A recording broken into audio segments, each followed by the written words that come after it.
That was an absolute cork of a commentator's curse. Everything's ready. Oh, wait, hang on a minute. No, it's not. Right, we'll have a private qualifying because it's such a fast car.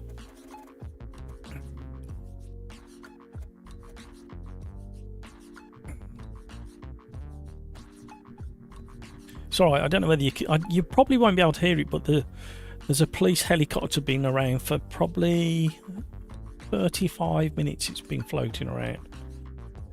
We'll have it on private. Timed, we'll have 10 minutes plus 1 lap, like we normally do on a Thursday. Custom date, no. We'll have current date. We'll have a later afternoon start because that's what I like. We won't have it in the dark because that's what I don't like. Time progression is real time. Weather slot is 3. We're going to start off heavy cloud, sunshine, hazy, standing start, refueling. Oh, we're going to turn the refueling off, and we'll go heavy rubber for that. Right, that's that. 28 grid slots identical. Realism settings, yes, no. Forced default, no. Forced, no. That, no. Mechanical failures, no. Tyre wear, we're going to turn that off today. Fuel, we're going to turn off. Force call. Right. Sim Racers arms. Up. We're nearly ready. Sorry, guys.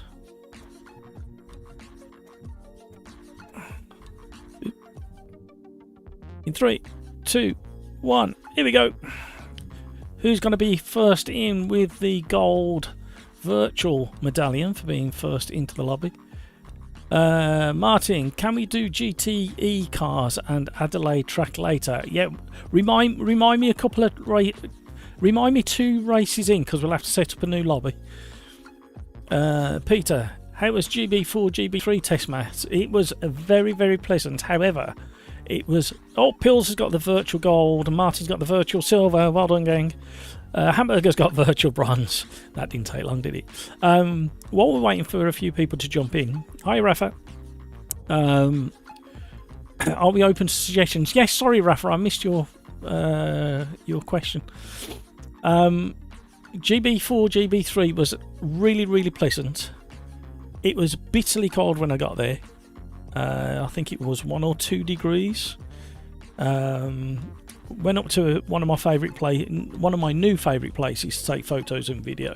Normally I do the paddock first and then go and take photos, but I decided to switch it up yesterday. And I was there for about an hour and 15, and the sun come out and the sun was so hot. Of course, I got all my layers on for the cold, and it was so hot with all my layers on, and I hadn't bought a rucksack to put it in. So yeah, I marched back to the car with sweat dripping off me, stripped off quite literally in the car park, and then went for a wander around. But yeah, I got some really nice slow-mo footage of the cars coming through the last chicane, which is well worth looking at, and I got some nice photos and we'll share them later. So thank you for asking, Peter. Pills, hello Matt and everyone. Spring is here and racing drivers' hearts are happy too. Yeah, there was a really good feel in the pitch yesterday. The GB3 and GB4 championship with MSVR is a very inclusive championship, even from the point of view as a spectator. So I was taking photos, I don't know whether you saw on Discord, I was taking photos into the back of one of the cars because the engine was out, and I found it quite interesting, the amount of space in there. And before I knew it, one of the organisers was coming into the garage, have a little look around, have a proper look, and they ended up having a chat. So very inclusive all round, and a really good, nice vibe up and down the paddock. Some of the garages got some banging tunes on the go. Some of the garages got tunes I've never heard of, but they were still banging. So yeah, just really nice feel. I got it last week when I was there, a really nice feel in the paddock with the sun out and everything, so it does make a difference. So you got that spot on, Pills. Rafa, sprint race at Campo Grande, NASCAR Brazil Series first race this weekend, GT4 at Indy, and homage to Eddie Jordan, BMW M1 at Le Mans. since he did race in those there in 1981. Thank you for that information, Rafa. That's really good. That is. I'll copy and paste that while we're waiting for all of this.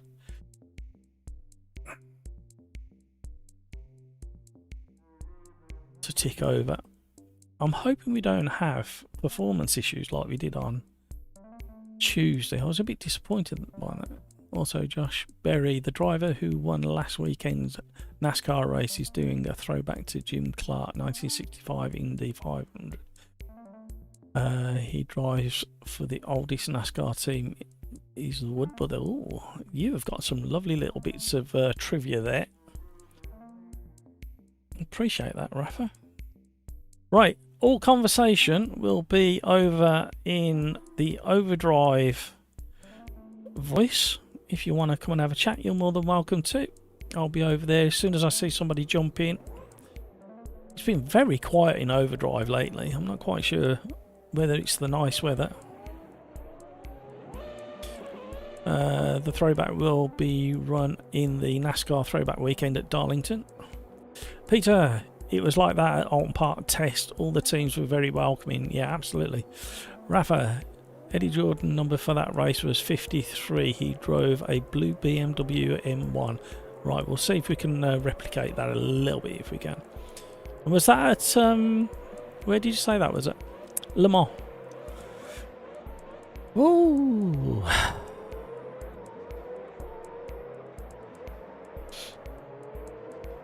Right, this is. I suggest you get some practicing because this car can be a bit twitchy. Fuel's off. I don't know why I'm fiddling with fuel.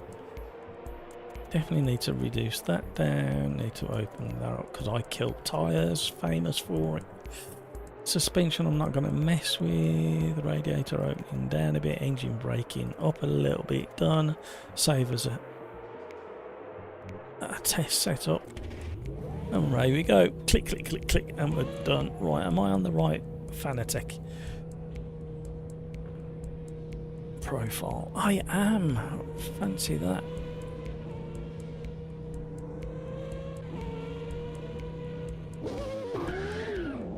Right, let's see if my brain can cope with the speed of this thing.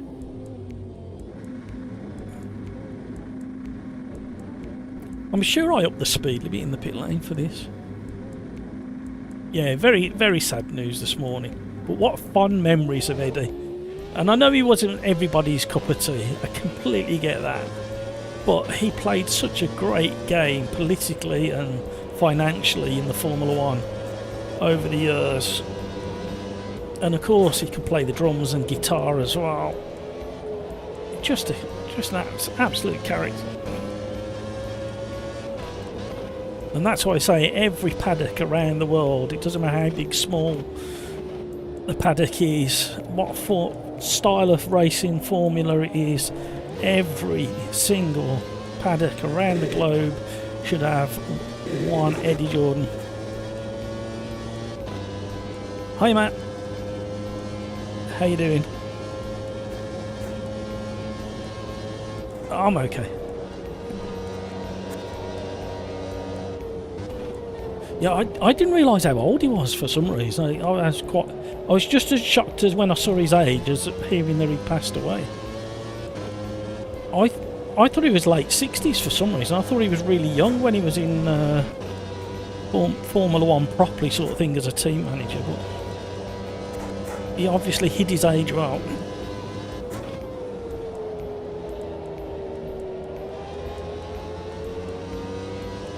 Excellent.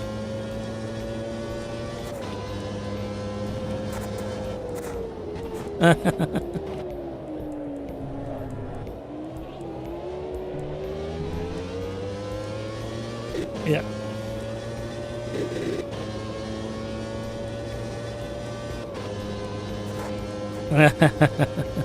Them were the days. You can't do that anymore. Even if the ladies want to do it, they're not allowed to do it anymore, are they? So I think that's the most bizarre thing about that whole situation is even if models want to be on the grid, it's not politically correct anymore, so they can't even get a job, which is a bit weird.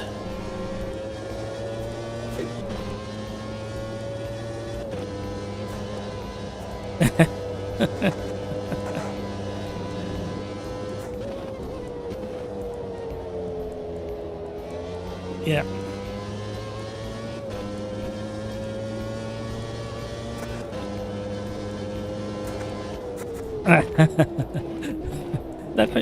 Do they even do that anymore? I don't think so.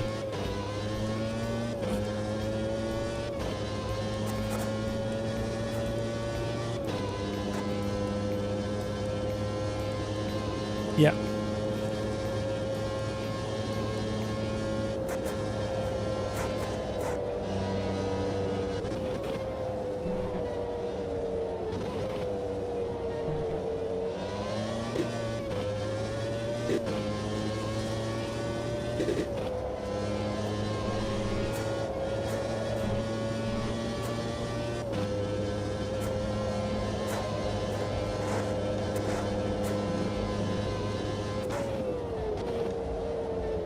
Excellent.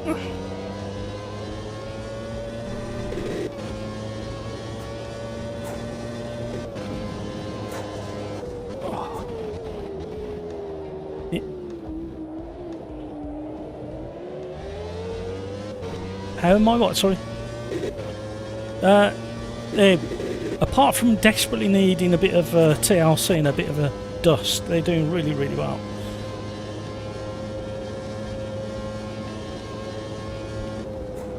I've got a mixture. I think it's standard. Whatever the stock setup was, I think I went back to that in the end.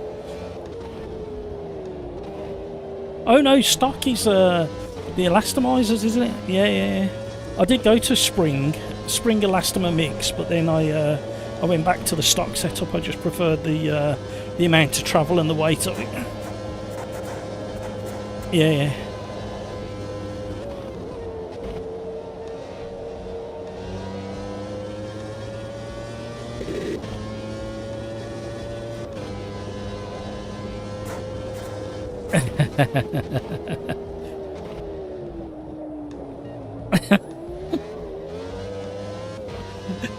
As long as you can turn it down easily.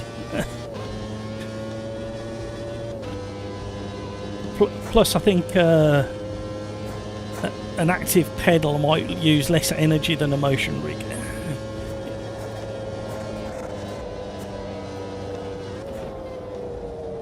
Absolutely.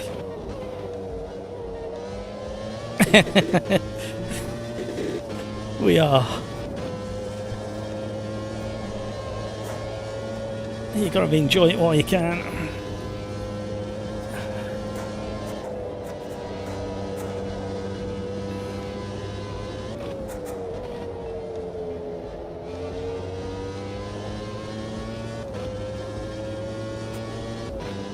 Right, I'll catch you in a minute. Sorry, go on, Matt.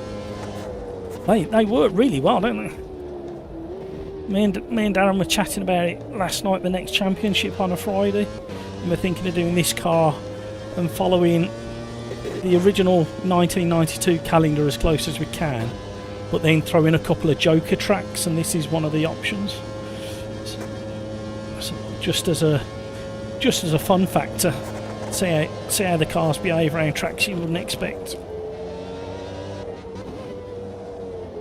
But for the tracks that were in the calendar, we're on about using historical weather as well. But because of how intense these cars are and how fast they are, I thought we'd reduce the length of the race down to 25 minutes instead of the 30 minutes plus one. But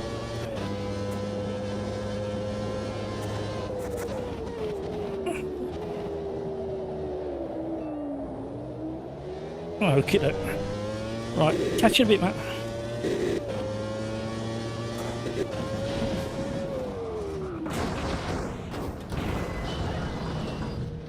See, that's why it's very difficult to talk and drive. Oops. Right, where did we get to?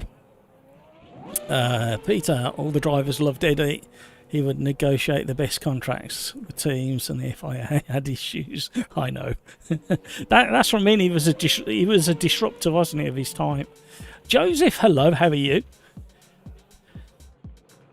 Have you heard that F1 may go V10s as early as 2028? I did hear a rumour, but I had no idea on the date. But yeah, wow, it'd be so good to hear the V10s again, screaming around using that synthetic fuel. Right, can somebody please remind me to reduce the practice session down for the next race?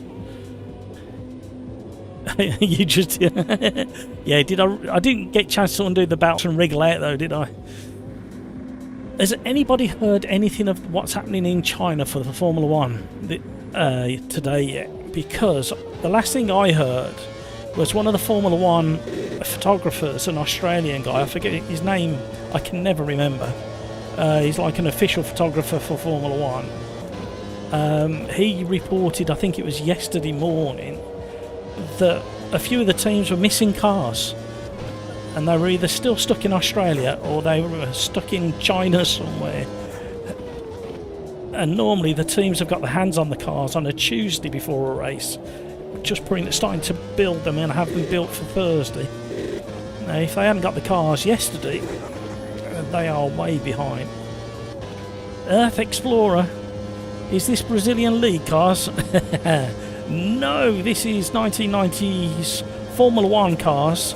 So effectively I'm driving what would have been Nigel Mansell's Red 5 or thereabouts from roughly 1991-92.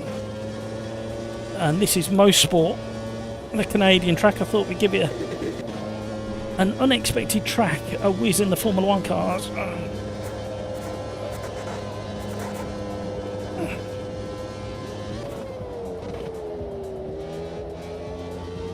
That was awful.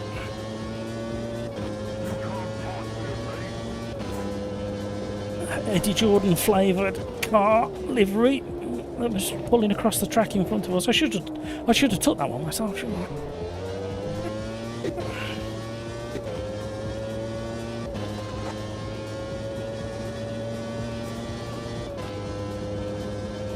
We got the fast boys in. I think they're doing some aero boying. We should have fixed the setup, shouldn't we?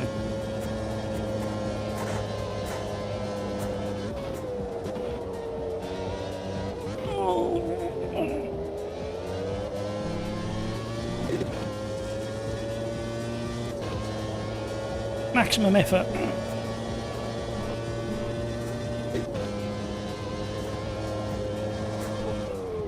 Oh, the violence. I was just so aggressive on the turning. Crikes, hello. Kevin M. Hello, Kevin. You know, you've done it again. I just posted in your Discord and I thought, I must message Kevin. Haven't heard from him for a week or two. How are you, Kevin? From real Canada. How are you, Kevin? Hope everything's alright with you. Rafa, I heard the V10 thing, trying to get fan support since he's been doing the opposite. Who's been doing the opposite? Have I read that wrong? I'm sorry, Rafa. Your English is far better than me trying to talk in your language. However, I still have issues. I am so glad we turned damage off in these. Can you imagine? However, same, we got engine damage. I need to check that when we do. We'll probably do another lobby after a race or two. We may, if you're really lucky, do a multi-class, but we will keep it pinned to just a couple of classes. Oh, sorry, yeah, Ben from yeah. Now I understand.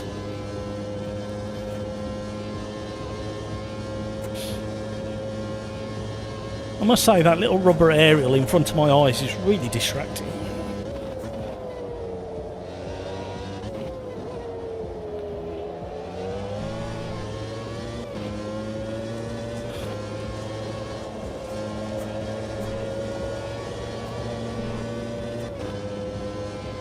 Right, smoother turning. I've had to back out because of that car on the outside of me. Still there, a ghosty car.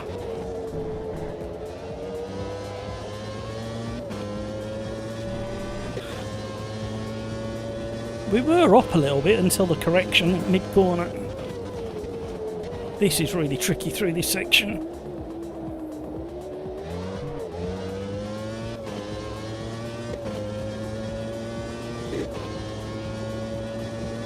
All affected teams reported they will be ready for FP1. Oh, okay. Wow, they must have been working around the clock then. Dedication from the team members to get them cars ready. I heard there was like 6 cars missing or 4 cars missing. And then I heard another rumour that quite a lot of the teams had only got half of the tyres.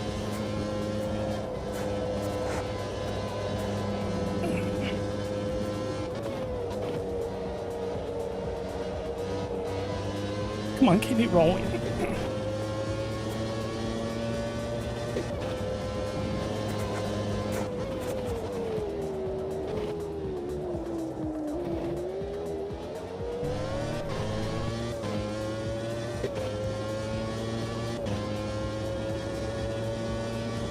You're enjoying watching the snow melt, are you, Kevin?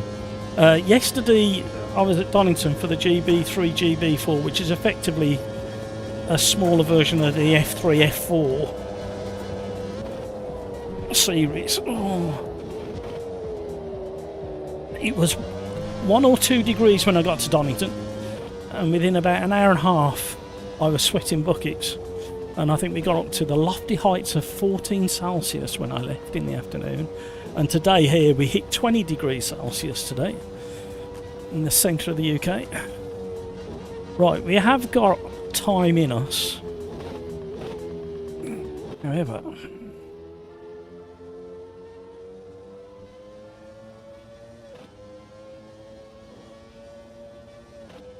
what do we think of this combo, everybody? I'll be interested to hear your thoughts. Seriously considering, as you heard me talking to Matt B, having this as a kind of a joker track in a fake 1992 F1 championship, Friday night championship.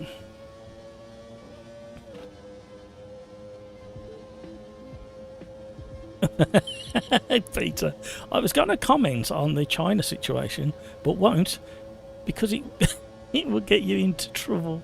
Yeah, you'll just see a hand come over and pull me off screen. Like, I'll just disappear forever. Oh, we got somebody else in there. Hampus. Sorry, Rafa. Also, the guy you mentioned, Matt, is Kim Illman, I believe, right?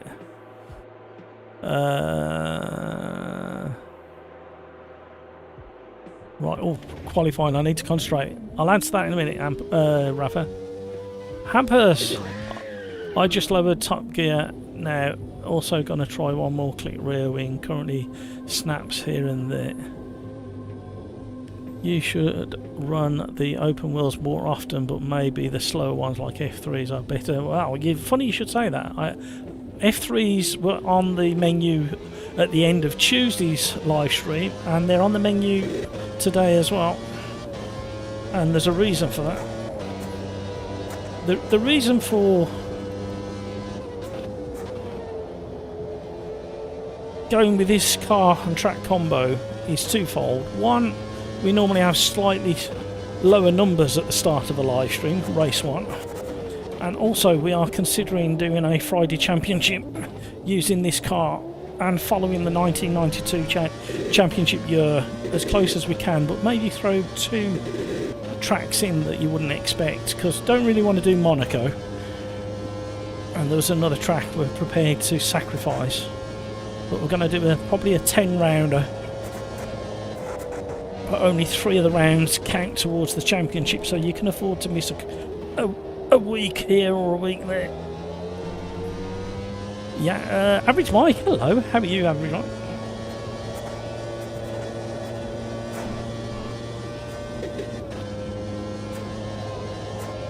Oh, there you go. Found it.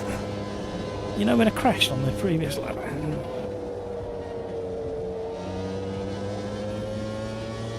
When I turned in too aggressively at the top of the hill. I was trying to do what I just did.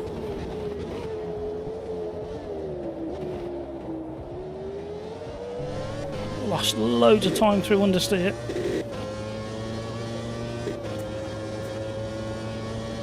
I'm not going to be anywhere near as quick as the boys ahead. Yam Jazzy Jim, how are you?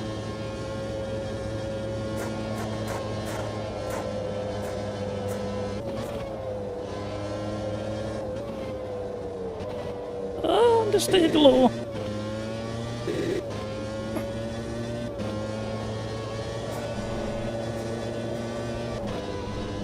What's amazing is there's quite a bit of understeer in this current setup of this car. However, the bite on turning is quite aggressive. And I'd like to say it's aero related, but I'm not entirely sure.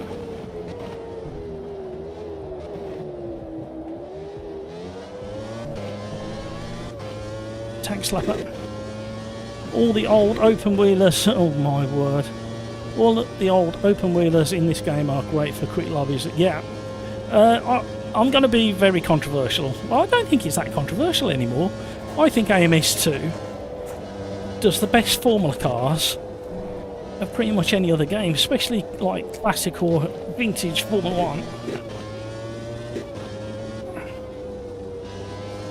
Why did I back out the throttle? I thought there's no time left. We can maybe sneak another lap if we get round quick.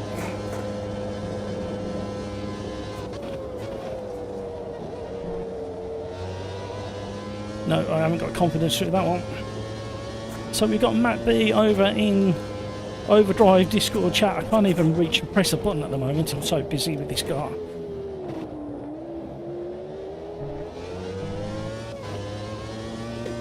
Link in the description. Average Mike joining the stream to the wonderful sound of old school F1 engines. Absolutely. Well, we are, I don't know whether you saw Discord, Average Mike, but we are considering this, seriously considering this car for the next championship and following the 1992 Formula 1 season as close as we can. But maybe get rid of Monaco and another track. No, we don't need too wide.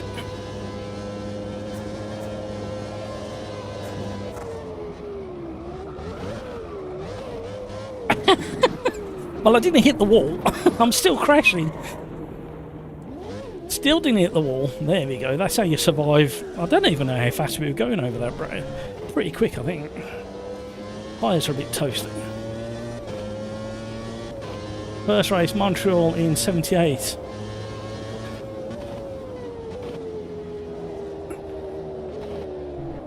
Oh, hello, hello. The last Formula 1 race here was in 1977. Canadian Grand Prix. You just... Wow, was it really? I'd like to see some footage of that.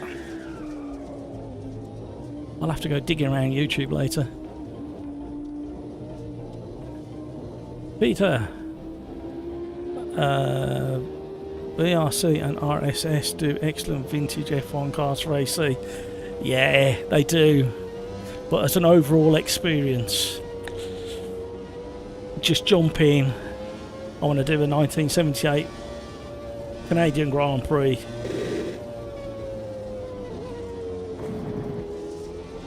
I want to do a 1992 Formula 1 Portugal, I guess.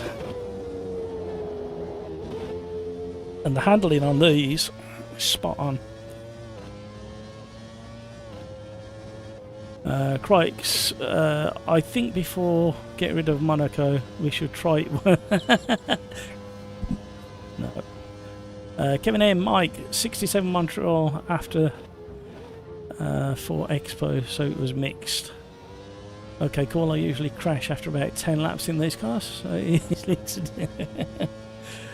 Yeah, thought it might be an interesting one. And if we do it, Mike, we're doing a taster session tomorrow night with the Overdrive gang. But what we thought as well might be interesting is to maybe use correct historical weather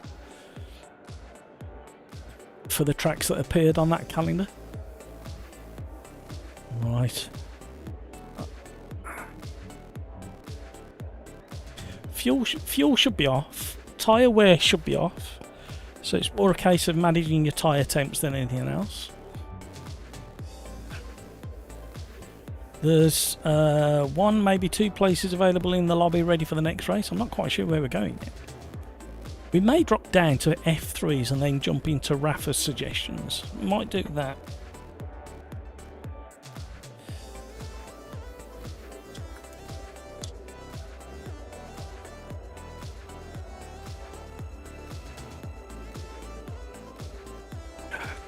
A blinking yes, fuel is off. I thought one less thing for me to worry about. Matt B has now left Discord. I think he's gone for his evening meal. Right, here we go. 40 seconds left. I've got lots of goodies to show you as well. You will be very surprised at the rarest car at Donington yesterday. No worries for blinking. Average Mike. My daughter is at her mother's this week, so I'll join. Excellent, that's what I'd like to hear. Rafa sent pics of Eddie Jordan BMW M1 Group 5 he drove at Le Mans. Thank you, Rafa, I'll have a look at that. 8 seconds left. 5 seconds left. 3 seconds left. Yeah, I probably should have done the same, Craig. Well, let's just see what happens. Can I have a bit more wheel spin and wobble, please?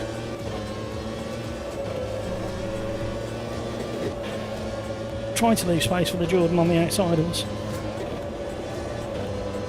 Oh, this is frantic. Everything happened so quickly.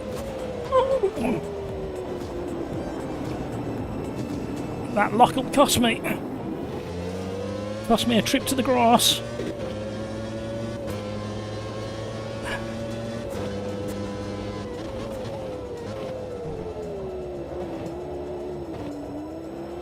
There's an apex there.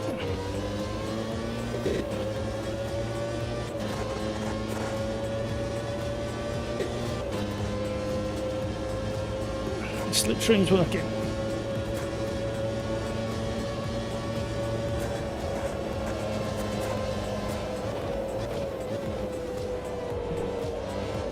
Hello. There's a get together.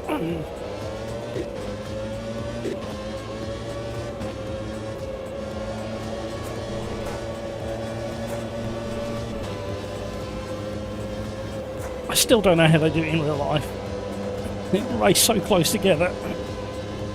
It actually feels a little bit frightening in AMS2 to be driving this close to another car at these kind of speeds. I suppose your brain... Oh, hello. I suppose your brain gets used to it. Well, if you're young.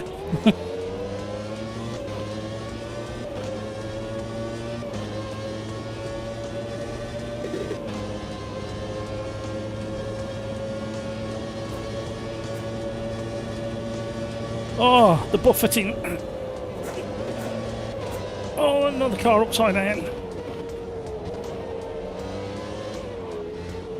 Finding it very difficult to get in a position to overtake.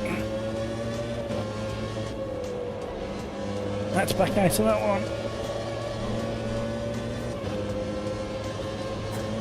Oh, hello, things are happening. Oh, my life. Oh, we're in a sandwich.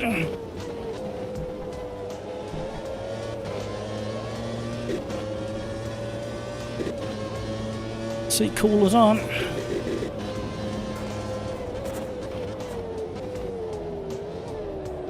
Uh-oh, can't stop.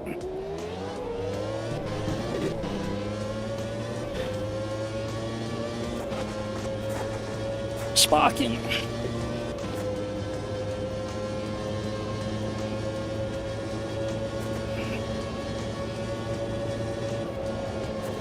I was thinking about an outside move, but I wasn't very confident on the grip levels. Once I got there.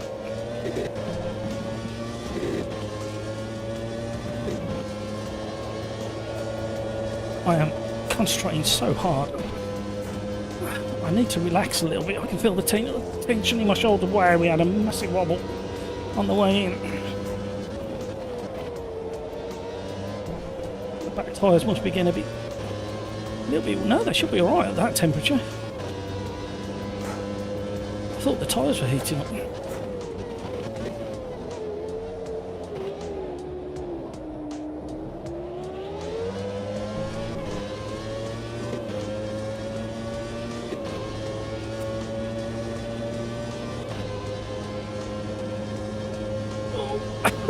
I'm on the grass. Yeah, that was enough to slow me down. Back taste of it again.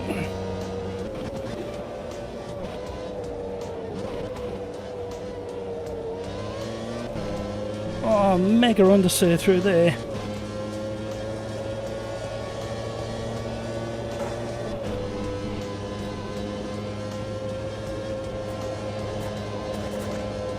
Oh, aero wash.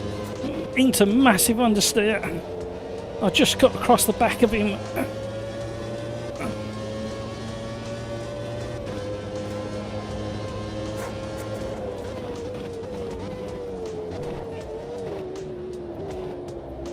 The late night's getting out of the way.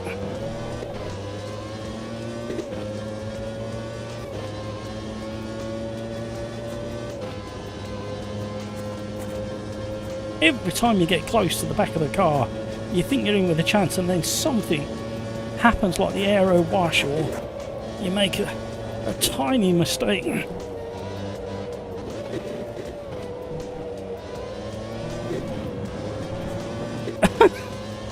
Okay, it works across the grass.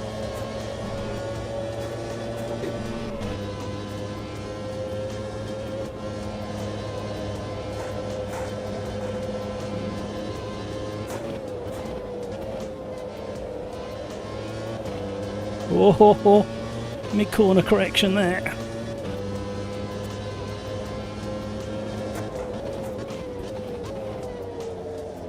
Uh-oh, uh-oh, uh-oh, uh-oh.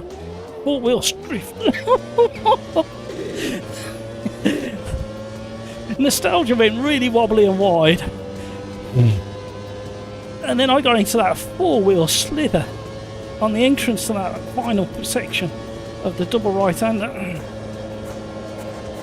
Oh, it's really tricky to follow a car. Oh, low. We got a chance. No, yeah, it's the aero wash again, means it's taking me wide. Understeer, understeer, understeer. Not under it. Oh! Nostalgia carries so much speed through that right-hander where I have no confidence in the car.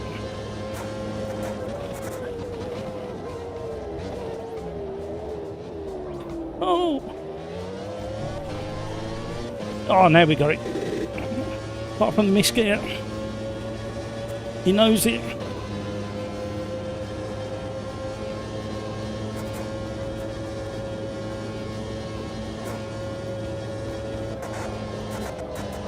Oh, we're touching. I'm going in the pits very quickly. Oh, we've ended up on our side again, have we?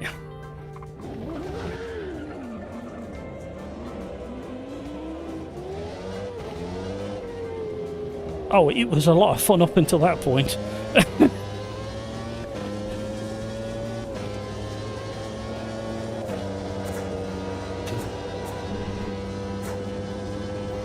It's probably the most intense race I've had in AMS2 for a very, very long time. Most of it's the fact it's the speed of the whole thing, and the fact there's not many opportunities to overtake on this track, which makes it a really interesting challenge.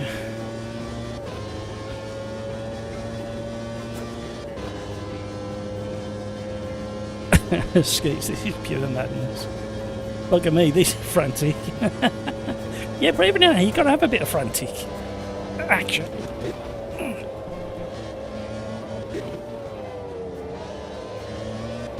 Oh, that felt good.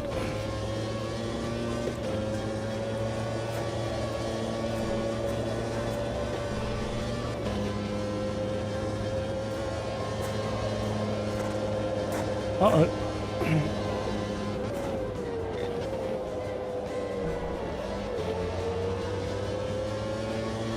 Sweating buckets. Who thought this would be a good idea for a championship?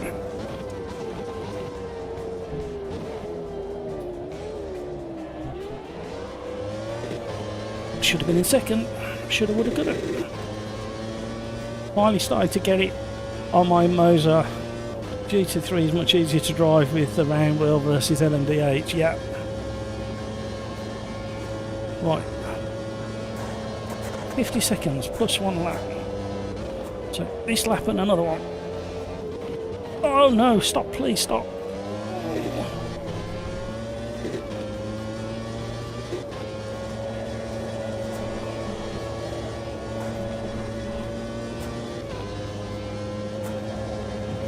Oh, touched the curb. That all happens very quickly. Yeah, that's what happens. Oh, why did it put me there? Don't put me in the middle.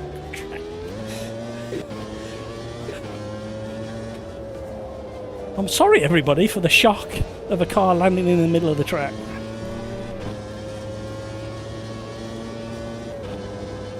I'll tell you what, it's almost cheaper than going to the gym.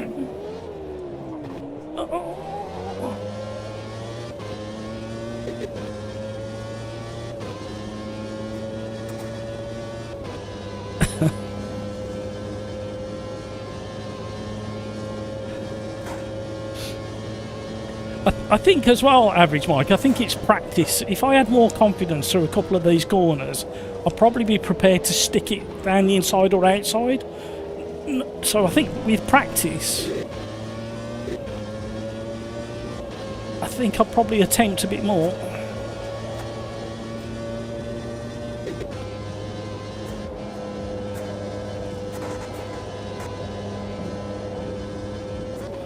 This corner's my Achilles heel.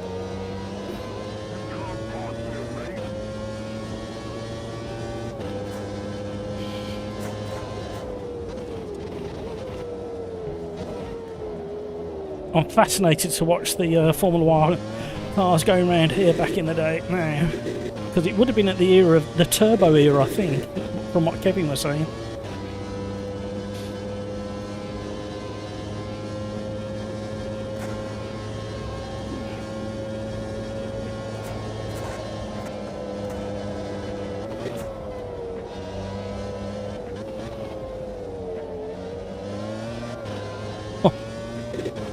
Well, we wiggled our way back to 7.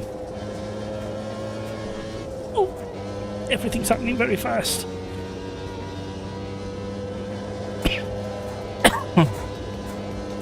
Hello. And I was dropping to 3rd there. Probably 3rd on the way in and then up to 4th. 3rd just to control the rear axle. A bit like dropping to 1st there just to help slow the car down and then back into 2nd. Hello.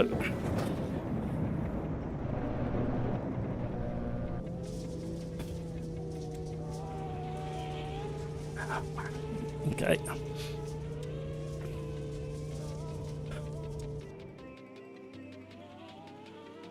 No heavy braking zones that F1 needs for overtakes. The only reason that overtake didn't happen on the last but 3 corners, because I just haven't got enough time in the car. I think I could have hung on to it with practice. Well, that was frantic. I did enjoy it, mind you. I'm going to save the replay because there might be a thumbnail there somewhere. Right, going into race number 2, we're going to go Formula 3s, and we're going to have Formula 3s at Donington, full layout. And there is a very good reason for it. Formula 3. I tried that one on Tuesday and it was a little bit loose on the rear, but it was better than I thought. But I think we'll go to the 309.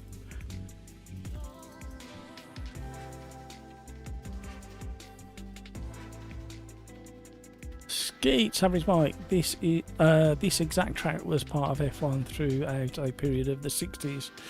From what Kevin M was saying, it was a little bit later. It goes a bit further into it as well, into the 80s, I think Kevin said, or the late 70s.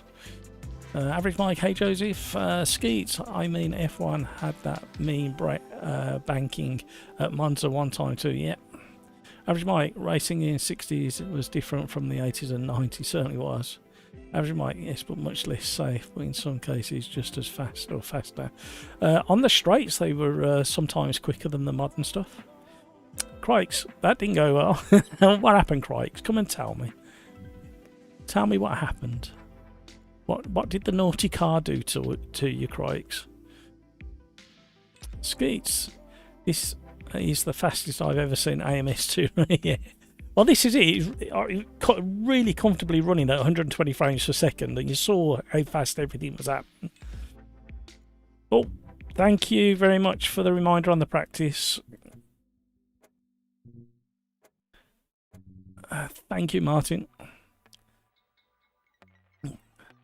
Joseph, hey, Mike. Keno, hello, how are you? How's things in Keno's world? Amherst tried to avoid Crikes at the start, but was pretty laggy for some reason. Suddenly he was just going straight into me. Yeah, it happens. It's just a bit of fun. Mats is in the house. Hi, Mats. I haven't got pink hands, but I'll wave these ones instead. Kevin M, 1977, last F1 race at Mosport. A 1 minute 11. Ah, okay. 77. So that would have been... Would that have been... James Hunt, Niki Lauda kind of era? Is that right? Have I got that right? You have to correct me if I got it wrong, gang. How's things with Matt? Crikes, had contact with Kat, no ideas who thought it was. Tried to save it, but didn't manage. Oh, why am I yawning now? How can I be yawning at this time of the day? Skeets, when you went past that parked car, it was insane. Average Mike, the year after Lauda's crash. Yeah. Wasn't Lauda's crash a bit earlier than that? Was it 75?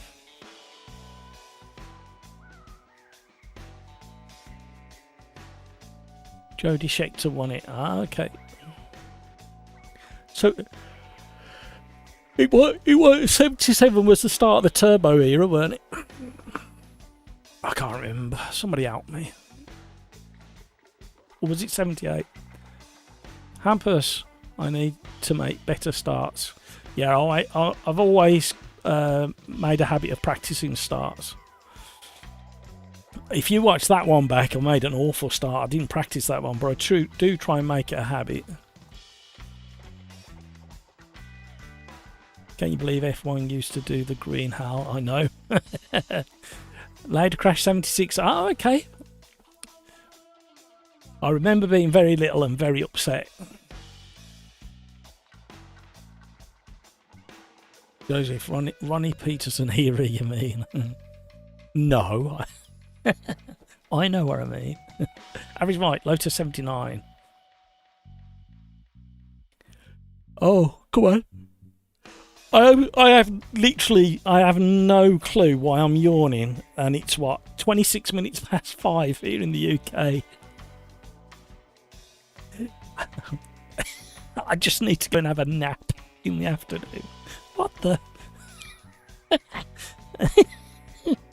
Oh no, that doesn't bode well. Normally I start yawning about 7:30.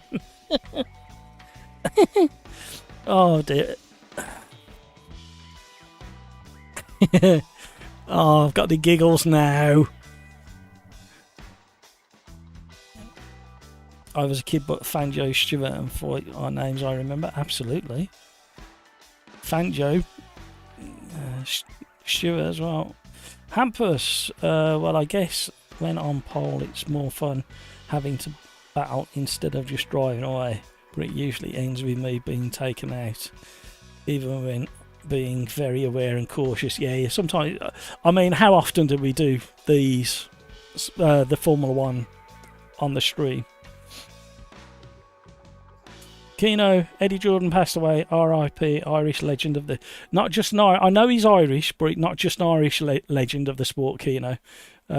Skeets, R.I.P. Eddie, absolutely. We spoke about him very early in the stream, and the biggest accolade I can give anybody is, would you want more of that person in the world? And what I said at the start of the stream is every single paddock in the world, regardless of status or track, needs an Eddie Jordan. Whether it's good, I mean, he grated on some people, but people that was mainly because they only saw the publicity side of Eddie when he was being a bit cheeky and a bit naughty and a bit winding people up politically. However, I stand now very strongly on the point, every single paddock around the world needs an Eddie Jordan for what he brought to the sport and what he brings to the paddock. So yeah, greatly missed. I didn't realise he was old as he was. He hid his age well. Joseph, I think Renault tried its first turbo car in '77. Hampers, yeah, I didn't manage to save that one. Sorry, says Craigs. Skeet, he was Lewis Hamilton's biggest fan and a real human being. Absolutely. Keno, kind words. Yeah, well, he played Formula 1, the whole game of motorsport and Formula 1 to a T. He was serious when he needed to be. He didn't stand for any nonsense. He sacked people when they needed sacking. But then he'd be on stage playing the drums with the band at the end of the... And just every single paddock, from karting and below to above Formula 1, if there ever is such a thing, needs an Eddie Jordan. Hampers, yeah, no problems. Don't mind other spinning into me. More annoying when somebody drives into me. Yeah, absolutely. Average Mike. Oh, sorry, I missed that. Eddie Jordan is the true best deal maker, making gold out of nothing. Sorry, was. No, we can still talk about him in the present sense. It's still early doors. Hampus, and now random black screen. Oh, you're not having much luck, are you, Hampus? ADI boy, R.I.P. Eddie Jordan, absolutely. He pumped the Alonso versus Hamilton story for F1 into the... Absolutely he did. Absolutely he did. Nah, yeah, he did so much for the sport regarding publicity, and there's not enough good things to say about him. Yeah, he was naughty and cheeky sometimes, but that's what I'm saying. You need that character in... You need a character such as Eddie Jordan in every paddock in the world, and the sport would be, every single sport would, motorsport would be incredibly entertaining. Right, before I get all emotion, shall we crack on? Skeets, he was here, absolutely. Right, the reason for what are we doing and where are we? Did I change the track? I didn't change the track, did I? No. See, I got so distracted. I mean, a good reason. Eddie Jordan's passing is a very good reason to be distracted. However, I wanted to do Donington Park. I'm such an idiot sometimes. Modern version of Eddie must be Gunther. Very close, very close. He did. Gunther hasn't quite got. He's got the spark, the twinkle in his eye, but it's not as profound as Eddie Jordan's.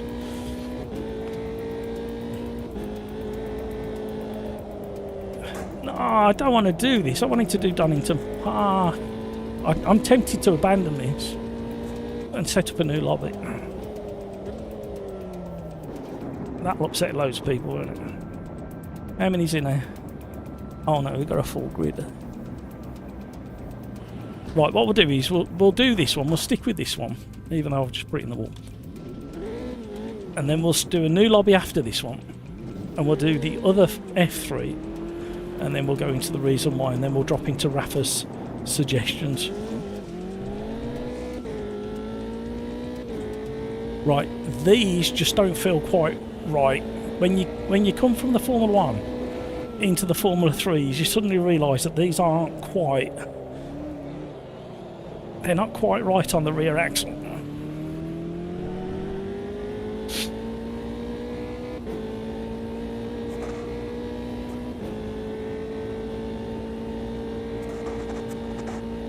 It's okay, we're a real community now, absolutely. Fight cancer, race for him, boys. Yep. Don't start me off on the cancer front.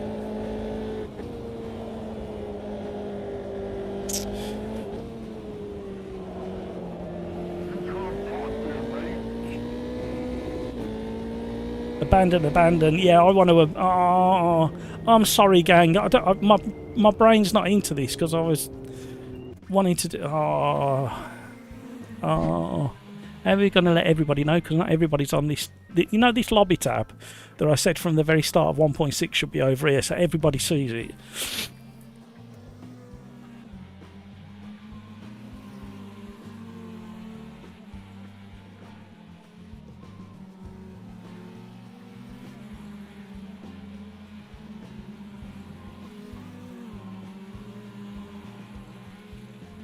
Right, we're just going to have to lose a few people.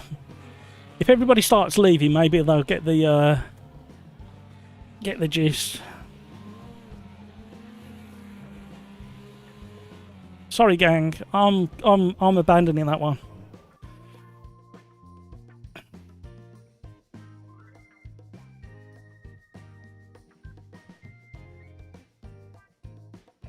Right, let's do that again.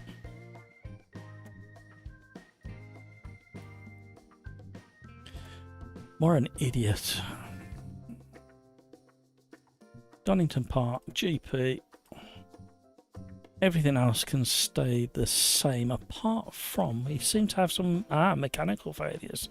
Get rid of them.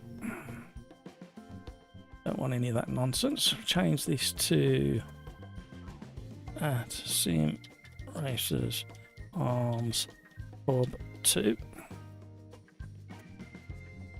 Right. New lobbies up, everybody.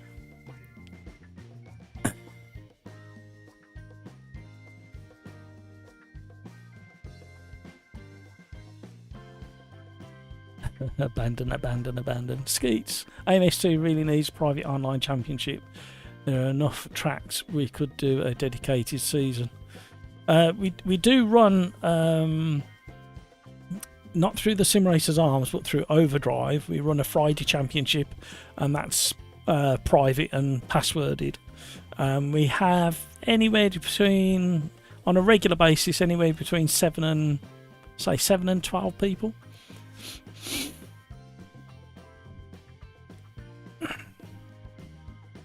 Crikes, I have a lot of understeer, and when it actually doesn't understeer, I spin out. Formula cars are fickle, they are. Matt rage quitting. No, not rage quitting. Getting back on track. In every sense of the word. Time for a beer. ATI boy. 420. 420 what?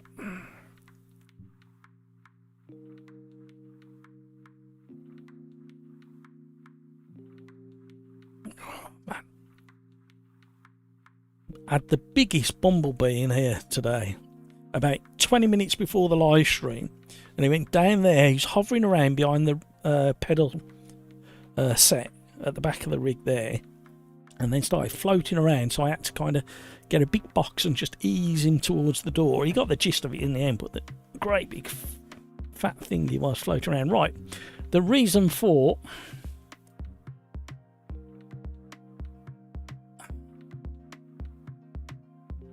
Formula cars at Donington Park is yesterday I had the great pleasure of joining Donington Park and the GB3s and the GB4s for their media day. And the sun came out and it was absolutely lovely there.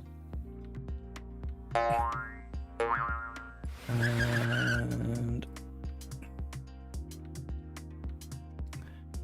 this is them lining up on the grid. All of the Formula 4 or GB4 cars, I should say, lining up ready to follow the media cart and do laps behind the media cart.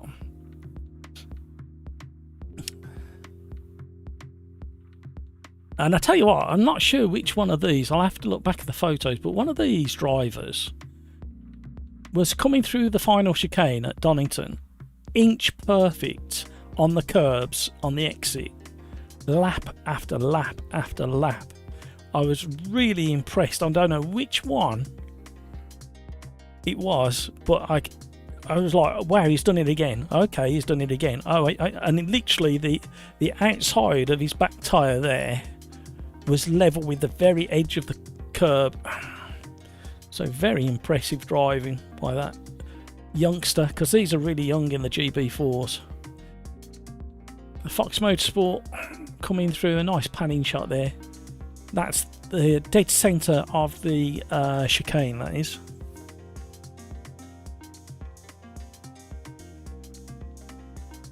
And there's the sister car.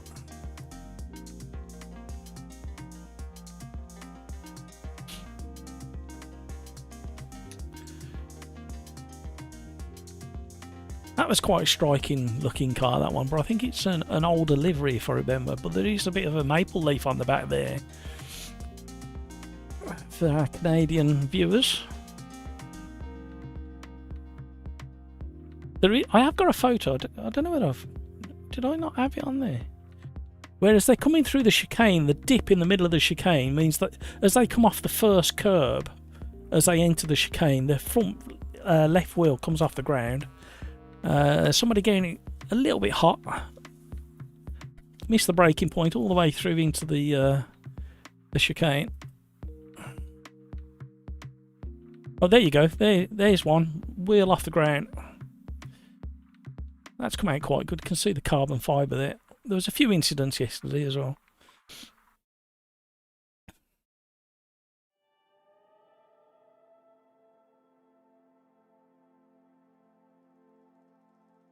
A blinking, I could show up for the championship. It was just an hour earlier. I'm not sure whether we can do it an hour earlier. I'll have a look. Oh, am I going the wrong way now? That was a good livery on that car. And that one. I like the flat blue with the metallic. And of course, I mean, I've got to take a photo of that because I am a beef lover. And again, his front wheel's just off the ground as well. So, yeah, they were fully committed. Oh, we got a bit of slow-mo. I think this is a lock-up coming down into the Melbourne hairpin. This is a F3 car or GB3 car, the faster ones. You can tell by the rear wing is different. They are mightily quick as well. Oh, gets it all wrong on the way in. I got all excited and I moved the camera too soon. Right, here we go.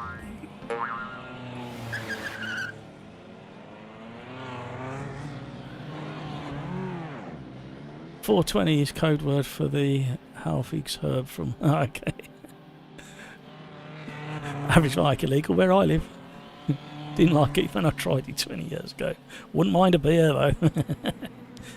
Skeets, completely legal where I live and the police have much less to do.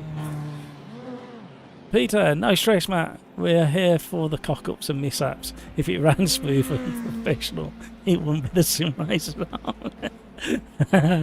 Asus powered, yep. Canadian flag also. I drive better at 420. Go Canada. Too bad Faf forgot about the Lamborghini curse. Oh, a tariff flag car. Yeah. What else have I got? I got some garage shots as well. I want to look at some of the slow-mo. I want to drive. I want to do some driving in these, and then look at some of the slow-mo of them as well, because it'll just highlight. When I keep saying about certain cars need 5 or 10% more grip, it'll highlight that. The three of the GB3 cars in the garage being tended to. All new, brand new components everywhere. Brakes, literally everything brand new. This is them coming back after the parade lap around the filming car. Go on, son, put your back into it. More TLC. Every car I saw that had the top of the suspension exposed, they were covering up. So I wonder if they're susceptible to dust getting into the components. I should have asked, really. They were having a giggle while they were working. One of the smaller GB4 cars. They on the subject to tyres for the GB4, GB3 Championship, they get 6 sets of slicks each weekend and as many wets as they want. I was asking about tyres as well, and basically these Pirelli tyres that they're running on have got a lifespan of I think it's 3,000 kilometres. But during an actual race weekend, they'll only use once they finish the race on the tyres that they're on, they hand the tyres back to be either reprocessed or thrown away. They never push them to the 3,000 kilometres, which is quite a long way.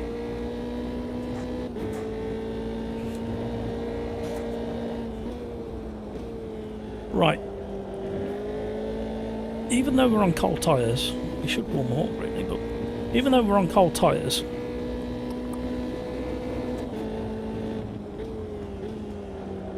I think there's too much of a softness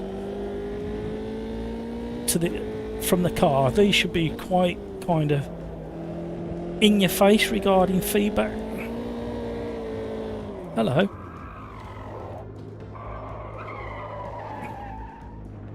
So I think these need revisiting by Ryzen.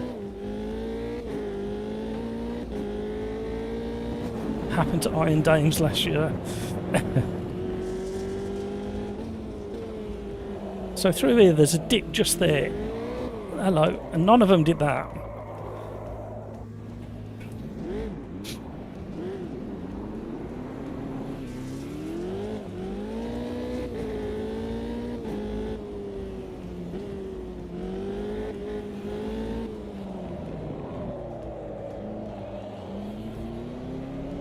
No cars were getting oversteer on the exit unless they did something wrong. However, through that chicane on the other side there, they were getting four-wheel slide and rear end stepping out. We'll see that in the slow-mo that I was doing. Seems only Italian-based teams can drive Lambos without falling apart.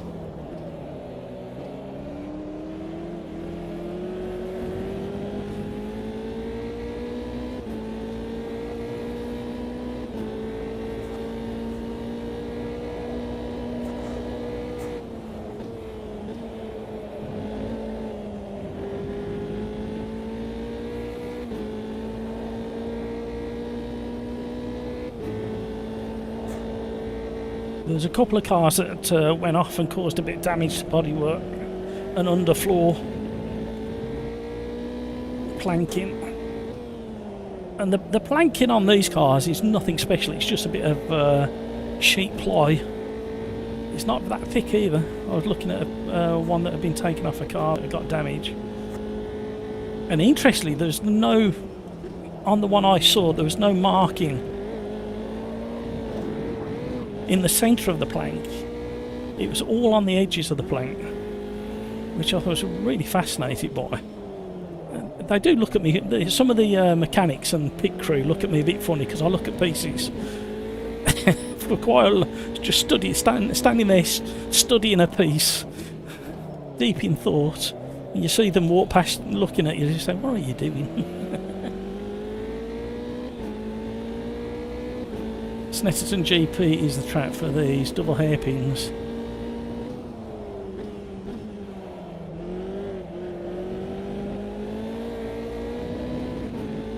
No, these don't drive quite right. Mind you, these have never been quite right in AMS2, have they, if you think about it?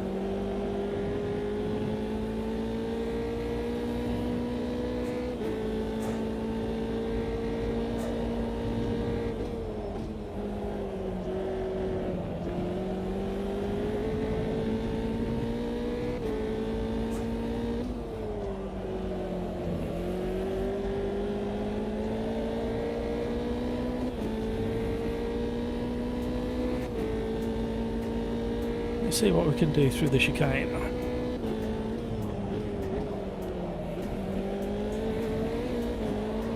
Oh, hello.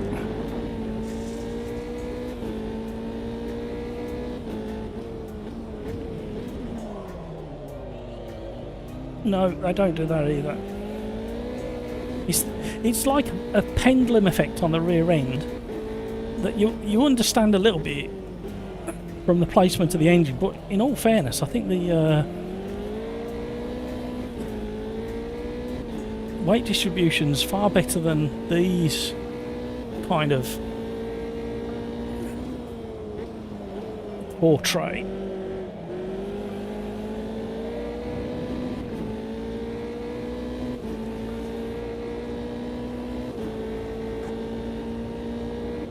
Uh-oh.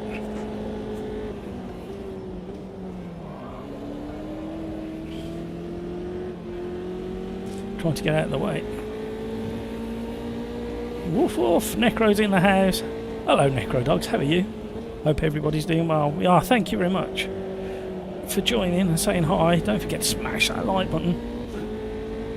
Kevin M, okay, off for another highly productive meeting. Insert sarcasm. Have a nice weekend, Matt and all. And you, Kevin, have a fantastic rest of your day. Hope the meeting's not too bad. Kevin, you've got to get the word. What word can we get in? Red Fox. You've got to get the phrase Red Fox into your meeting, Kevin. That's the challenge for today, to make your meeting a bit more interesting. You've got to find a reason to say Red Fox. I mean, it could be as like daft as hello, I'm Kevin and I watched the Sim Racers Arms and I saw a red fox today, and move on to whatever's on the agenda for that meeting.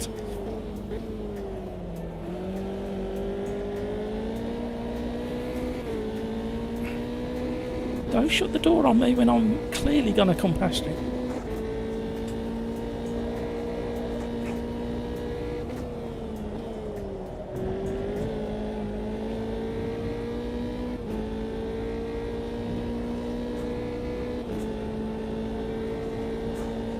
And all of the GB4 and GB3 drivers are babies.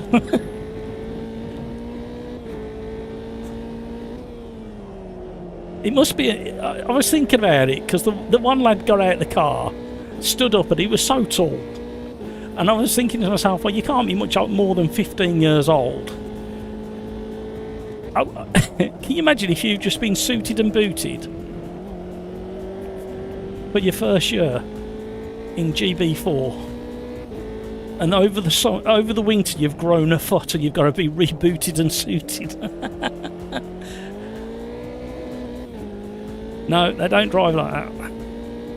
These definitely do not drift opposite lock out of the Melbourne hairpin around this corner.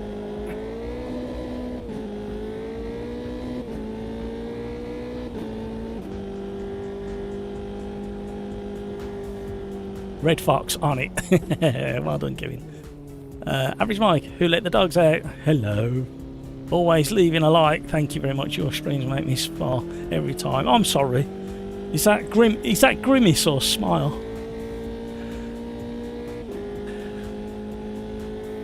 Right, very quickly while we're waiting for that to tick over, this slow-mo might be alright. So the yellow car's having a little bit of a drift and grips quite quickly. Then the red car is definitely having four-wheel drift. Definitely having four-wheel drift. Then just dips a third of a tyre. Shall we see that again? Just watch the movement of the cars as they come into shot. So, oh, we'll go back a bit further. So the yellow car is definitely having a bit of a lean and a drift. If you look at if we go back,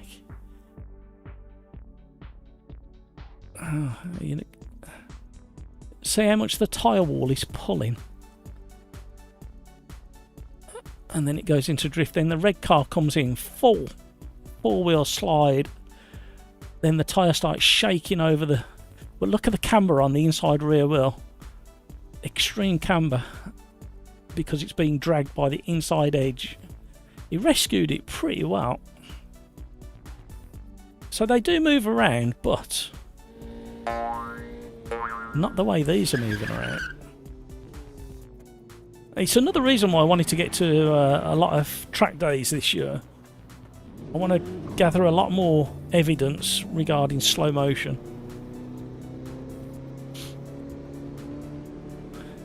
Yeah, it's tricky. Push a bit too hard and you spin.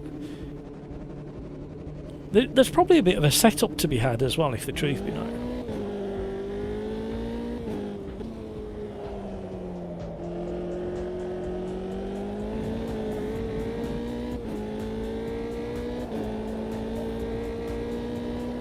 Yeah. Oh, hello. These F3s are wonky. In this sim, they still feel okay. Yeah, they're fun to drive, but they're not... You can clearly see they're not right. I mean, the ones I'm showing you on the slow-mo from yesterday are obviously a more up-to-date version of what we're driving here. However, the back end has just got this kind of strange pendulum kind of... It's not quite right. I can't really describe it any better than I have. Necro AMS2 might not be the most realistic sim, but it's fun. Absolutely. Well, you know what I say about AMS2. Literally 90, what is it now? 98% of the channel is AMS2.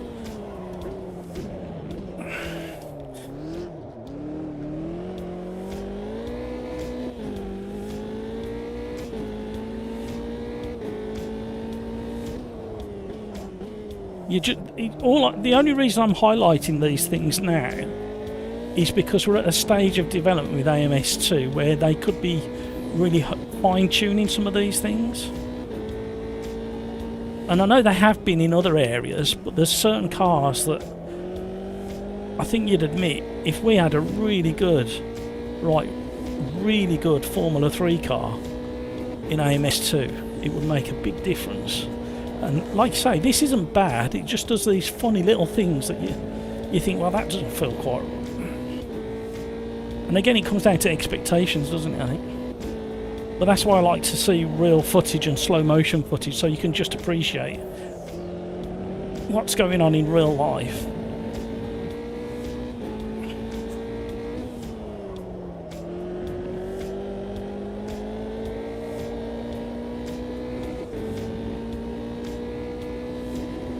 Hence the smile.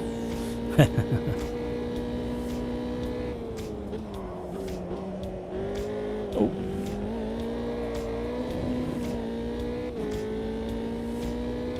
I don't think you'd be able to do that in the ones that I were watching yesterday.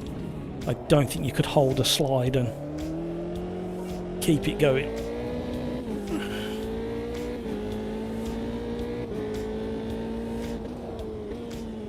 Oh, by the way, everybody, you've only got a couple of hours left of the AMS2 on sale on Steam. I think you've probably only got... In fact, I think you might only have an hour and a half or so. So if you are thinking of any AMS2 content that's on sale on Steam at the moment, you need to do it in the next hour or two. Go and check what time the sale ends. Don't want you to miss out.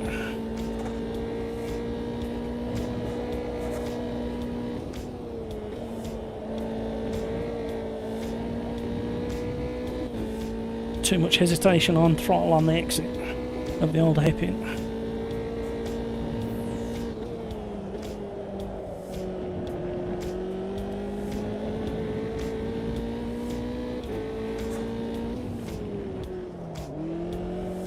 What am I doing? Why did I do that? That was weird. I slowed down way too much and then had a funny turn in.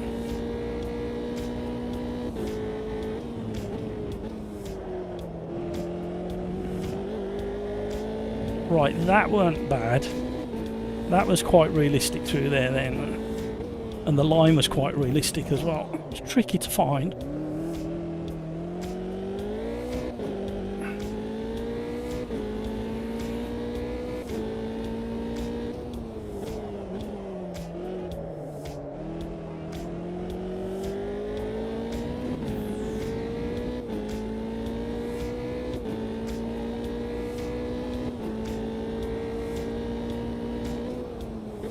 Oh, I've missed it.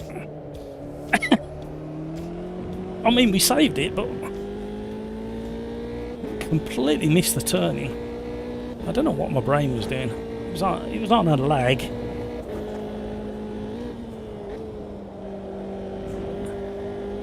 And once the motorsport season gets underway properly, I probably won't be visiting quite as often as I am, and I'll probably drop back to normal track days. Or normalish track days and test days. It's just that this time of year the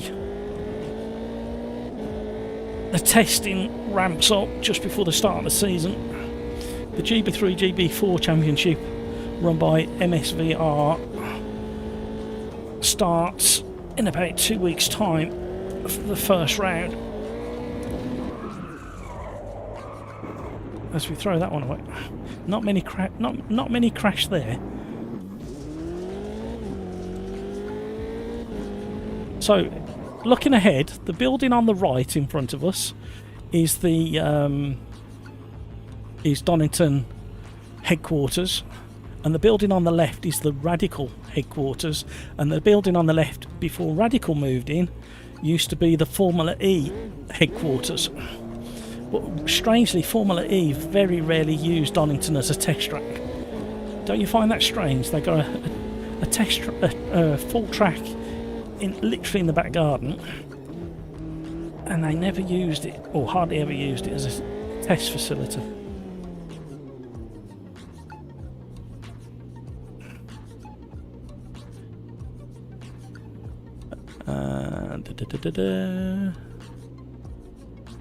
Well, there's been some chat. Average Mike, if you want to show the worst of AMS2, F3 has always been a safe bet. Yes, I said Sim AMS2 is harder than LMU or Forza to drive with a wheel for the first time. Yep. Yam, I think they would need to do a DLC F3 car to get it feeling perfect. Yeah, you're probably right. I would hope that Riser put some attention into it. I would much rather than fix 2 or 3 existing cars than bring out one new car.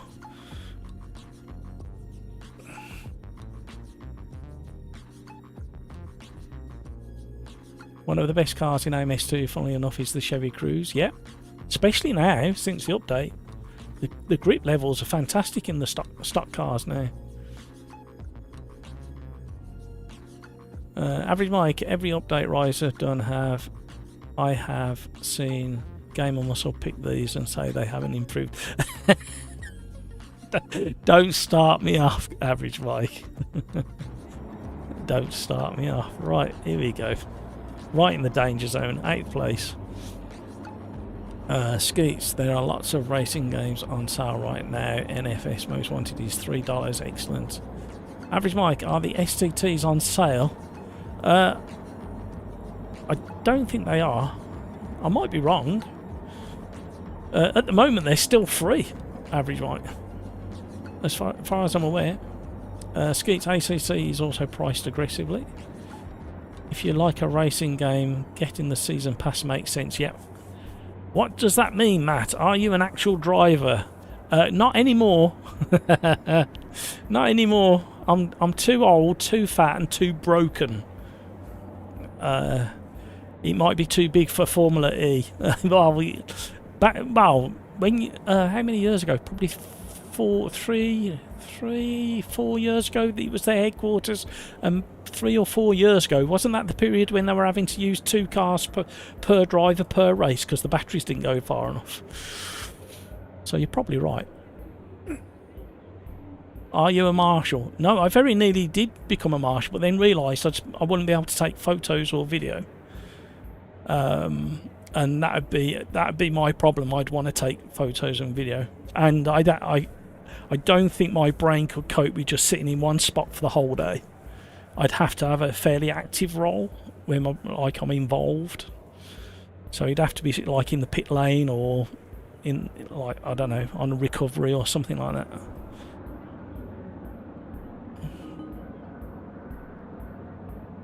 I used to do marshalling for the dirt ovals that I used to do. That was always frantic. That's why I didn't mind doing that. I also worked in the race control for a while, doing the lap timings and positions. Good luck, everybody, and we're away for race number 2, Formula 3's at Donington GP circuit.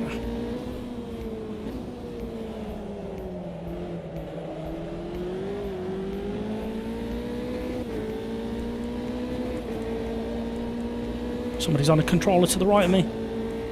I can see the wheels jiggling around. Missed my braking, but we'll get it round. Only just.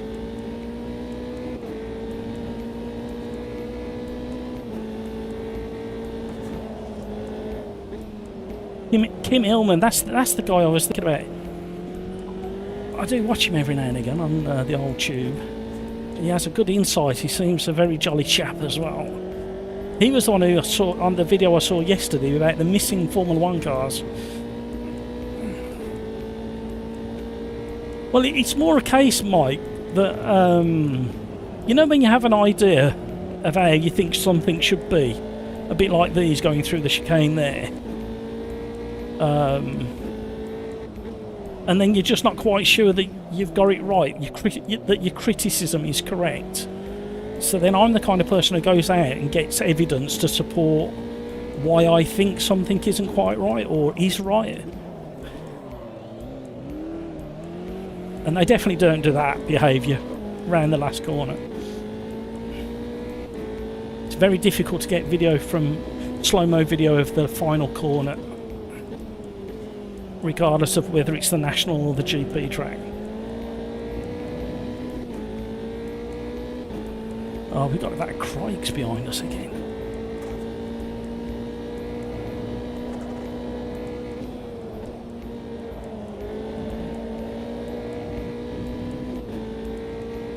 Who's ahead of us? Score.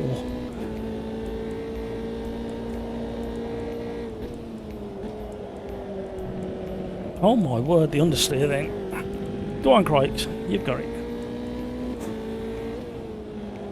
Oh, Craigs!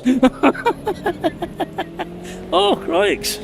I forgot you was on a narrower line into the apex.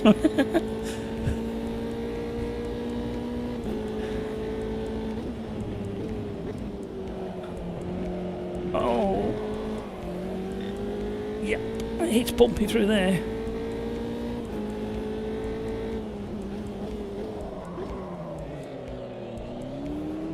That is...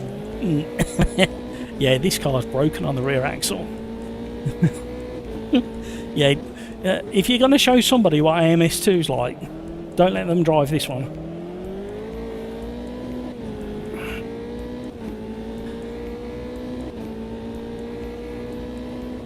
Never seen an F3 car drop. I've got video footage, I've just shown some of it.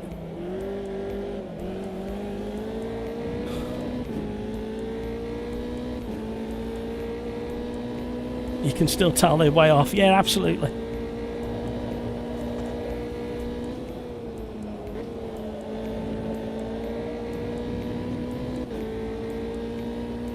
It is a shame, because I do, by looking at the way, well, feeling the way some of the Formula 1 cars in AMS2 drive, there is no reason why this feels the way it does, unless they're on very peculiar tyres because it's a Brazilian series.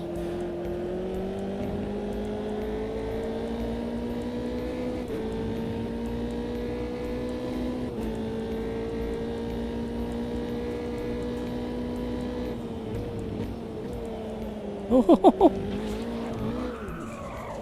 miss him.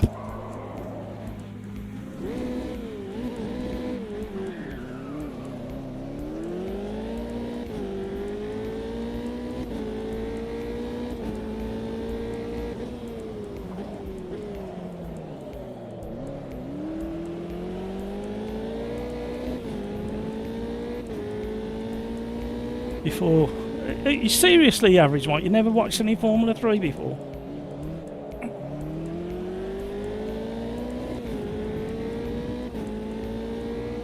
Skeets. Thank you so much for all the likes, everybody.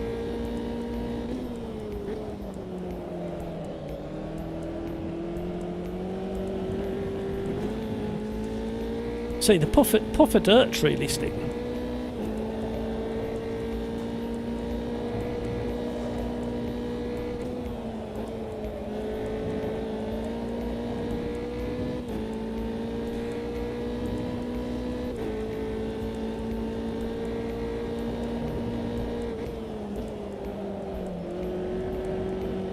I need to get up to this end of the circuit to do some video.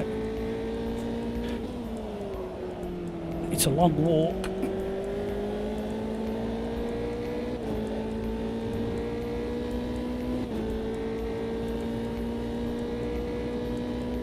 There's a pedestrian tunnel just under this section here.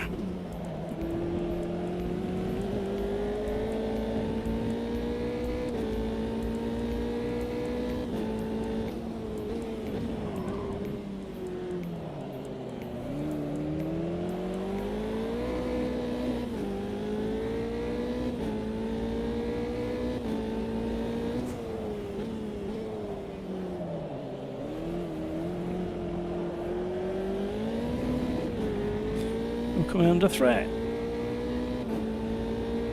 It's that hamburger again. If it's not a hamburger, it's gravy legs. If it's not gravy legs, it's crikes.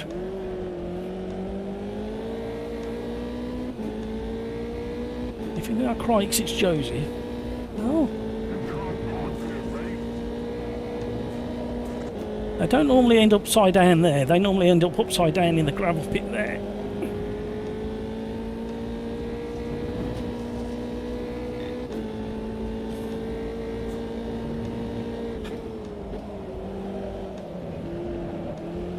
Oh, he's gone. I had a big wobble myself.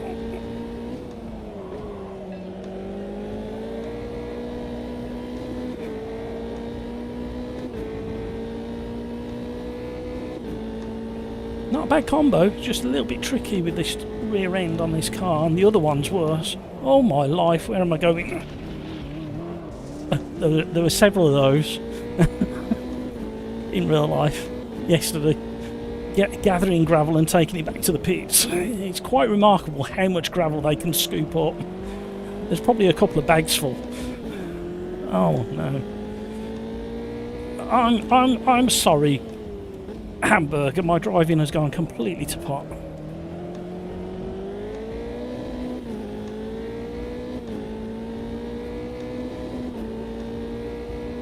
I can't see my chat again. YouTube is driving me bonkers in what it keeps doing.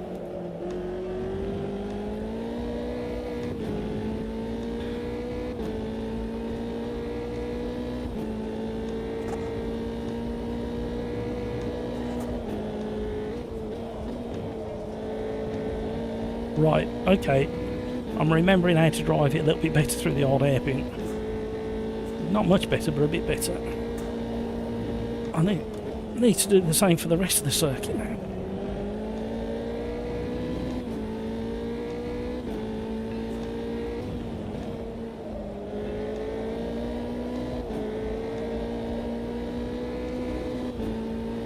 See, the slide through there is just about the right amount to slide.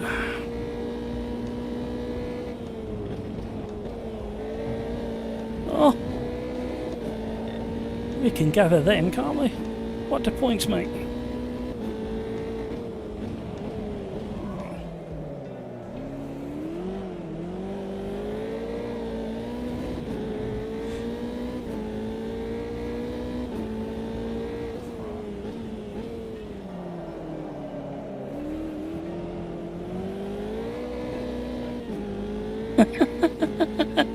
Hamburger's going to have to give me a bump draft down. There you go.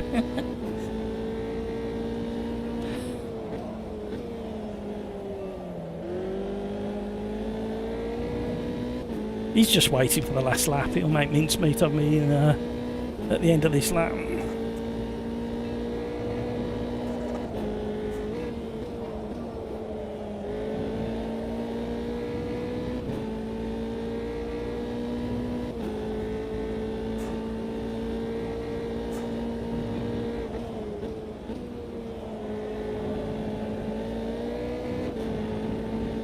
Here he comes.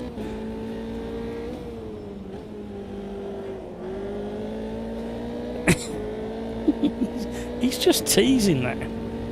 I know what you're doing, Hamburger. I can see you in my mirrors.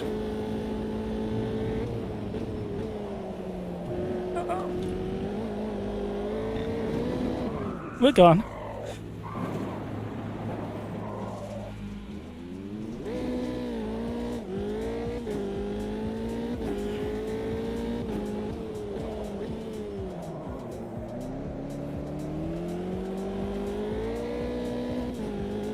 Yep, there's literally not one car swung the tail out of the Melbourne hairpin yesterday.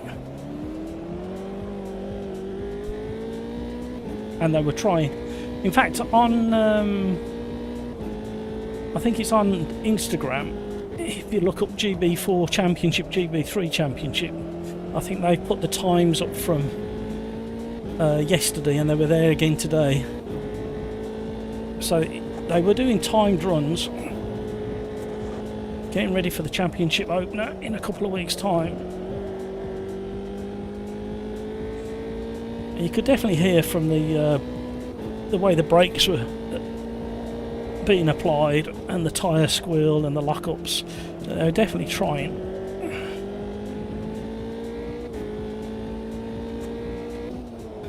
Thank you for indulging me and doing a bit of a real-world AMS2 comparison.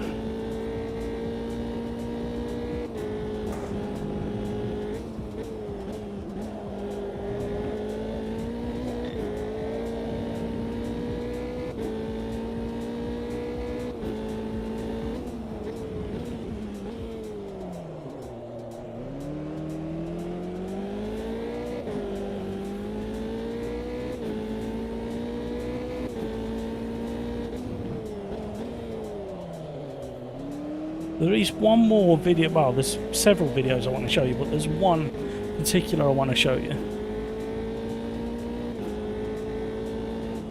which relates to what I feel through my force feedback setup. Well done everybody, it was interesting.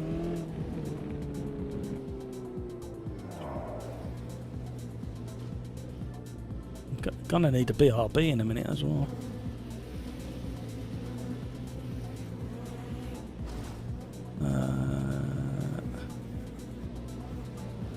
Skeets, my PC is finally stable. I might take some time off to actually participate in a race. That'd be great, Skeets. Average Mike, seen some F4s at Mantorp here in Sweden, and of course rally and touring cars. Yeah, it's good to see the real stuff. Never F1s, F3s. Average Mike, I heard Rally Sweden was great. Mind-boggling fast rally drivers. They must have a... They definitely do. Absolutely do. Skeet should have bought my FSR2 wheel direct from Moser. Rally cars are also built like tanks with the rudimentary repair requirements. Yeah, have you seen the roll cages in modern rally cars? My word. Right, what's the video I wanted to show you? Oh, here we go. Have a look at this one. So the car comes in. This one's very stable, wasn't pushing that hard. I think it's the next car that comes in. There's a red car, I think, that comes in. Right, he's sliding. He's still sliding, still sliding, still sliding. What's the bit I want to see? Oh, I've selected the wrong one. But the camber on the rear wheel as well. Yeah, he's definitely pushing there. Look at the amount of slide he's getting. Right, that weren't the one I wanted. Let me find the one I wanted. Let's set up the next race as well. What did you say? Sprint race.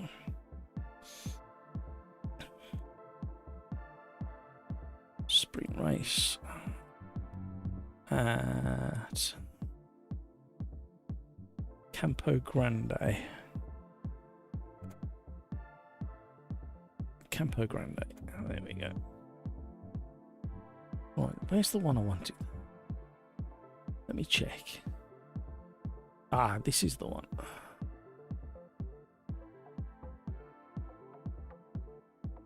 Let me get it to the...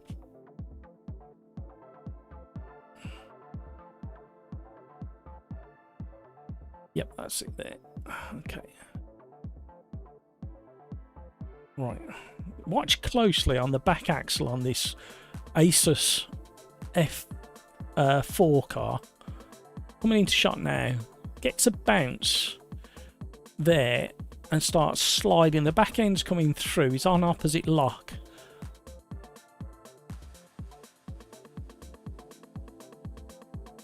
Let's see that again. But I've got some slow-mo where it shows the sidewall wobble. I'm pretty certain it's this one. Am I missing it? Goes into the slide. There you go. See how it's gripping and letting go, gripping and letting go, wobble, wobble, wobble. Very, very subtle, but if you watch closely, you can see it. That's what I can feel in AMS2.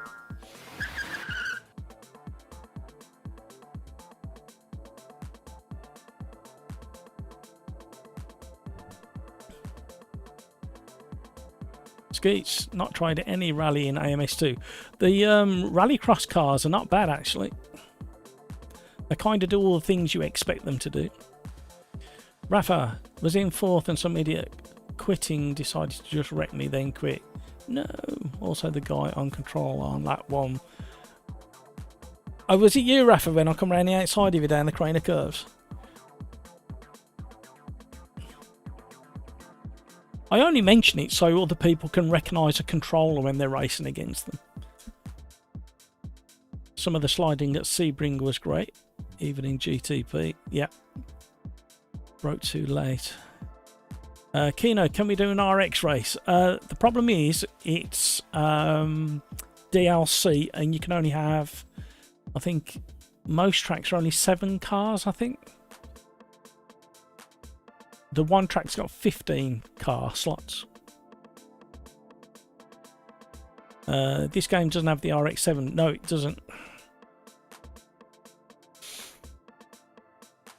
Right, do you want to see literally the rarest car at Donington Park yesterday? I spotted it as I was about to leave. I was right over the other side of the paddock. Do you want to see it? Can we have a few yeses in chat if you want to see the rarest car at Donington Park yesterday? And it won't be what you think it is.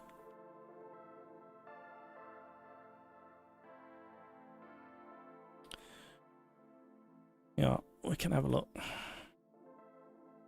There you go. There's the rarest car. With all the cars that were at Donington Park yesterday, this was the rarest by far. A Ford Fiesta XR2, even with every British owned hot hatch in the 80s had a Moss security badge in the rear window, and the interior was immaculate as well.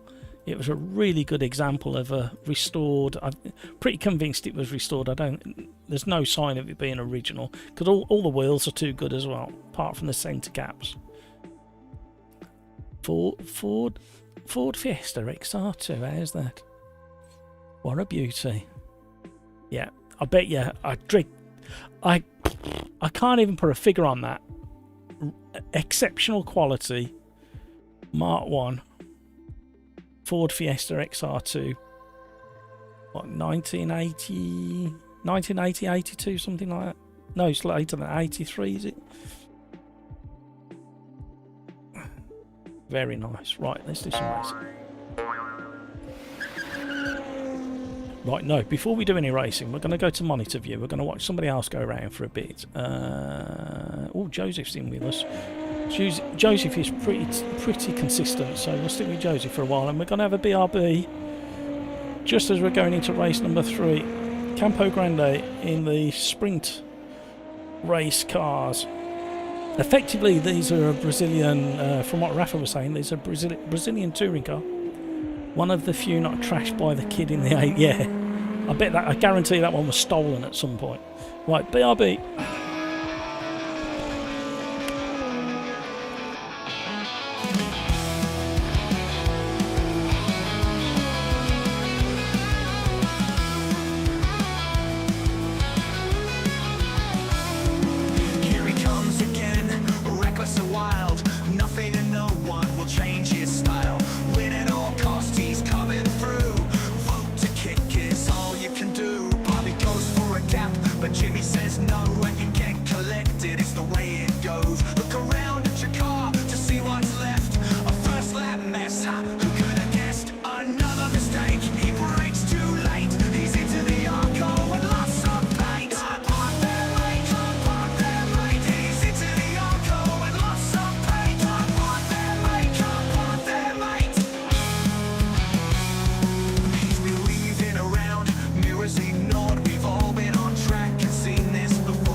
Quite the way they should.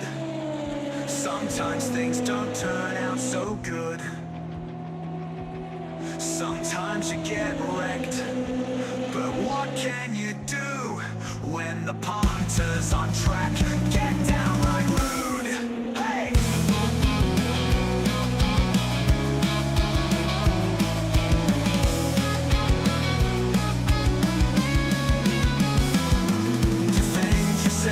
Hold your line and hope it's not you in the grass this time. But even great reflexes won't save you when these open lobbies do what they do. It's a roll of the dice every time you join. It's as random as a flip of a coin.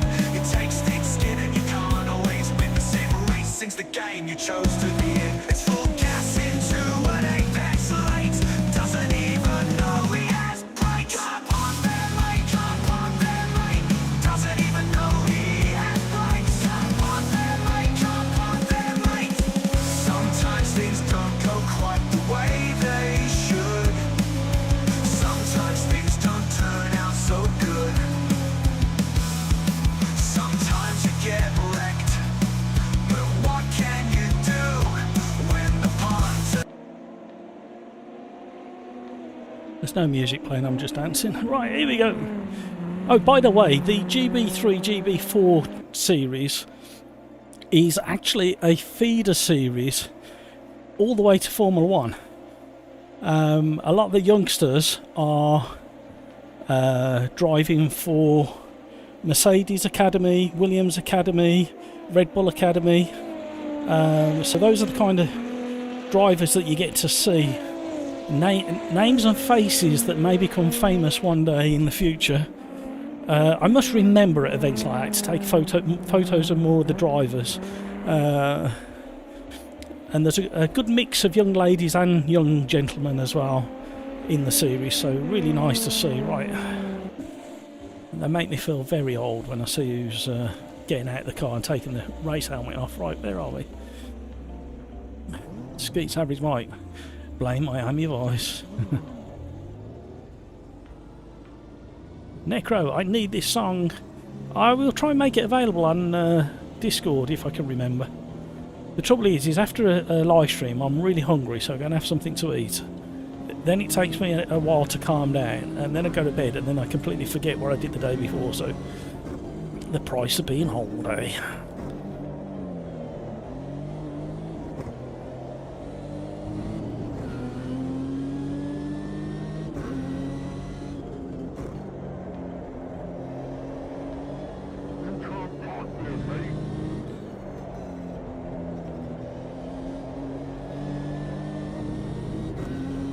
Skeets.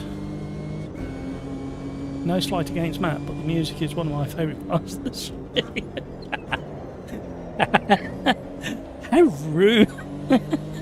Valid, but how rude.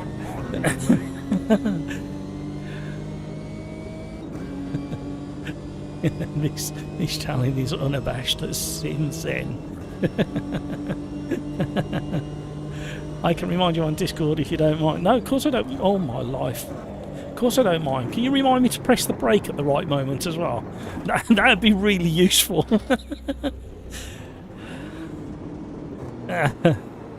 Oh dear. I can't even blame them.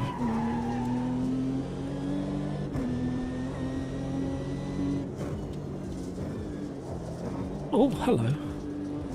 I've had to shut the door a little bit more because it's getting to that time of day where the little bugs and fly bitey things come out, and I've left it about a palm's width open, and I'm too hot already. What's that all about?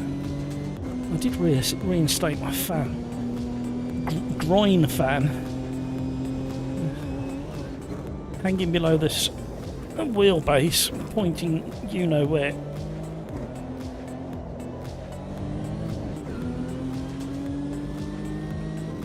There we go, a bit of fresh air being blown at me.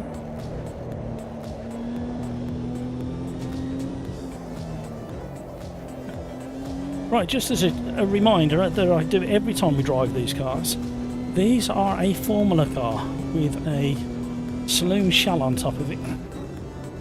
The engine placement, the suspension geometry, pretty much everything, central seating position. All it is a Formula car with a saloon shell bolted. Well, some of them might be belted as well, but bolted on.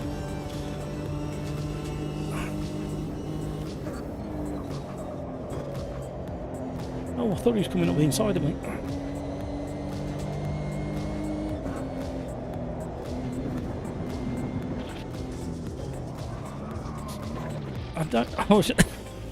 Believe it or not, I know it's really hard to believe, I was trying to get out of the way of that car.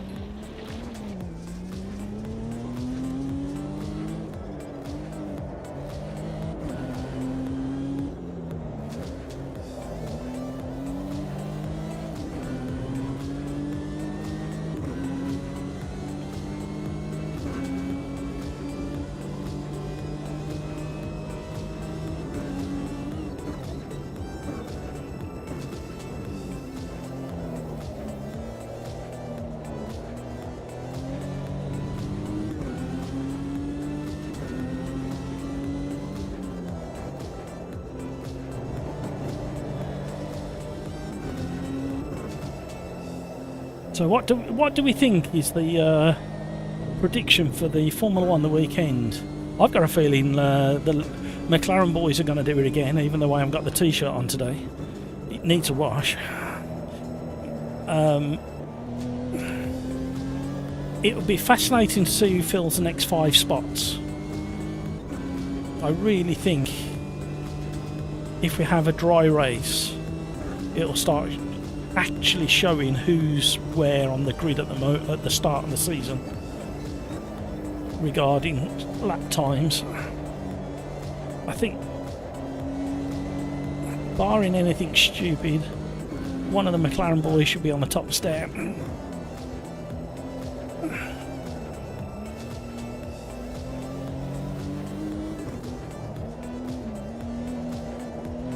Oh, can feel it lifting an inside front wheel.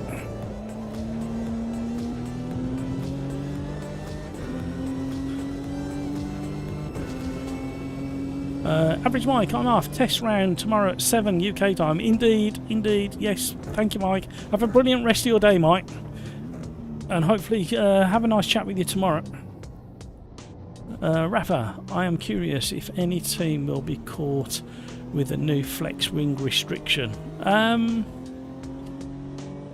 Yeah, it'd be hard to get away with it now because they've got all these little stickers, the little dots all over all the tested faces of any of the bodywork, and the onboard cameras are designed to pick up any infringement, aren't they? So,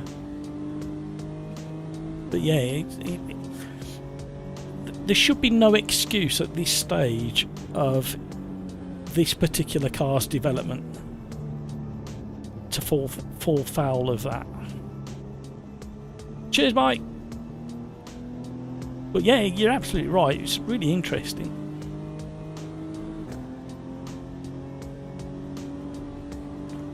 I'm such a saddo. I do watch some of the analytical videos on YouTube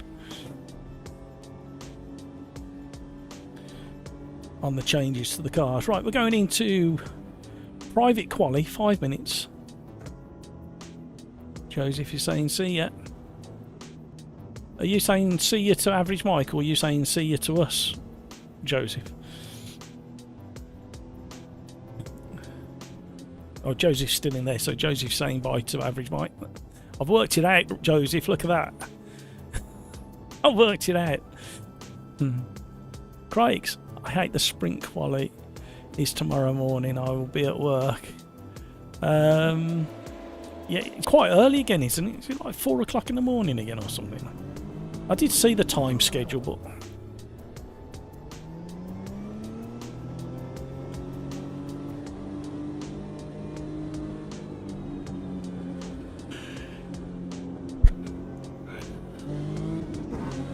Right, is Wreckfest 2 out yet?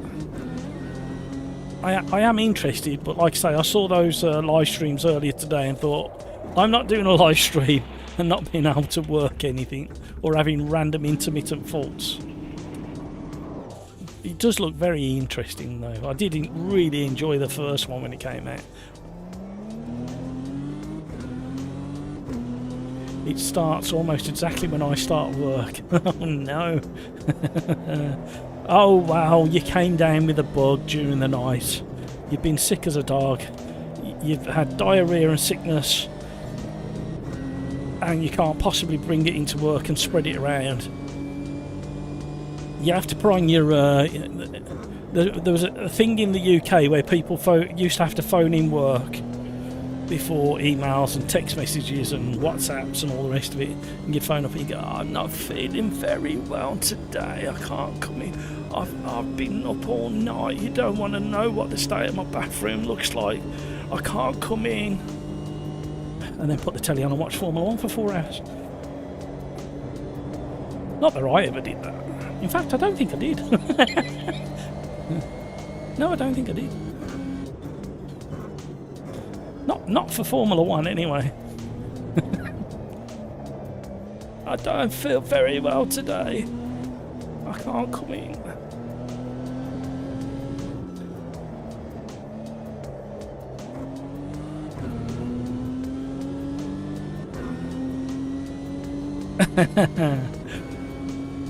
WRC Kenya started today too. Yeah, some fantastic photos of them ploughing through some of the soft stuff.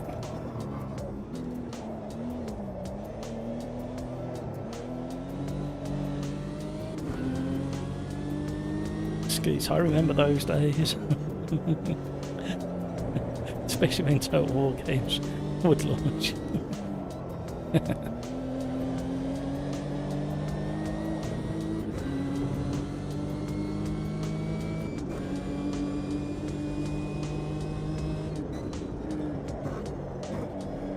Somebody just joined Discord. I can't see. Got too much open in the way. Thank you so much for the likes, everybody. Thank you to the 87% who clicked on the poll saying that they have actually hit the like button. Very, very generous of you. Do appreciate it. Yeah, I really wanted to do some Wreckfest, to be honest. We might do some next week. I might get hold of the early release, even with all of its little issues that it's got, and I might have a little tinker with it because it's supposed to be going into multiplayer, and they're putting it on offer on early release. But some of the little bugs that were happening on some of the live streams were a bit off-putting for like doing a live stream without testing it.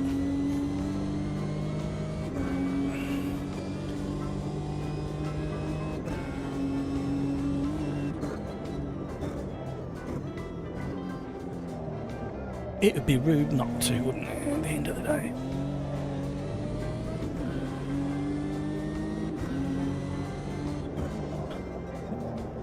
Hi, Marvin. What's the server name? The server name is Sim Racers Arms Pub 2. No password. Jump in if there's room. You might not be able to see if it's full. Just wait till the end of lap 1 or 2, and we normally have a few rage quitters by then. I just heard somebody say hi in Discord. I'll jump in and say hi in a minute. Got my hands full.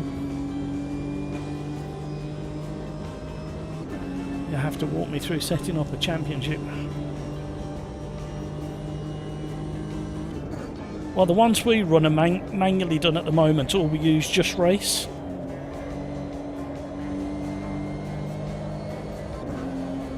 But you can set up an offline, a single player championship. In championship, it's quite flexible. It's something I've never done actually. I've had a quick look at it, but I've never actually set one up. Kevin M's the man for that. Kevin M's done it.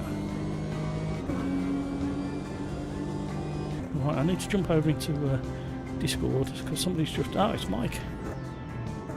Hi, Mike. Yeah, sorry I'm a bit delayed. I was got my hands full with this car, and I couldn't see who had joined either because I got another window over the top. So yeah, it's gone really quiet the last couple of weeks on Overdrive. I'm not quite sure where everybody's. It must be the good weather. Got them drinking beer in the garden. It certainly is even better tomorrow, I think. Apparently, warmer, but a bit cloudier. Yeah, I was in just t-shirt as well.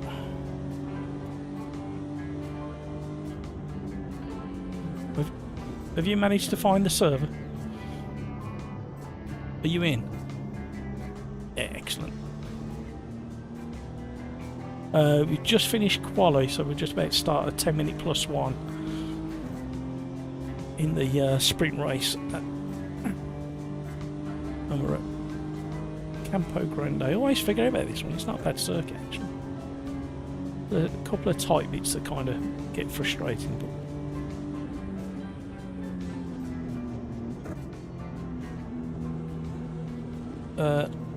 I have no idea. 3,910s or something. I don't know.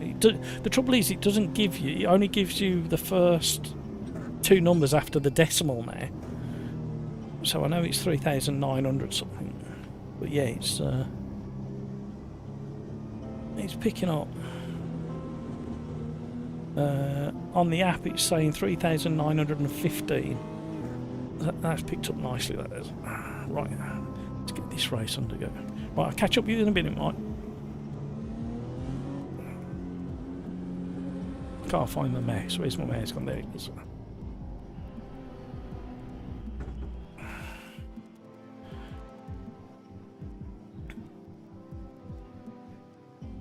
Right, here we go. Did you find it, Marvin? Skeet says, hi, Marvin. Yes, the online version. Yeah, have a look at Just Race, or there's another one. I forgot the other one.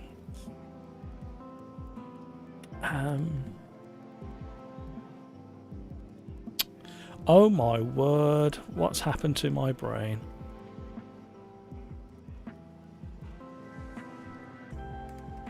Come on, gang, help me out. What's the other one? There's Just Race and another one. Absolutely useless.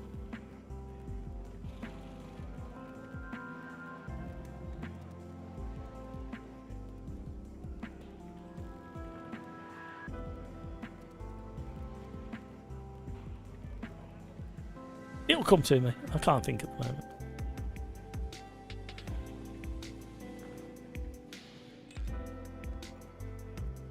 moment. No, not the Emperor one. There's another one. It'll come to me.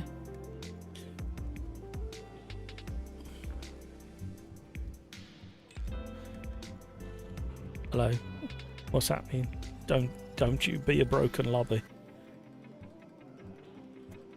Is somebody still out on track?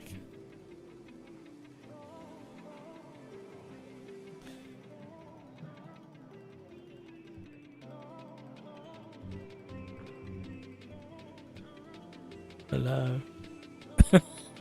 Oh no, don't do this now. We haven't had this for ages. I have 4 single player championships already. Oh, okay. Crikes through pole by spinning in the last corner.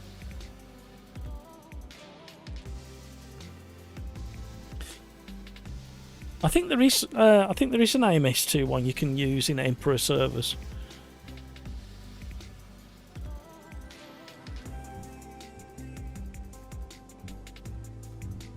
It may be broken, everybody.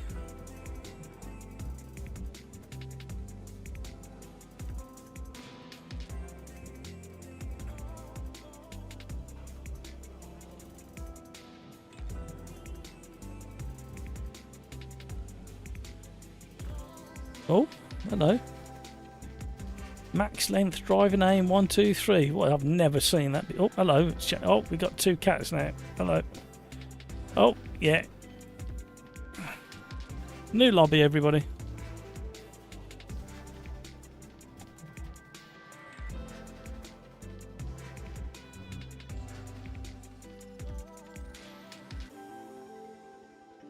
Right, I'm having to do a new lobby. Yeah, that one's just kind of balked itself. They keep threatening to. Yeah, should be a priority now.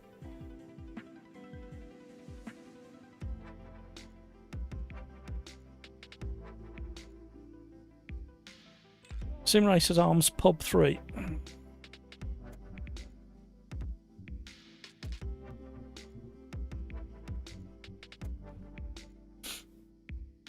New lobby's up and running, everybody. Sorry about the inconvenience, everybody.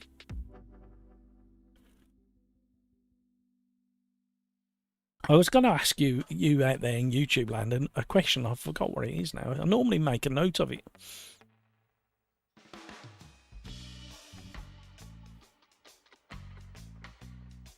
It is... well, the second one was my fault. Sorry, the first one, the end of the first one was my fault. I forgot to change track, and I really wanted to do the Formula 3 at Donington. And I kept the track that we'd done in the Formula 1 cars, which was absolutely mind-bending, the Formula 1 cars at Mosport. Very fast circuit.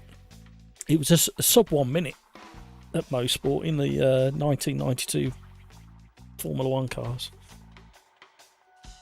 And then I wanted to do Formula 3 at Donington. Like I say, I forgot to change the circuit, so I killed that lobby and did another one. So this is the first hiccup of the day, really. Yeah. Josie, if done for tonight, see you tomorrow, Matt. Okay, Josie, if you're joining us for the practice session, or taster session, I should say. Kino, can you take practice off just for this race? The problem is, if I take the practice off, it doesn't give the latecomers chance to get into the lobby.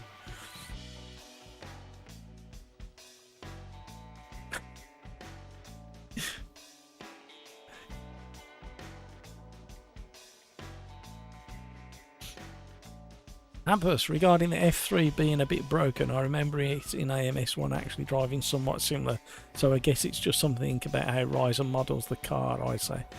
Yeah, I also think as well, Hampus, I don't think it's potentially linked to that, actually. Not many people drive them because they know they're not what they should be, if that makes sense. So you imagine You imagine if they got them to drive how everybody would expect them to drive, or at least to the standard of the mods that you get in AC1, then people would start driving them more. So yeah, it's just a little bit frustrating, really. Like I say, I'd much rather than fix 3 cars that need attention than bring out a new car. But that doesn't bring in revenue, does it, at the end of the day? And you can't fault Riser. They work so hard on all the other stuff and they fix so many bugs over the years. Look at the double tyre model that they had by accident as well. That took a long time to pick up. The multi-core threading, that was a late discovery as well. So certainly not knocking them, but I know what I would prefer. That's what I'm saying.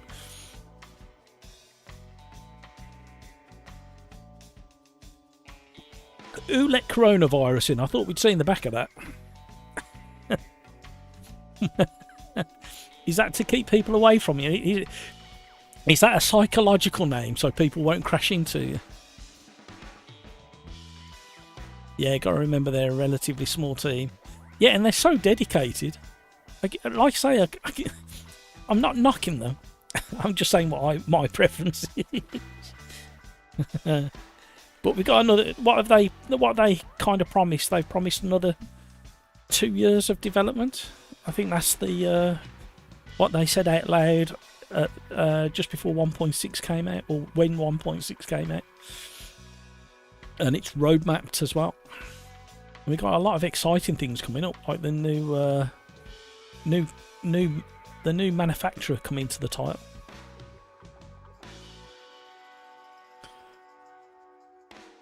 And there's so much to like. There's just these little bits, and you know for a fact, if they nailed the multiplayer, in-house multiplayer, it would bring so many more people to it. Right, sorry that we're going through.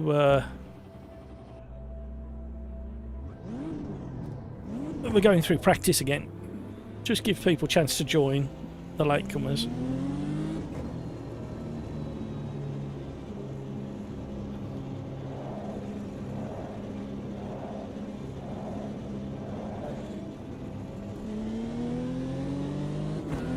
I mean, if you remember how this car used to drive back in 1.3, 1.4,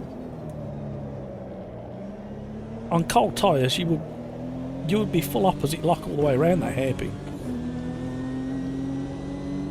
And it's a very flat kind of suspension type of car where there's not much lean or roll or pitch or roll to the car. Very stiff suspension as well.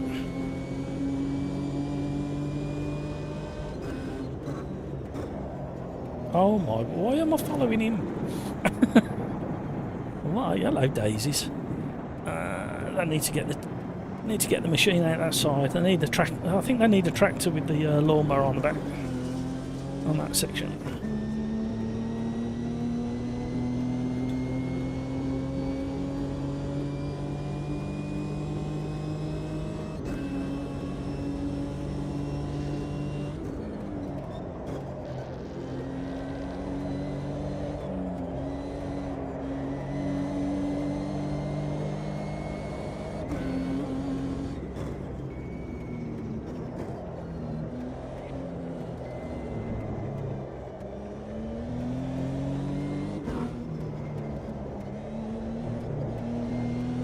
When I'm a multi-millionaire, I will try and get to as many tracks as I can and have a dry round. How's that?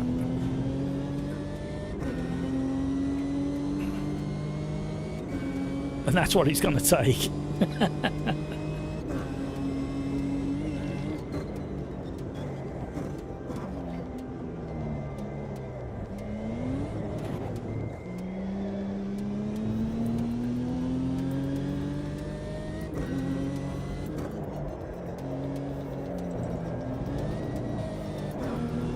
Right, I just want to go back to the pits and just check a couple of the settings.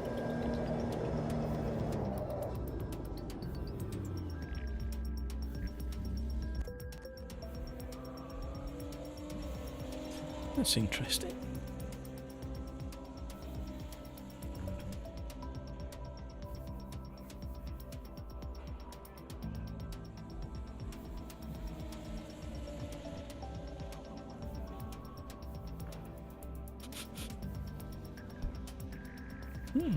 Right, set up.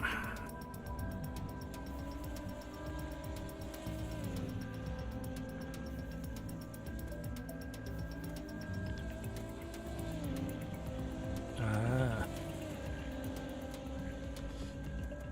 Uh-huh.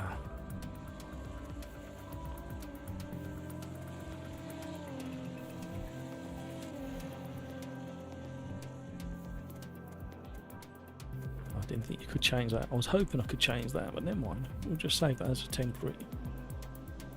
What? Johnny, what's that? Where's that come from?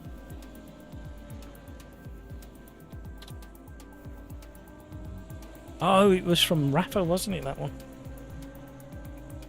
I think. Or somebody shared a setup, didn't they, last week?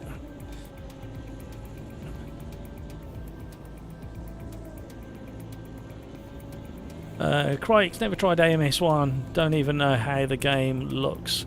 I think you'd enjoy it from a handling and force feedback and tyre point of view.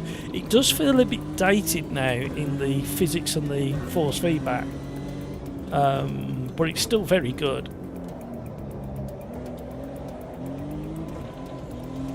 The graphics about it look their age now. It's not. Don't get me wrong. It's not the worst thing ever. It's kind of similar to AC1, without all the trimmings added to it. In the looks department, that is. Oh.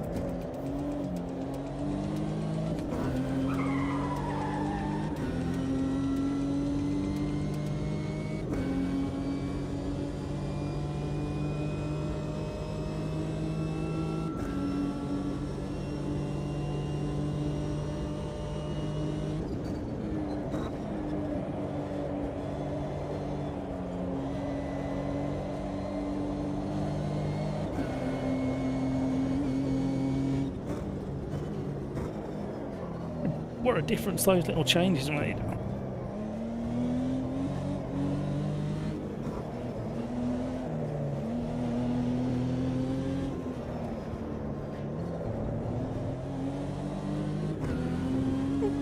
Hello. Ampus, not driven it in a while, but it was definitely my favourite sim to drive a long way. Yeah. I haven't driven it for about 2.5. What did I say last week? 2.5, 3 years. I booted it up just so I could drive the Stadium Super Trucks. Literally drove it for about an hour and a half, having a giggle in those, and then turned it off and never put it back on again.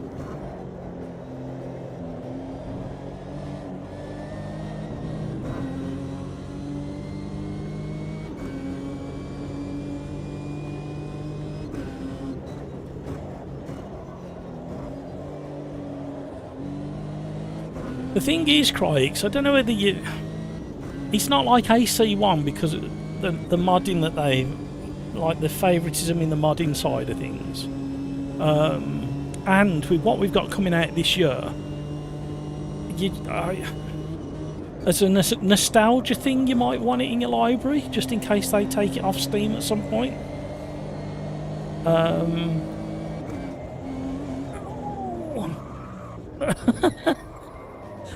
I'll just go over here. Oh, sorry, Mike. Sorry, Mike. I got a proper slide on then, and you was on the outside of me. So I just carried on pulling over to the left to get out of the way.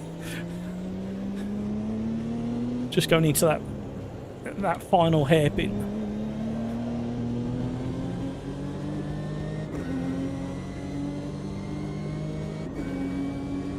Don't really want to pay for it now, but I like to try it one day. Yeah. If it's on offer really cheap, then it might be one for the nostalgia bank.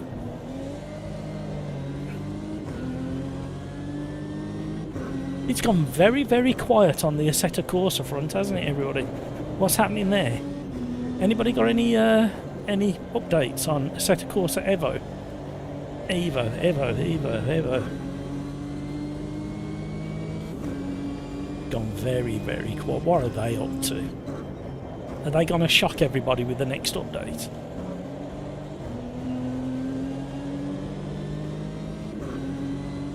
Come on, I demand answers, god damn it.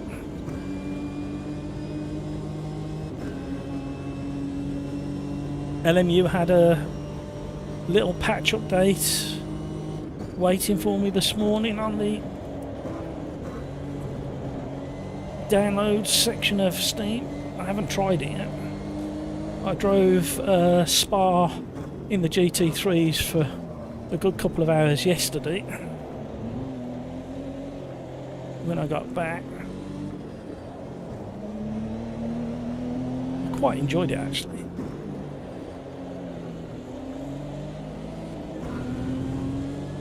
Well, actually, the Ultimate Edition for AMS1 is 50% off, but it's still €26. Is it?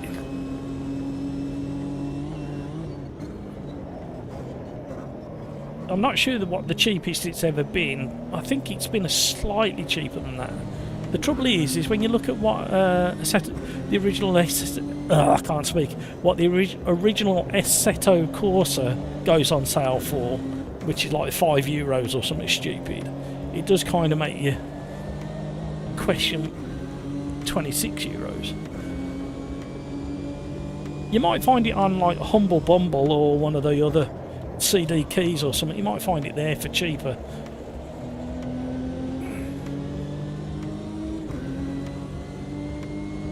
Yeah, that's big. Yeah, it is a bit.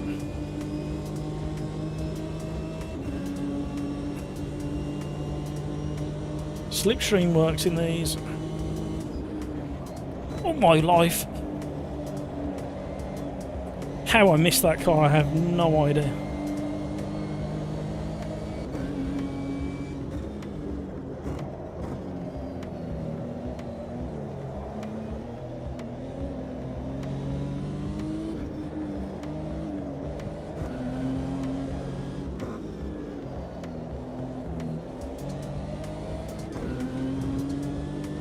Right, relaxing.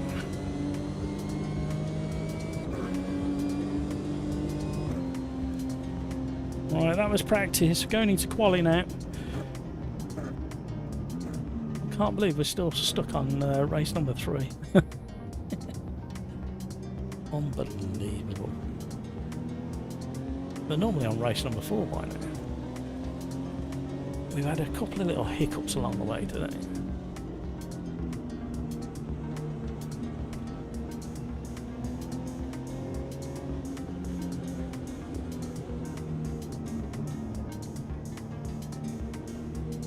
So, has anybody seen Wreckfest for download it? Let me have a look, see if it's there.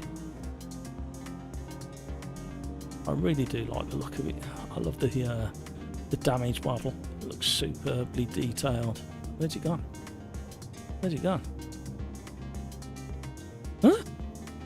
Is it what? It was there earlier. I can't see it in my list. Bear with me, everybody. I'm not standing for this nonsense. Where the... Ah, there it is. Oh, they've reduced it further, everybody. They've knocked another £5 British off Wreckfest 2. Early access. It's now 20 British pounds. I'll be having that. Let me test it for you, so you don't have to spend your money. Let me spend my money, and then we'll do something on Monday with it. How's that for a deal? Right, it's there. Right, here we go. Yeah, I think I bought AC for like 7. Yeah, would have been about that. Hampus also online was dead even before AMS2, but was quite competitive time trial. I should have some records in different Formula cars, or you're making me want to boot it up and have a look now. Stop it. Someone called Tim O'Glock was ridiculously quick, if I remember. Is that the YouTube guy? What's his name? Timo? I think think it probably is, isn't it? Oh, what's his name? See, that's bugging me now. I wish I could train my memory. I probably could, but it's just not happening at the moment. Right, hang on a minute. I'm not happy with the way my brain's working today.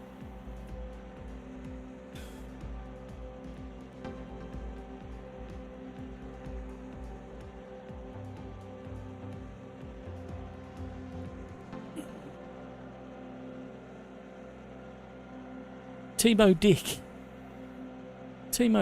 got a huge. I wonder if it's the same guy. Right, better do a qualifying on that.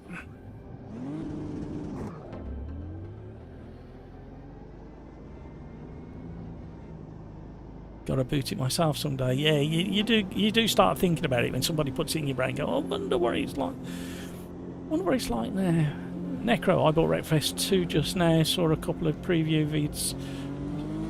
Sold in 60. Yeah, the damage model and the environment looks absolutely brilliant. I watched Traction GG live stream earlier today before my live stream, and I saw another live stream, and there was a load of glitches with the controllers they were using, specifically steering wheel glitches, and they were having like clutch activation even though the clutch wasn't mapped. But I still want to try it because I had so much fun in the first one. And the other thing as well, I don't think the consoles are getting Wreckfest 2 for at least a minimum of another 12 months. I think that's what I heard. Yeah, but if I think we're a little way off, but if they can get it stable and get rid of some of the early glitches, I think there's room for us to do some Wreckfest 2 on the channel, just to get some silliness and some crashing out of our systems. Because I've seen the way you all behave at the end of a race. You think I haven't been looking, but I have. And you're all prime candidates for a bit of Wreckfest 2. I know you are. And there might be some collaboration with somebody regarding Wreckfest. I need to see what their thoughts are on it first. Right, let's try and get a...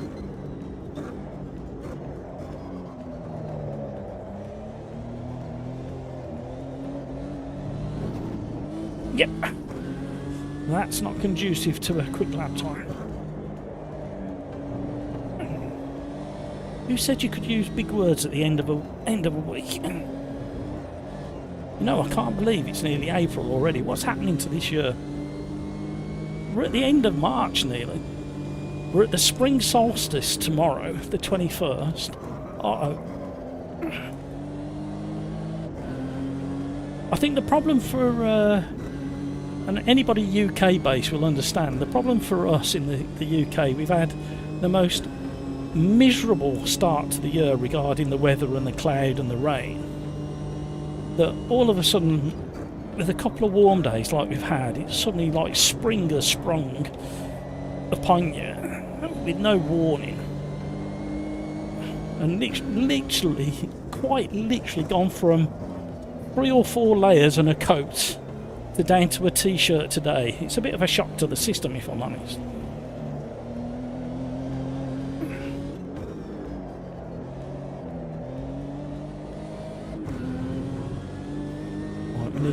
We need to try better.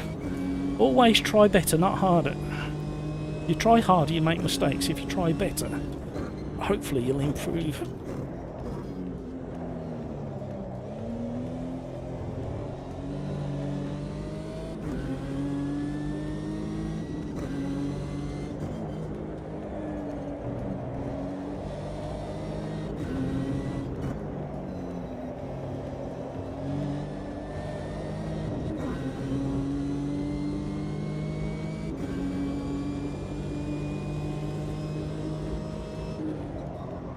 Oh no, messed the braking up. We were so... Oh no!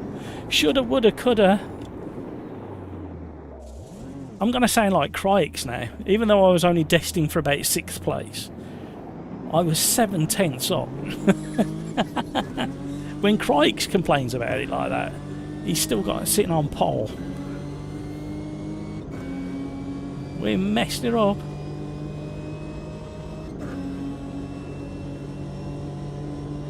Hampus, not sure if I want it to be as brilliant to drive as I remember it. Early reviews say it drives very, very similar to the way it drove before.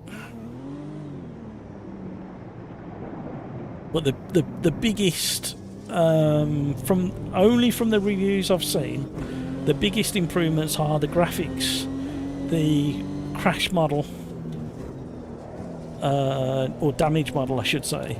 I mean, the graphics and the damage model were pretty damn good in the first one, if I'm completely honest. But apparently they've gone to the next level. I heard one opinion saying that they thought the sound has gone down a level, but then another one saying it had gone up several levels, so... Oh, AMS1, I thought we were on about Wreckfest again. I'm sorry, Hampers. Cross lines. Oh no. Right. Well, that was awful. No, we could. What could we have done? Oh, we might go up into 4th or 3rd or 5th. What should have been? I'm okay with that. Wreckfest 1 is magnificent, so I have full confidence. From what I saw, it's got the same core behaviour, only better, and it looks that, yeah, it's one of those. It's one of those titles where you just want to go and have some fun, and you know that you're going to have some fun. There's literally no way you can take anything with Wreckfest 1 or 2 seriously. And the only thing I did with Wreckfest 1 was I got all the workshop contents, and they did a short list of UK oval tracks, including Birmingham Worlds, which I've been around, and it was pretty accurate actually. It was quite a lot of fun. Crikes, never tried Wreckfest 1. Have you not, Crikes? It's such a laugh. I drive Wreckfest on. I do as well. I do Necro. I won't have it any other way. I won't sit there with the controller in my hand. If it's got a steering wheel, I'll drive it with the steering wheel. Right, just out of curiosity, I'm going to ready up now, see if we get any synchronisation issues. I'm going to turn that fan off because it's annoying me now. Nibbly! Hi Lord Matt and all in chat. Hello Nibbly, how are you? Thank you so much everybody for all the likes. You are very, very generous again. Too many games, not enough money. Well, what follows on from that is if you have enough money and all the games, you don't have enough time. So it's a catch-22. Hampers, I have Wreckfest on Steam and 13 hours, but can't remember it. Oh, it's just a giggle. It's just one of them stupid giggle games. Hello.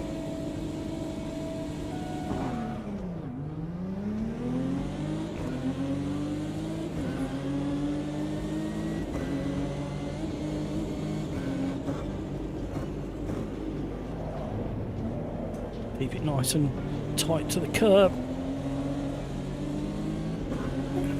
Wow, well done everybody. Turn 1 hairpin was pretty clean from what I could see in the mirror.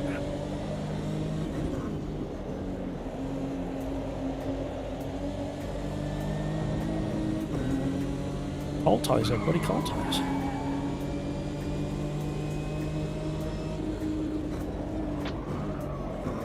Uh-oh, somebody having a bit of a wobble and a dink. Oh, hello. Oh, hello. Don't look. Something's just happened, everybody. Look away. All good, the sun is out. Yeah, weren't it a lovely day, Nibbly? So warm. Absolutely love this time of year. The problem is we've still got another 10 days before the clocks go forwards. I think it's is it the 30th of March that the clocks go forwards? It's even better when that happens. I don't know. I don't even know. Can somebody please explain and validate why we still do what we do with the clocks?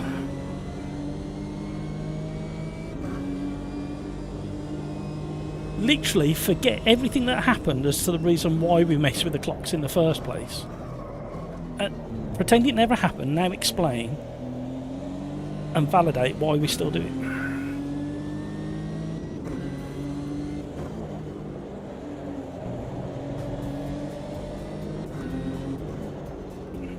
It might be one for AI to answer, mightn't it? You have to command it. Forget all the history around the clocks going forwards and backwards. And now explain why we still do it, AI. See if that can work it out. It's supposed to be cleverer, more intelligent than us humans.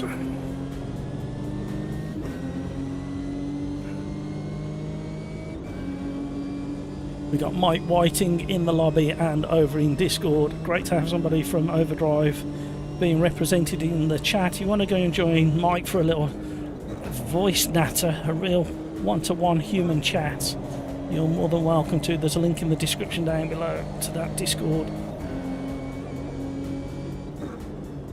Oh no, I've done the same.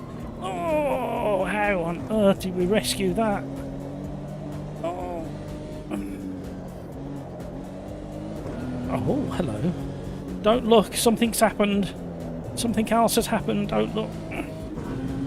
It won't last for long.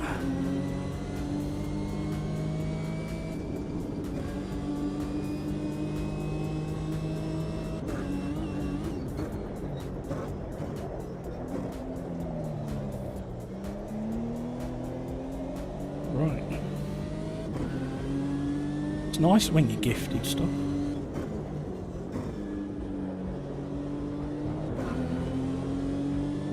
I've got frame rate drop. I thought I noticed it. Why now again?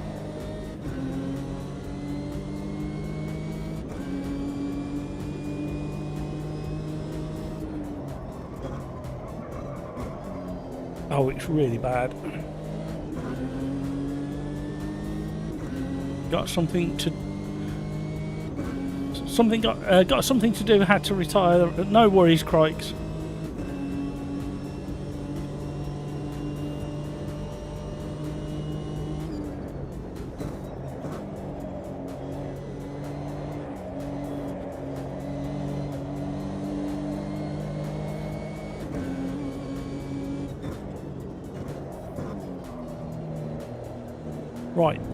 Right, last time this happened, we've done about 3.5 hours, now we've done 2 hours 40.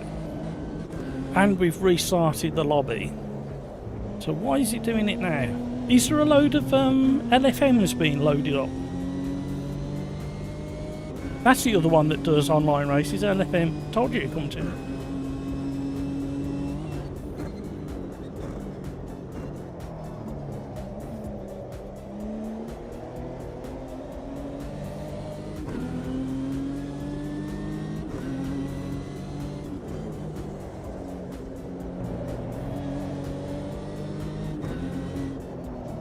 I'm really struggling with the frame rate and working out where the braking point and turning in point is.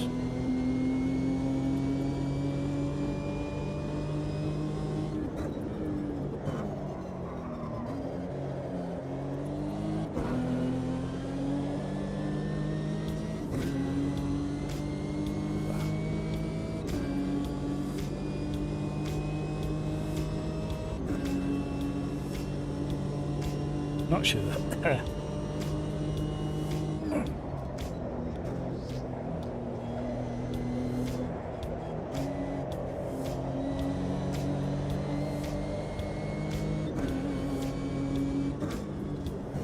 Oh, I missed the braking point again.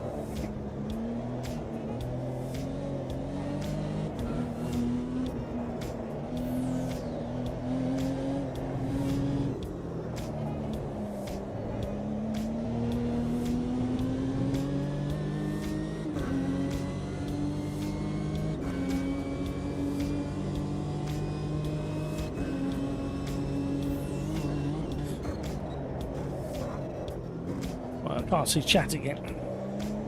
YouTubers shuffled the screen so I can't see chat.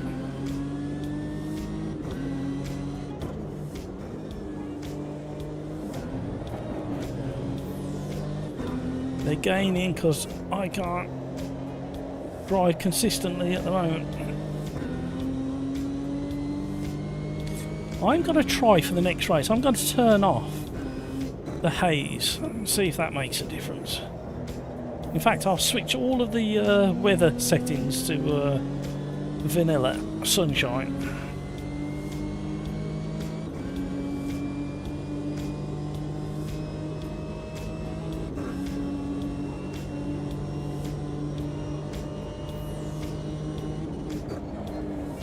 Yeah, that is horrendous now.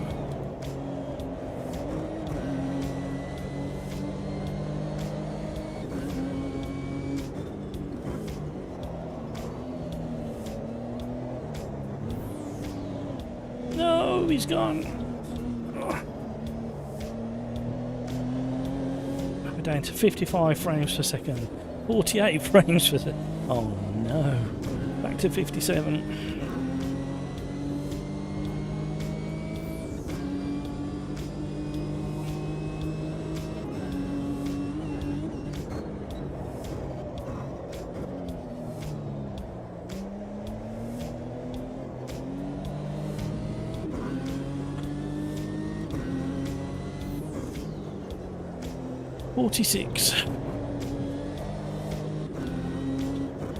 That's getting a bit... Oh. No. Come on. It'll fix itself by the next race anyway. That's what it did on Tuesday. Where we go? I don't know whether it's showing up on the stream, but just as I went into that braking zone, there's a major drop in frame rate.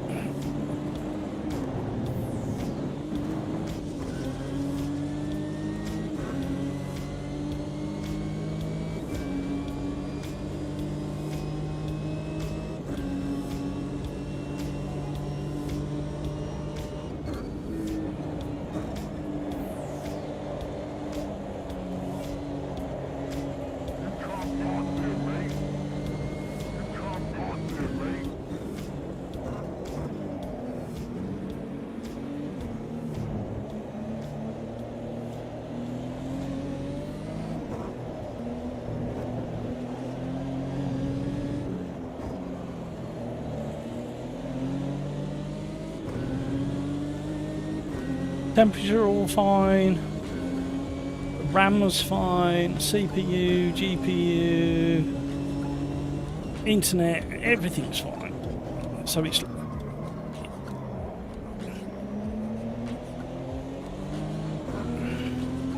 the way that when you move into the next race within the same lobby, everything seems to have fixed itself and the frame rate's okay again. So it's almost like a build up over time. And because it doesn't do it in any other tile, and I haven't changed anything regarding graphics drivers and stuff like that.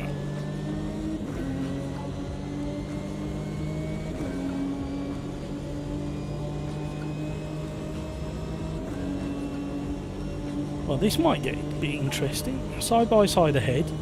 Side by side ourselves. Oh, I don't know, hold on.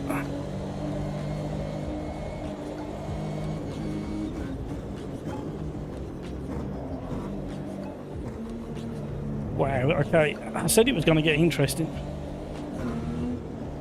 My brain has almost adjusted for the frame rate, but not properly.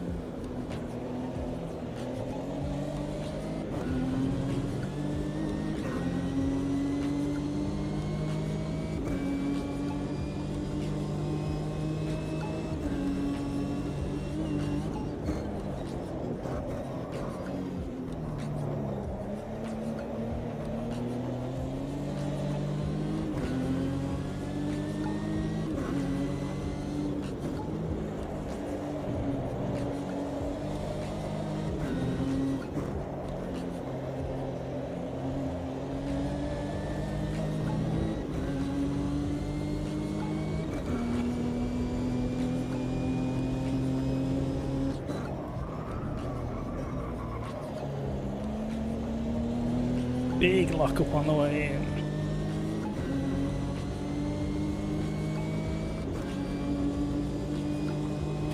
I can feel the hot air coming out of these exhausts.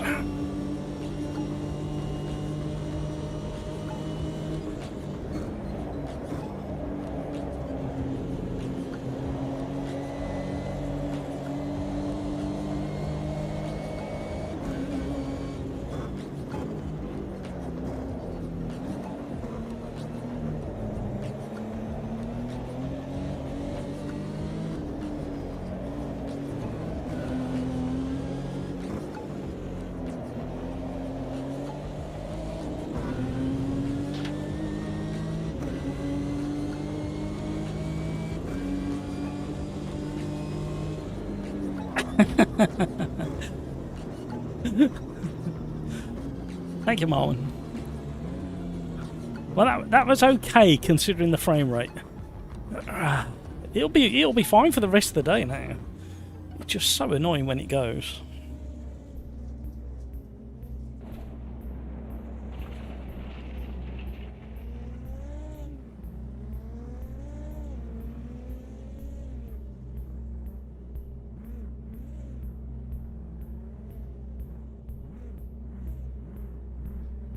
Woo! There's something else I was going to show you while we're waiting for the next bit to tick over. Oh, I know.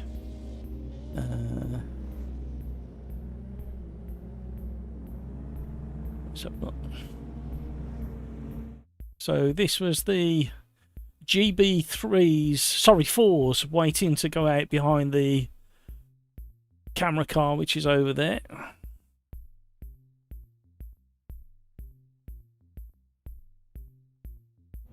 I got some good shots from the camera car, some really nice dynamic shots. And this was looking back the other way. I think there was 17 or 18 cars on the grid. I had the camera car around for about two or three laps. Got some really nice dynamic shots of them.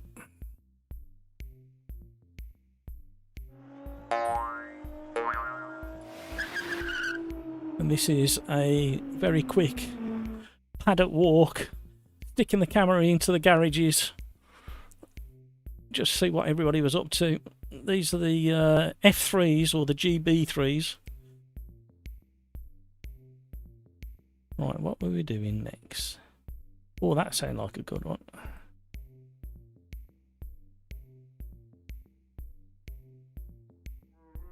Shall we do the BMW M1 at Le Mans? In homage to Eddie Jordan. Thank you to Rafa.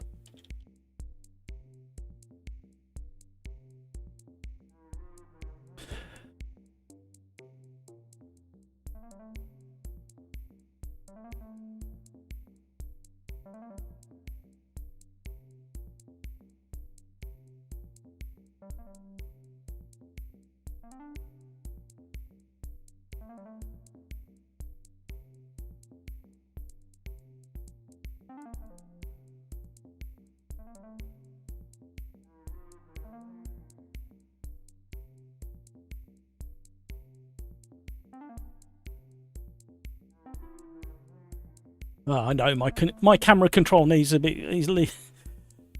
It needs a bit of attention. I do. I'm getting the hang of the new camera. Well, it's not that new anymore, to be honest. Thinking about it, it's the newest of the cameras that I have. And you've even got a shadow of me on the floor. That's distracted you. You can't unsee that now, can you?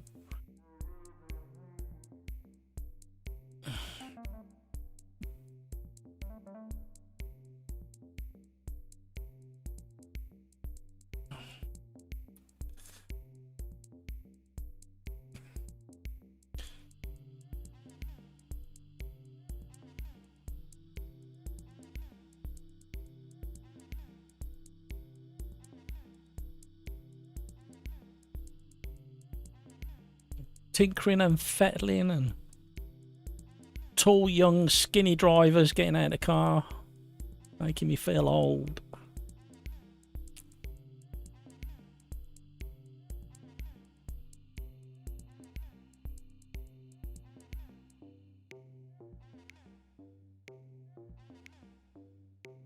People looking at me funny. Why is he carrying a funny little camera around with him? Why is he sticking it in the doorway? These are all the looks I get from everybody, you know. This is all in your benefit as well.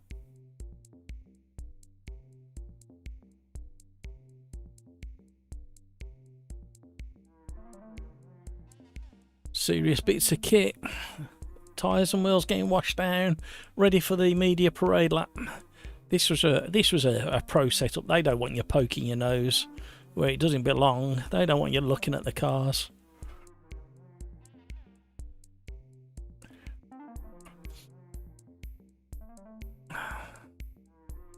Doing a good job. Look at that.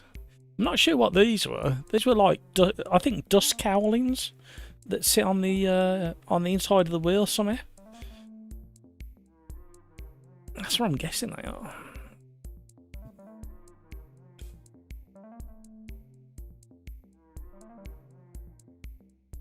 There you go, that's enough of that. Let's get back to our racing. Oh, no, as he's thinking about booting up now. And the last one I wanted to show you was... where's he gone? Oh, there.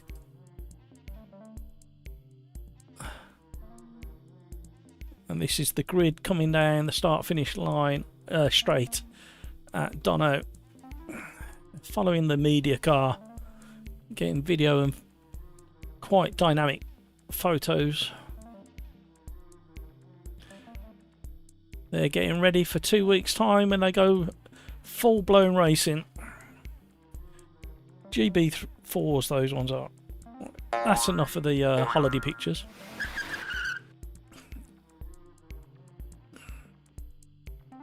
Right, very quickly as well. I like the fact somebody's, at least one person's clicked no that they haven't clicked the like button. That tickles me. Rhino, hello.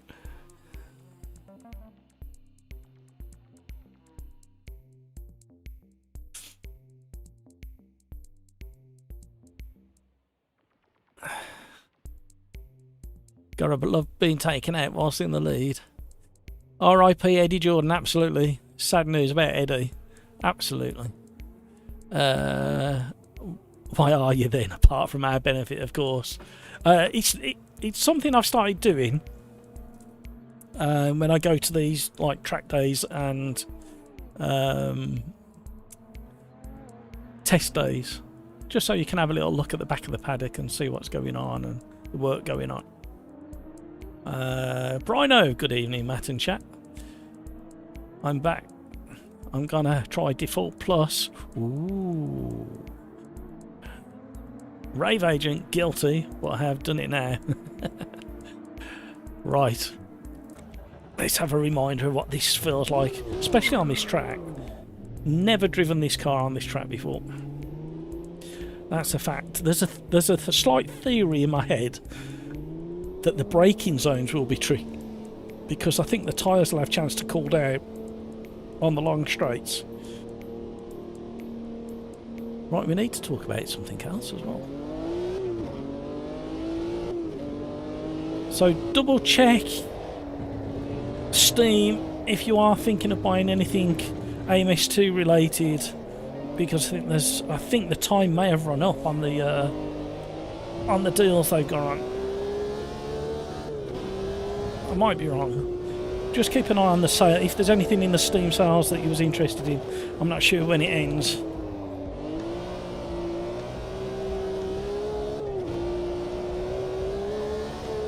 This might be fun round it.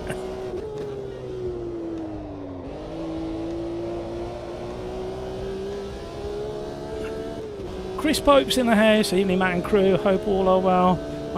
I'm in. So sorry for the slide in advance. In these cars, everybody will be having a bit of a slide and an apology.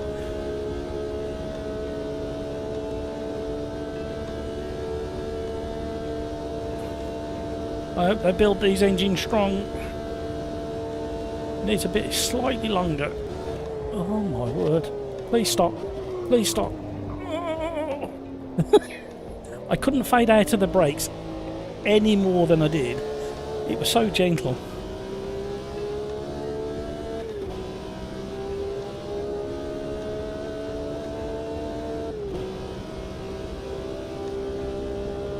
Let's see if them tyres cool down.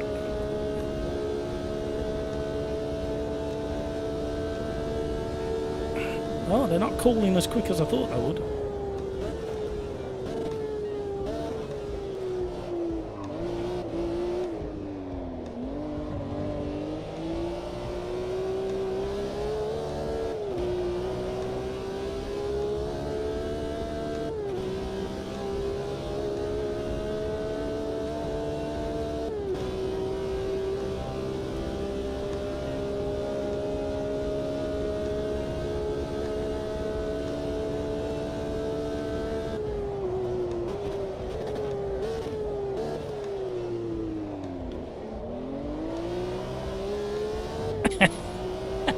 Alright, calm down.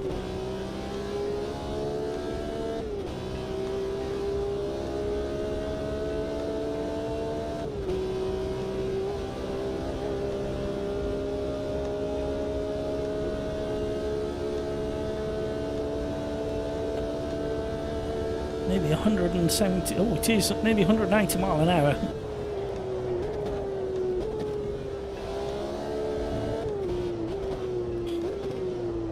Definitely needs a slightly longer final gear or fifth gear. Especially if you're getting the slipstream of somebody. I'm tempted to lengthen fifth gear. Oh, double shifted. I was going to change the weather, wasn't I? And I forgot. Sacked again.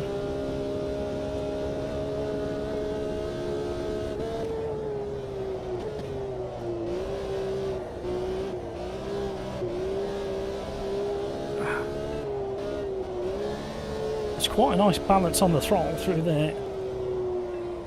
Not there though, that was a terrible lift off oversteer. Uh oh, tank slapper. That was terrible driving from me. The transition from the right-hander to the left and I lifted off in the wrong place.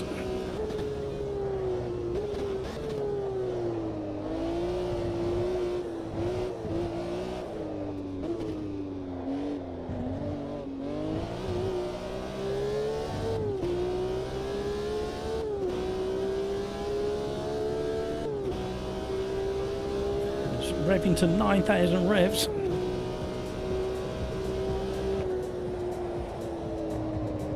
Oh. Please slow down. Oh, you have to be so patient on the throttle.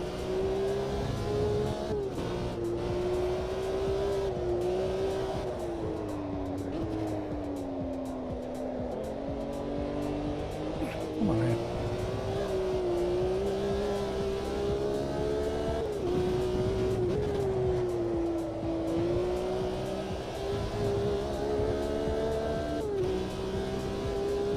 Let's just see what lap time we get. Then we'll come in, change the a couple of bits on the setup, not much.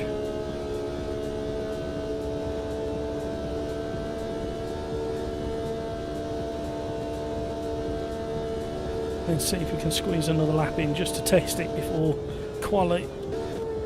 It'll be a 1 lap Quali.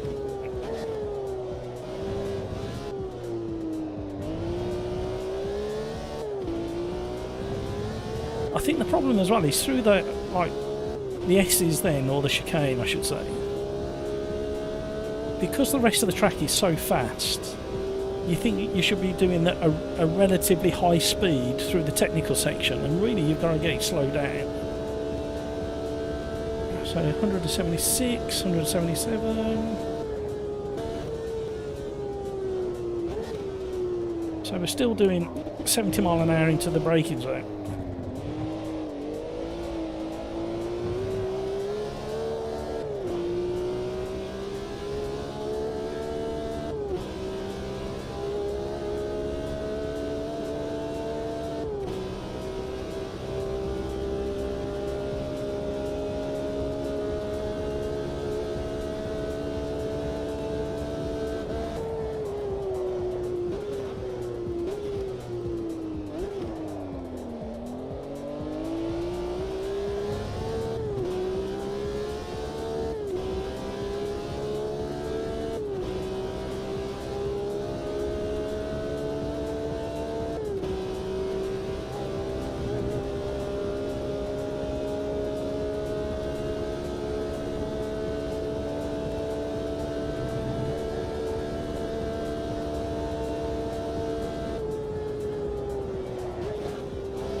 What sort of times are we looking at?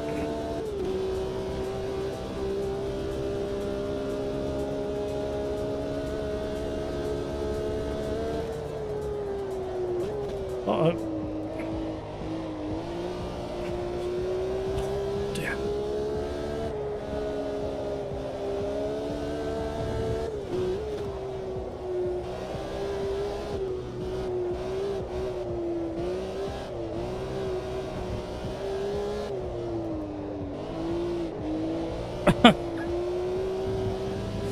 Okay.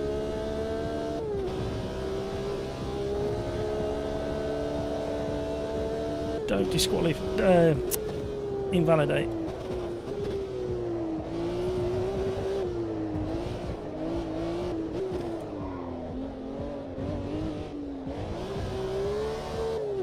So what times are people getting? Yeah, it's going to be a 8 lap and a flying lap. No mistakes are going to be allowed for the flying lap, that's for sure, because you won't get another go at it. Return to the pits, edit setup. Drop that. Drop that. One of them. Let's dump to the floor. Can't change that, and we want to go one of them, and we need to get out and do a very quick test.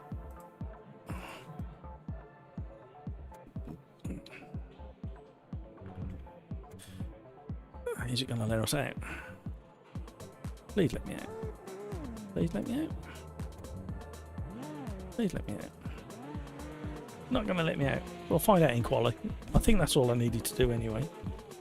Right.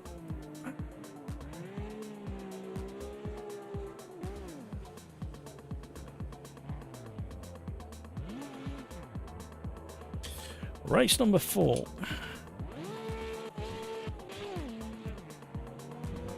Right, we'll sit on board with...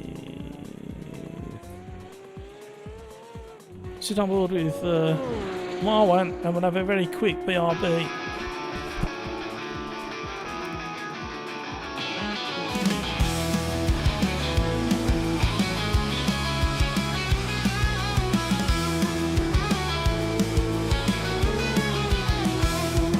Here he comes again, reckless and wild. Nothing and no one will change his style. Win at all costs, he's coming through.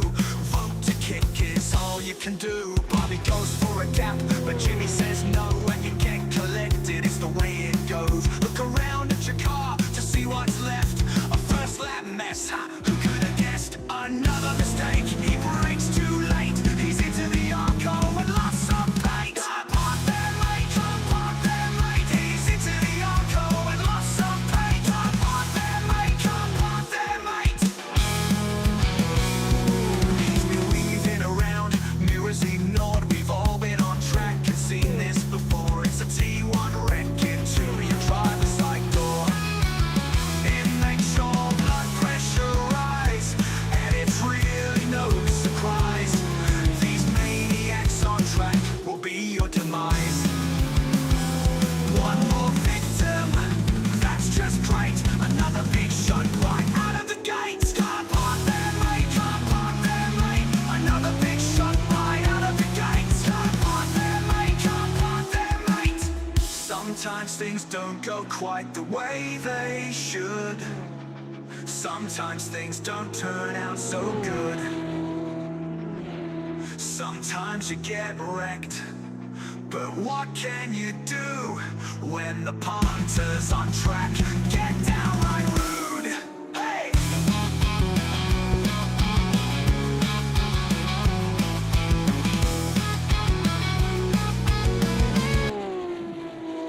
Still dancing. Right.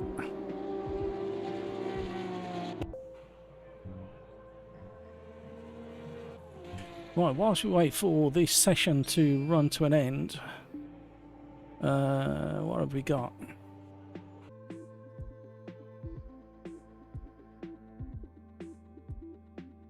So So the sale is coming to an end today by the looks of it.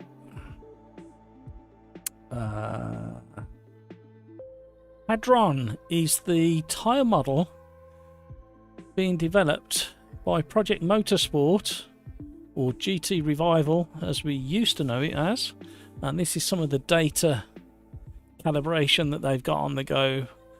It looks very tyre related, doesn't it, and suspension related, and maybe even centre of gravity, etc. ProjectMotorRacing.com is where this news article is being shown from. Internal name for straightforward physics and tyre model, or modular vehicle dynamics platform as they know, and it's called Hadron. Looks interesting. Principal physics engine delivers unmatched handling realism at 720 Hz. Let's get back to the racing. Yes.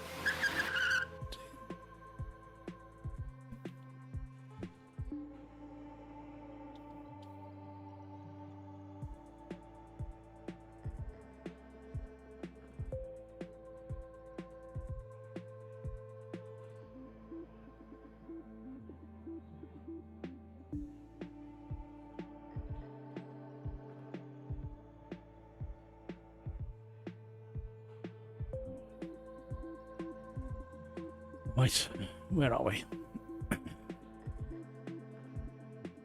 Rhino, much prefer the BRB song to the other one. I need to lower final drive. No, the number comes down, but you click on the right hand side. But I've gone for the 5th gear. I've extended the 5th gear. I haven't done the final drive because it'll slow you down out of the corners a little bit. I'm about to test it and find out, but Graham's on the right path.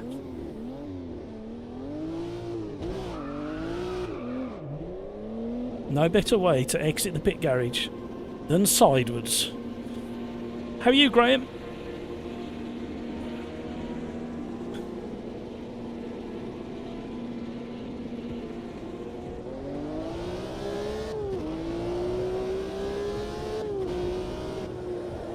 I have a feeling in my waters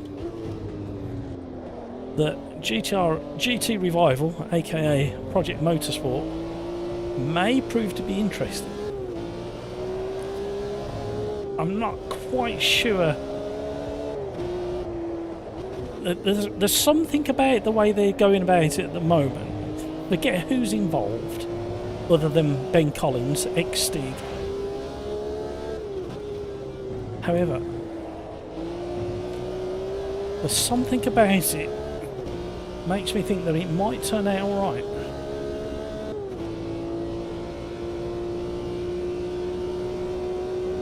So I changed 5th a little bit early then, so it's bogged down a little bit. So if you change the final drive, you get a better spread. You keep the same spread across the gears. Whereas if you do what I've done, you get the same acceleration in the lower gears, and then you just get extended 5th gear. So my theory is, and it's only a theory, that I'm likely to be behind people.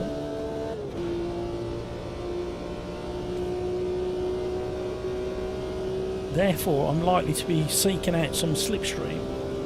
And if I've got a slightly better top end, we're getting 177 into the braking zone. So we're only getting a similar speed into the braking zone there because we're getting slower acceleration. So I may have gone the wrong way. So it might be better to do the final drive.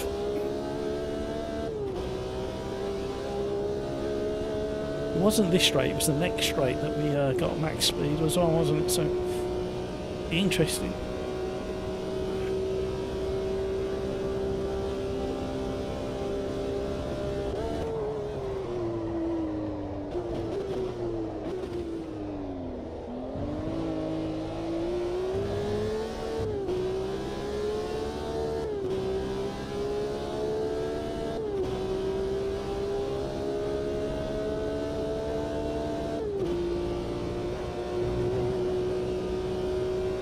down into the braking zone here was 177, I think.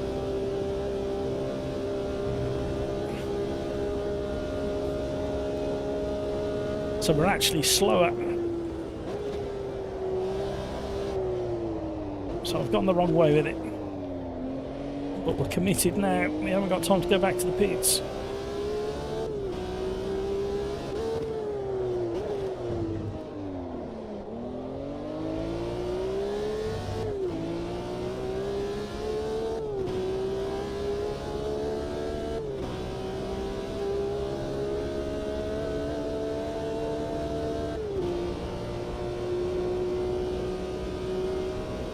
So the gap between 4th and 5th is just too much, and it just out of the rev range that it needs to get the best out of that 5th gear that I've chosen.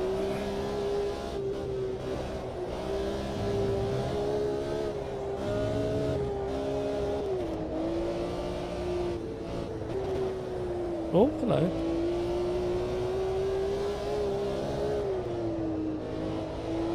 Right, this isn't our fast lap, this is our out lap. Concentrate.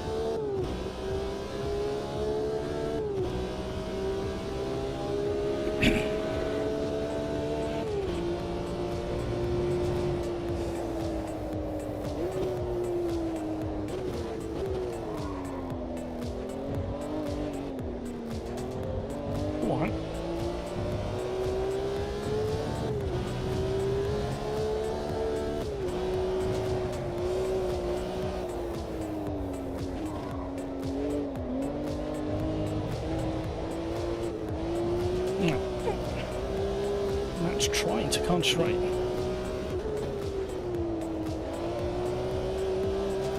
Let me know what your top speed is down the straight, Crikes or Grant.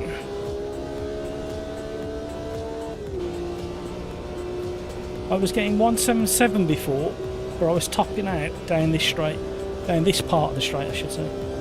What did we get this time? Still climbing.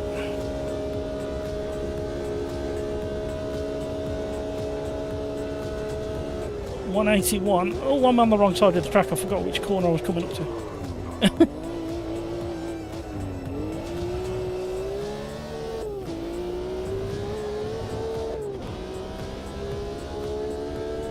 Amateur. Sack the driver, get a new one. There's plenty out there.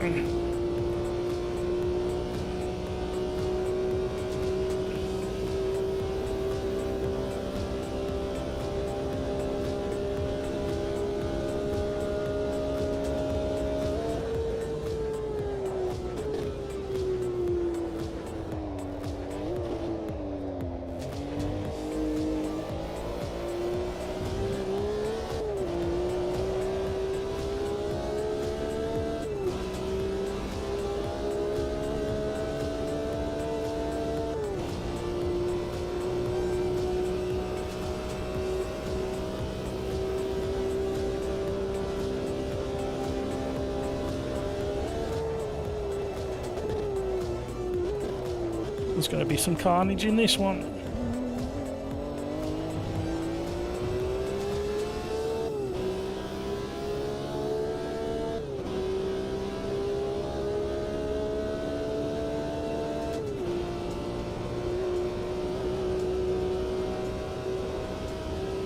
Anybody out there speak German? I want to know what the labels are on the dashboard. What's Bensdruck and Wasserdruck? Oh, backed out to that one too early.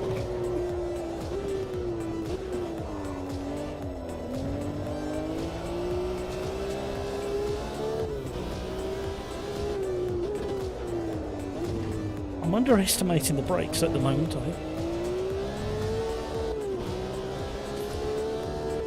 I know what Wasser Temp is. I can work that one out. I know what Bat is. But Oldruck, I know what that one is. We've got a Wasser Temp again. oil temperature again. Oh, I concentrate on the driving, Matt. No, don't miss it. Oh no. Too busy reading German labels. What's the matter with you?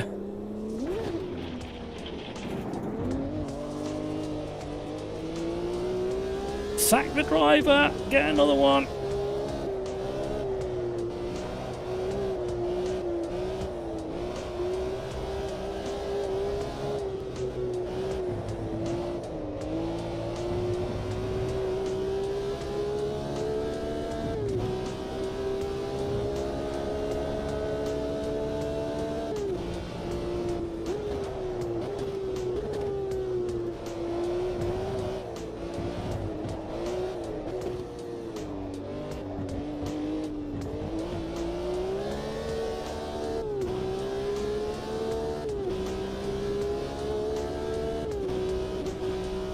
A 410? Well done, Crikes.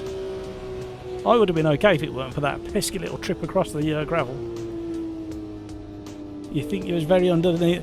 Yeah, I've got a funny thing happening with the brakes. I'm going on the brakes way too early, and then like discovering that I'm going way too slow into the apex. But my brains keep saying if I leave it any later, I'll be drifting and sliding into the apex.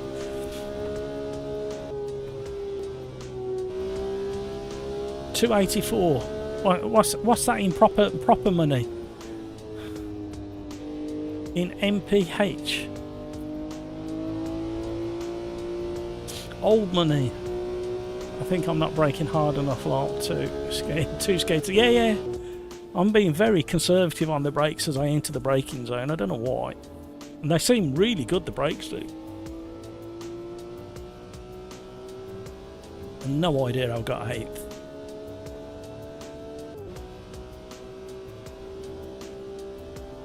Hang on a minute.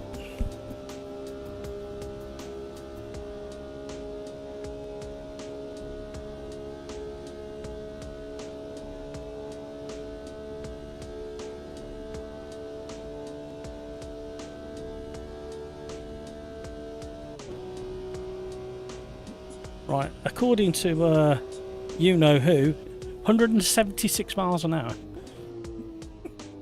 So I've got a bit more in a straight line. That suits me. I'm leaving mine as it is.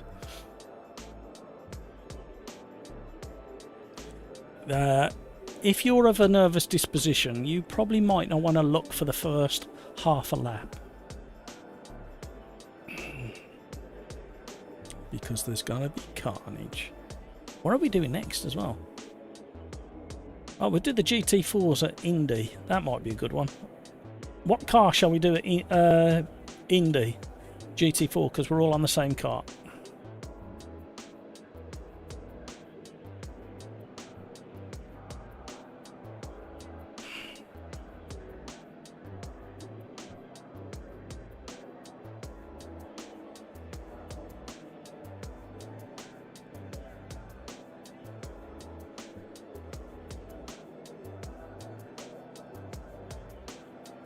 The Ginetta. Okie dokie, no.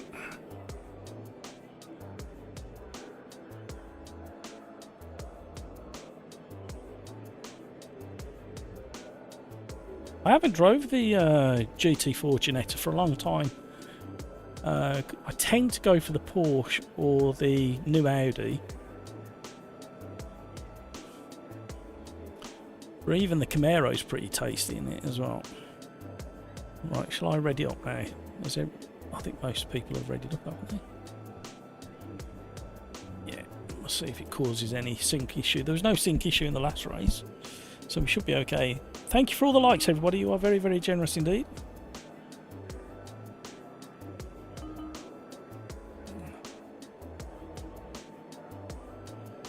Quick drink.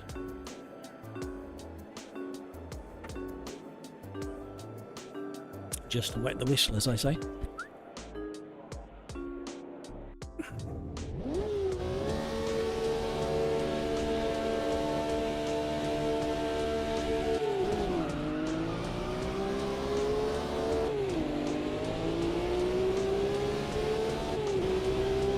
Tiny bit too much wheel spin. It weren't bad.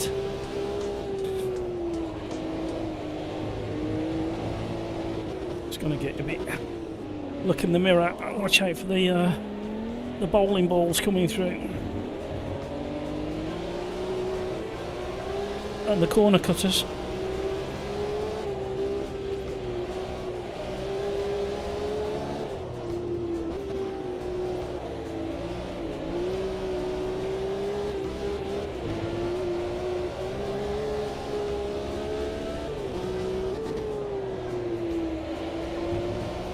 Right, we need to make the most of this extended fifth gear and slipstream.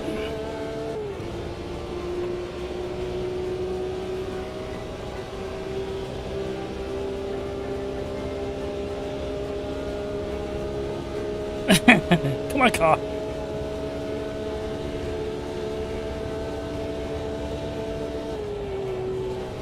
Couldn't get in time. We will.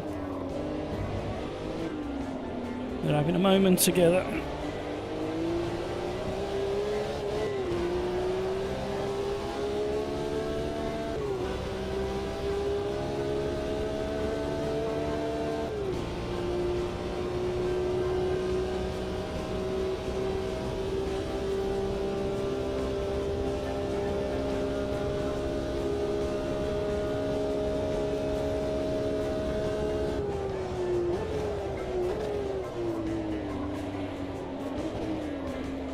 Bollards.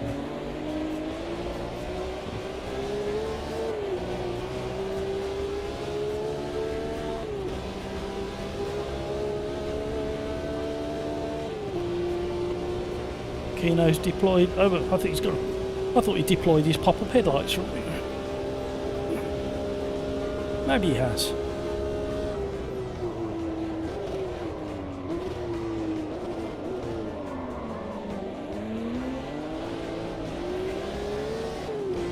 Oh! We wiggled the right way.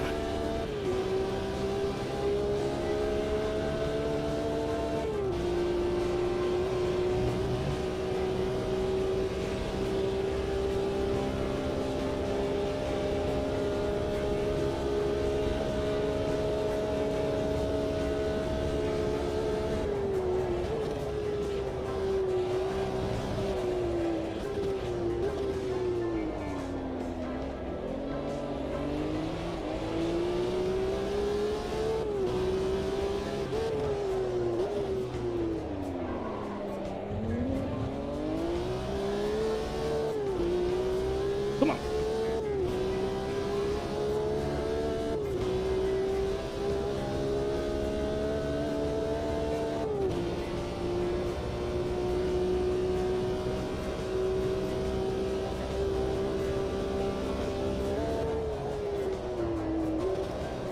Oh, side by side through the Porsche curves. Not the best thing to be doing.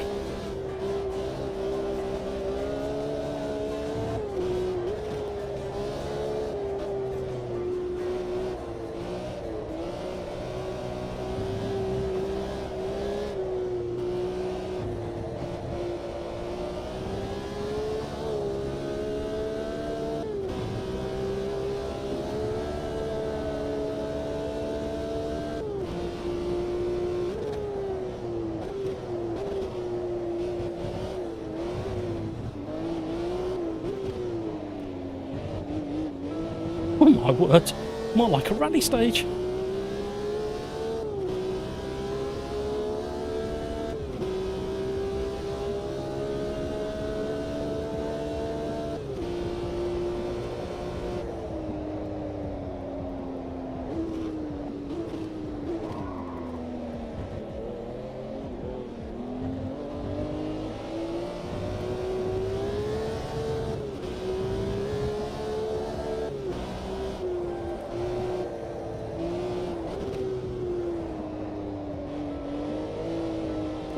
I'm leaning.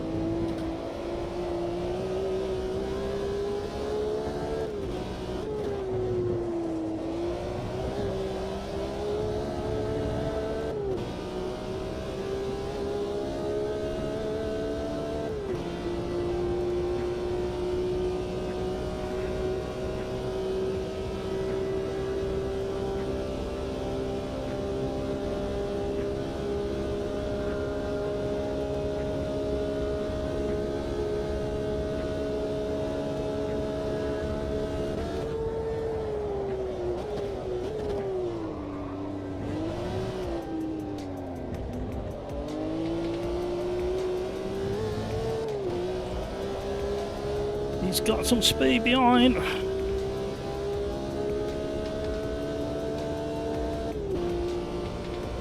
Yeah, that fifth gear is killing me. I should have changed the final drive instead.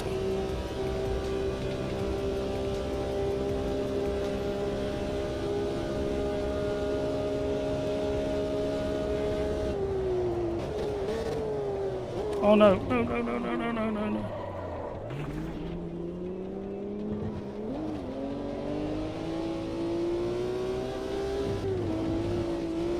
Go on, it's yours.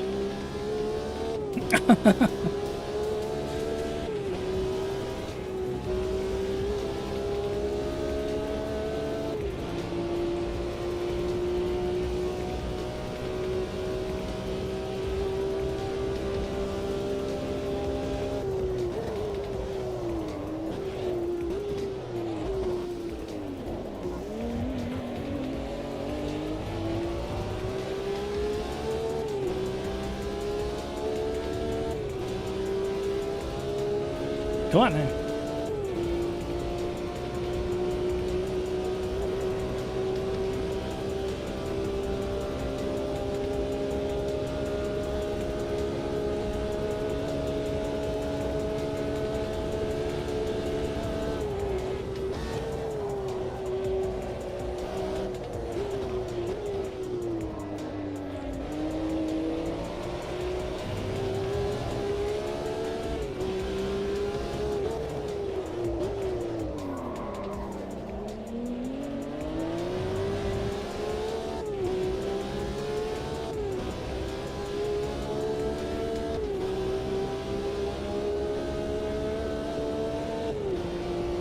As soon as I hit fifth gear.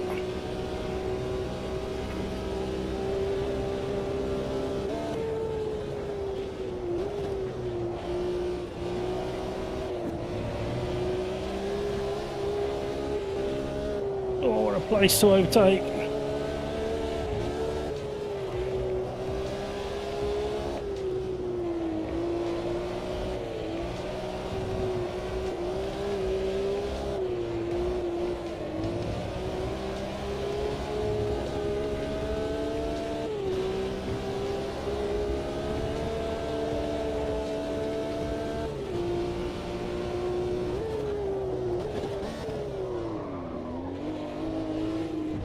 Oh, I have no idea how I held on to that. It's still getting barreled.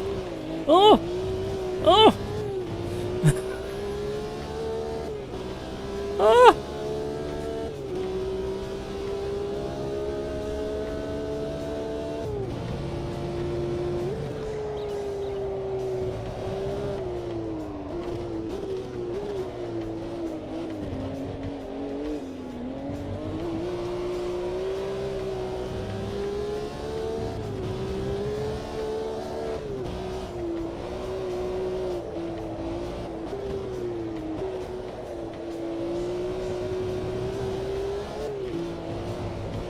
Oh, the curbs there are horrible.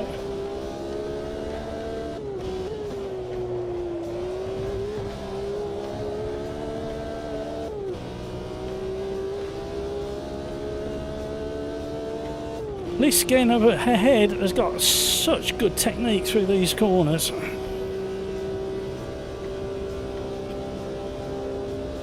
And my concern about the tyres cooling down before the next braking zone has gone completely out the window.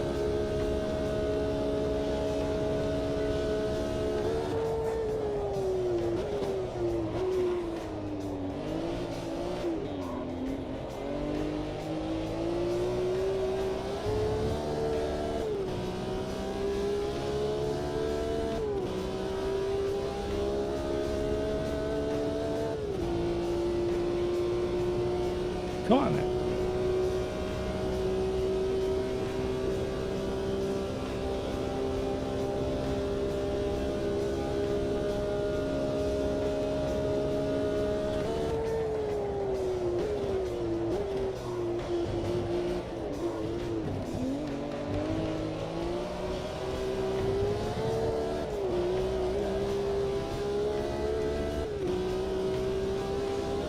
Sweating again.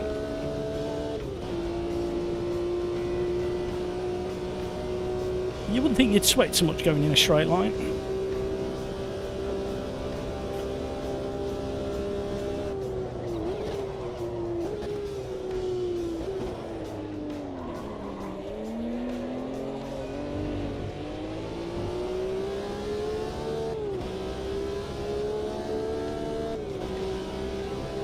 We're closed in on Pliskin ahead. Not by enough though. And also Pino has caught up. He's better under braking. I hope you're not running ABS, Pino. That's cheating.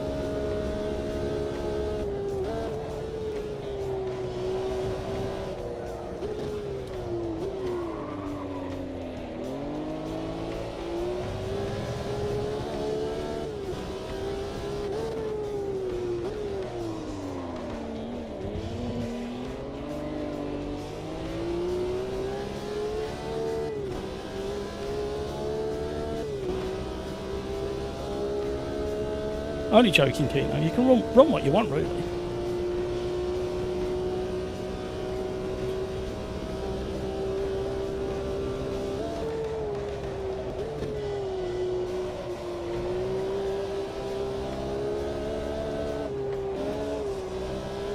Not the best approach, Matt, but it seemed to work for now.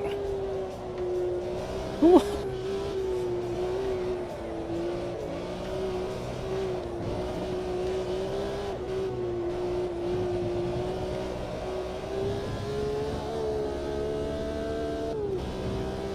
How did he get not going off track there?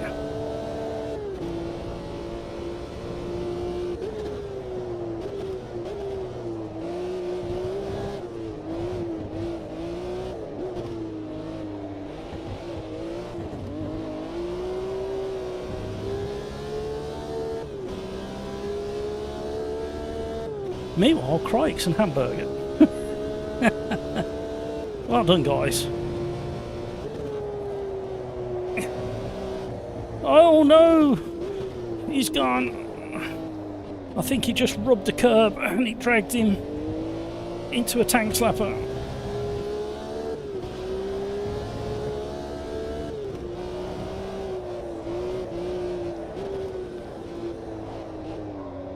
The way he was driving, he should catch me up in no time. Beautiful, beautiful four-wheel drift through there. It might not have looked good, but the feeling of all four tyres having a slither and a vibrate was rather pleasant.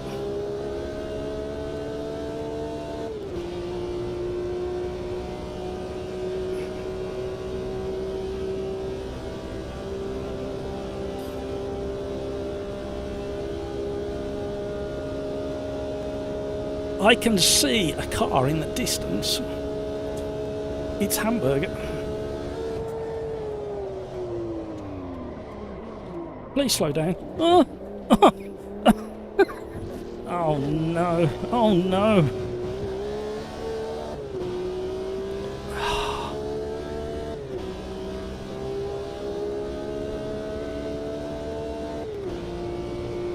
See, I got all excited. I could see the silhouette of a car in the distance and then threw it all away. Not that I think I was going to catch Hamburger with a lap and a half to go.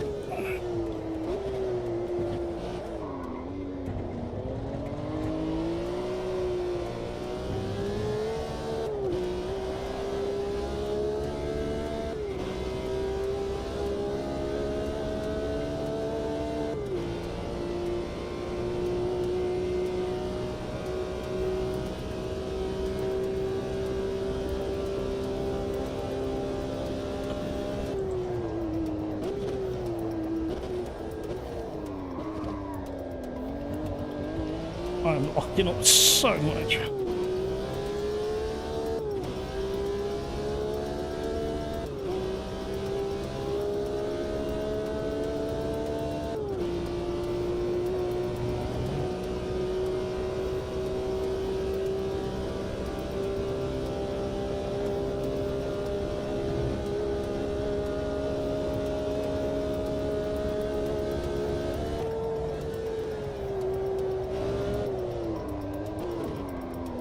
I was literally just about to say, I think I can go faster through that section, but it will make the car very unstable for the final stage of braking, and look what it did to me.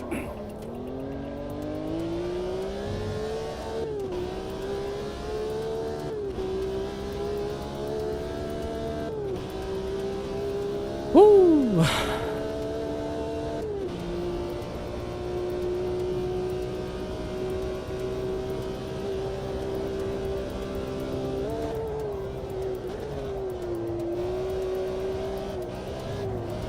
No.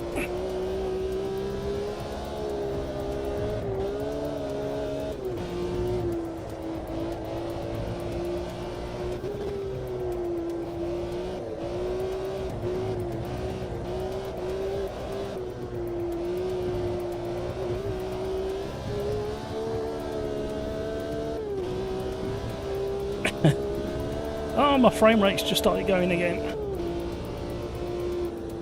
Ah, is it the haze that's doing it? Why is the haze doing it now? It never used to do it. That can't be right. Well done, Craig. Well done, Hamburger. And well done, me.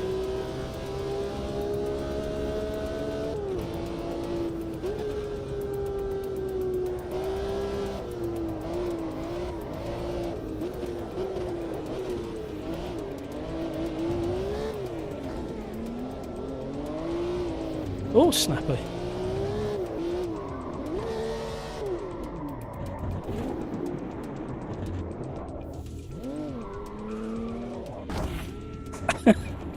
I don't know why I shut my eyes.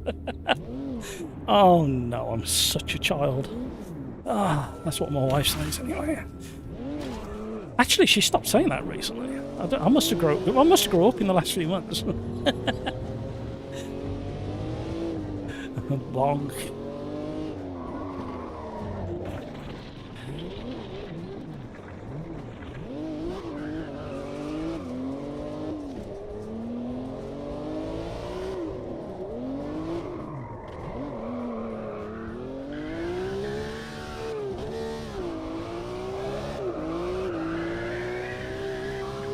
It's hard to do a donut on a slope. Oh, I nearly did it. I did one. Got a good steering lock, haven't you?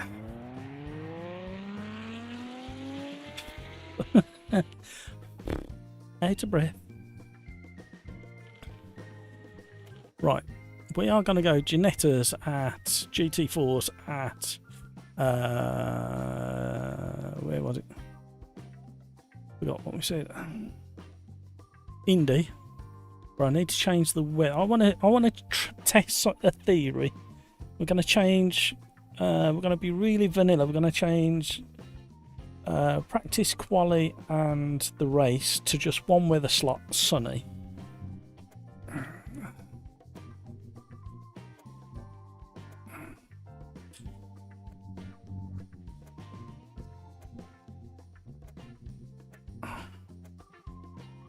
In case there's a sky graphics issue, we're troubleshooting it.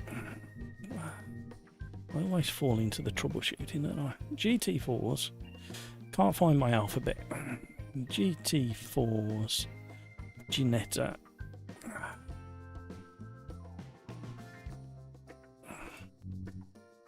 At Indianapolis Road. There's plenty of places in the lobby if you want to join. You're more than welcome to.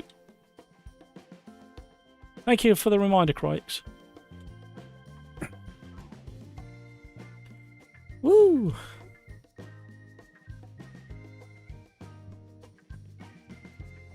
Is everybody off watching Wreckfest videos at the moment? Is every man and his dog doing Wreckfest live streams?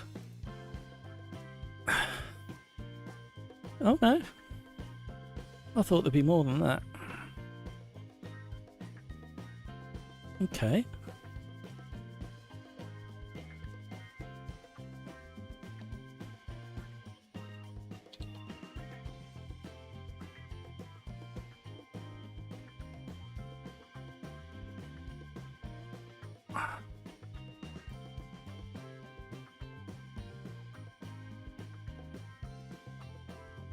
Gamer Muscle did a short video 11 hours ago. I thought he was going to go live with it. THQ, the publishers, put theirs out 6 hours ago. Very short video. Somebody else did a 25-minute video 18 hours ago. We got somebody else doing a live stream as 18 people watching. Okay, I was expecting more fuss than that.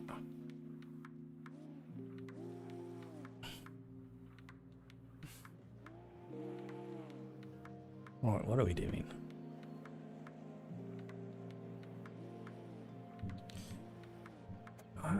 When was the last time I drove this? That's the other question.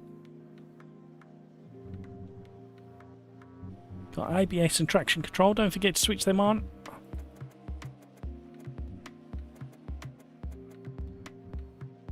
Just change the ARB.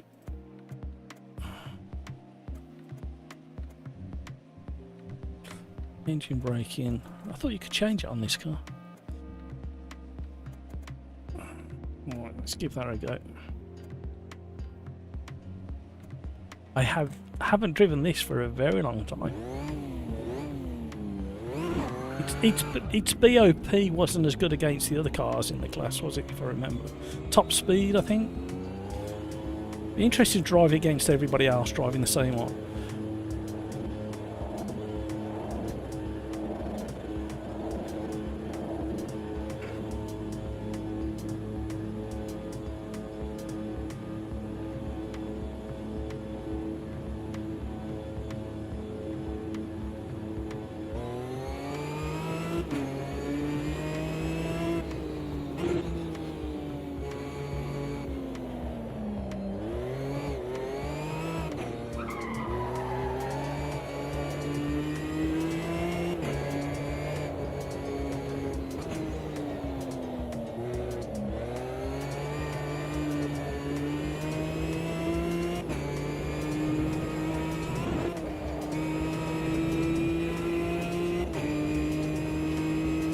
Graham, thanks for the racing, Matt. I'm off for my dinner. No worries, Graham. What are you having nice for your dinner?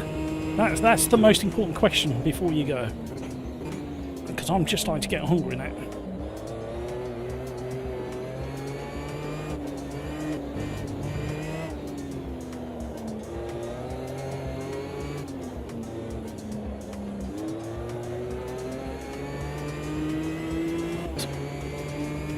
Hills, I've had enough.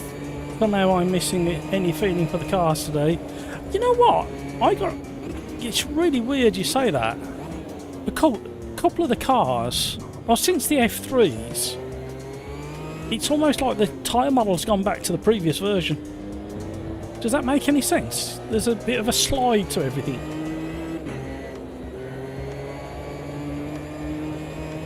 That's really funny how you said that. I didn't want to say anything out loud in case it was just me going bonkers. It was fun anyway. See you next week. Have a nice weekend. Bye bye. Thank you. Rafa said that the Ginettas have unbalanced hood sound. Another one. A fix for it can't come soon enough, I can imagine. Especially if you drive it all the time. Can't you go into your sound settings? Leave your sound settings open in the background and go in and adjust the balance within Windows. That might be worth a short-term fix or workaround.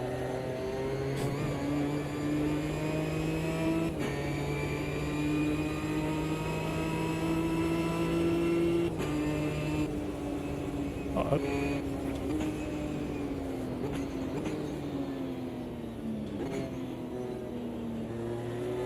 Somebody learning the track in front.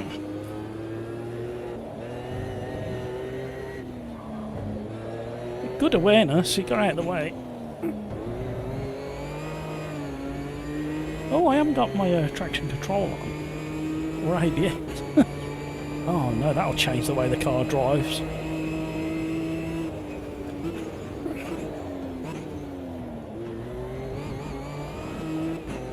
It certainly has completely changed the feel of the car.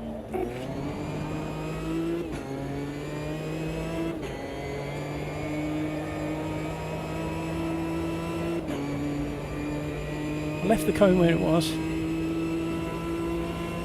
Knew you would ask. It's chicken curry. My wife did a chicken curry on Tuesday night, I think it was. So, one that she doesn't normally do, and it's really, really nice. A little bit spicy, but I don't mind that.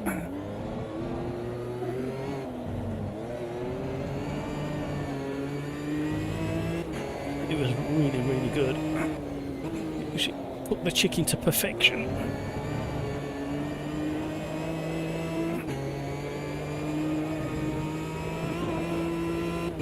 Completely different feeling car with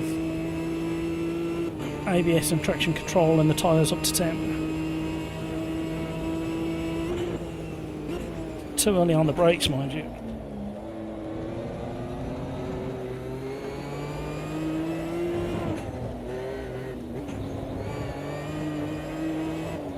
Being hustled by somebody behind, far quicker than me. Go low, I'm going high.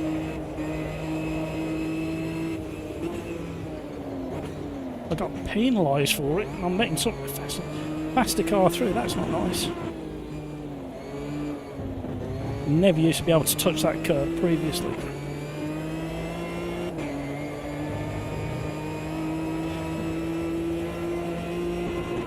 Oh, it's Craigs. Of course it was Craigs.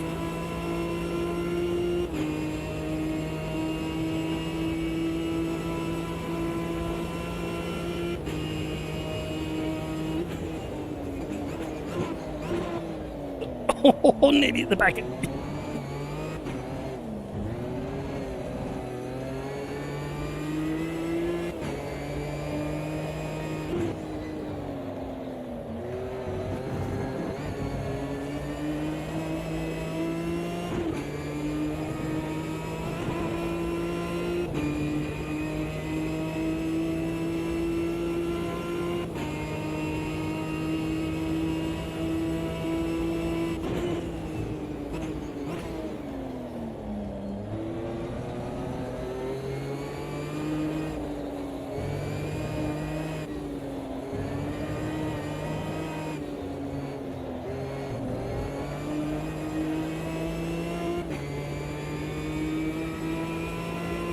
Concentrated.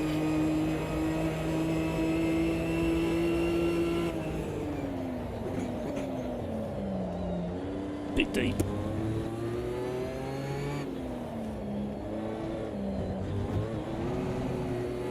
Oh no!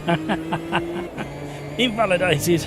Not that it matters. This is free practice, not quali, but even so, I wanted a comparison lap.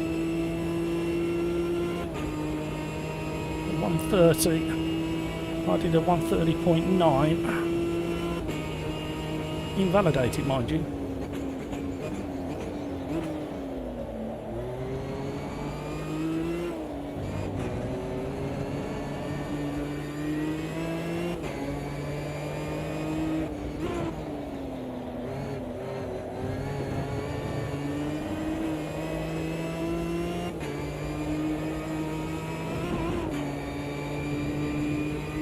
It does kind of feel like a proper racing car, just the balance of it.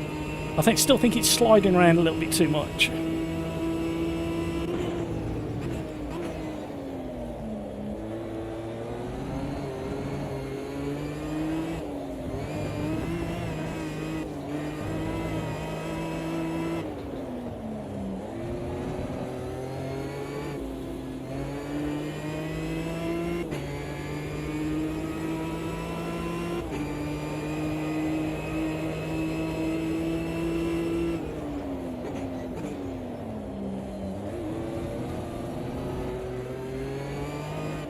Oh, the frame rate's going again.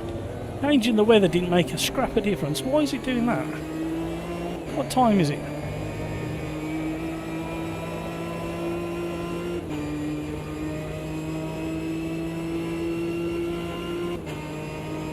Nothing has changed. CPU, GPU, RAM, everything's fine.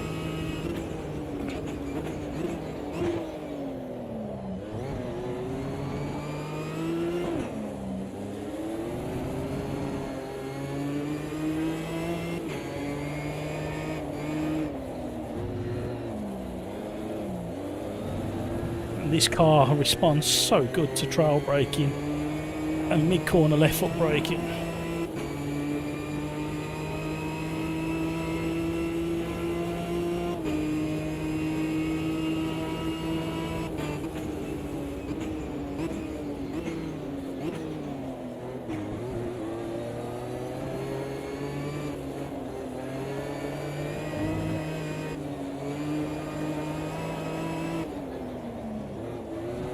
Well done, Hamburger, dodging that bullet.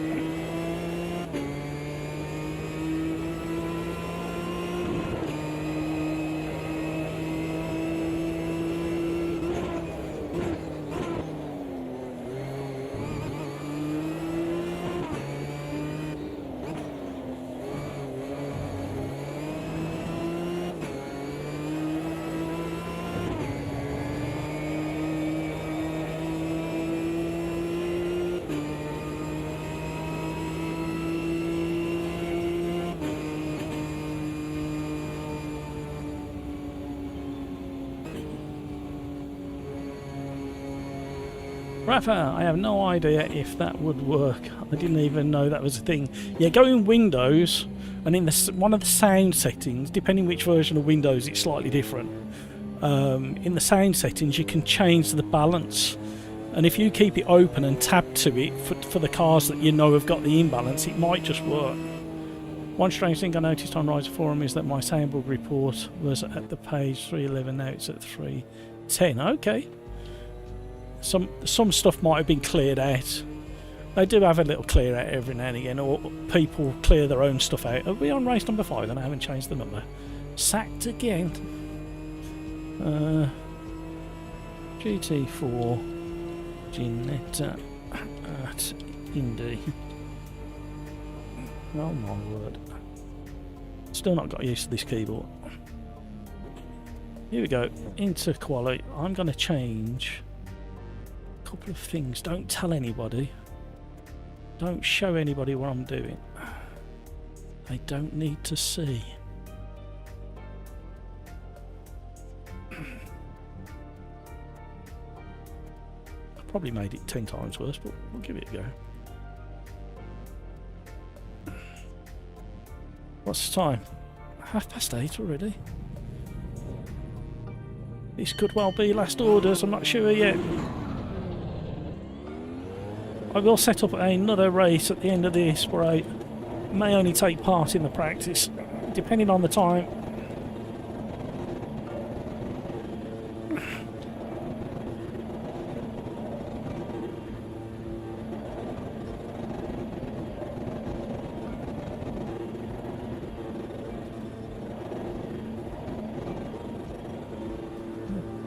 Put a bit of temperature in there.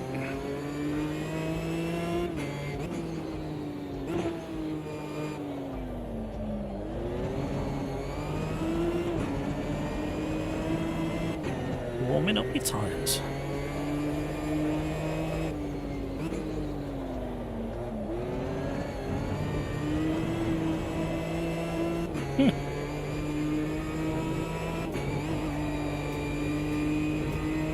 Flinging it through.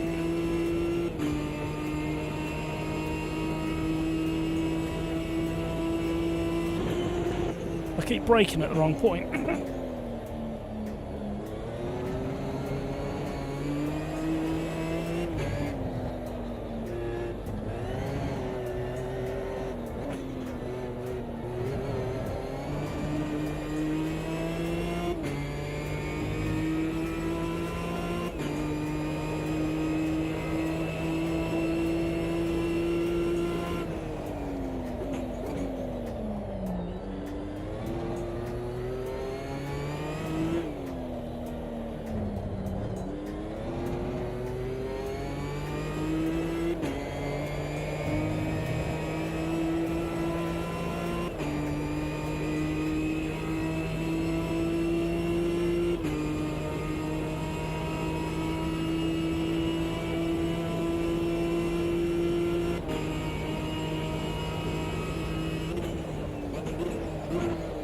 Oh, I forgot. The brake markers in America is in feet, not meters.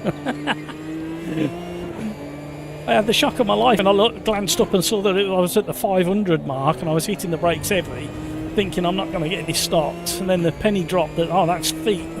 I'm thinking, why is it taking the 500 metre board to stop this car?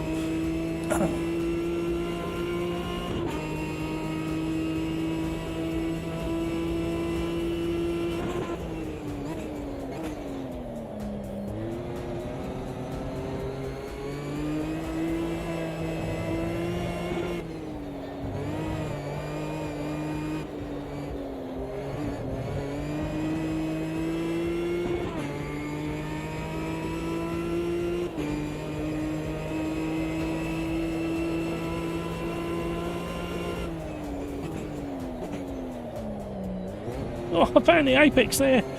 That doesn't happen very often.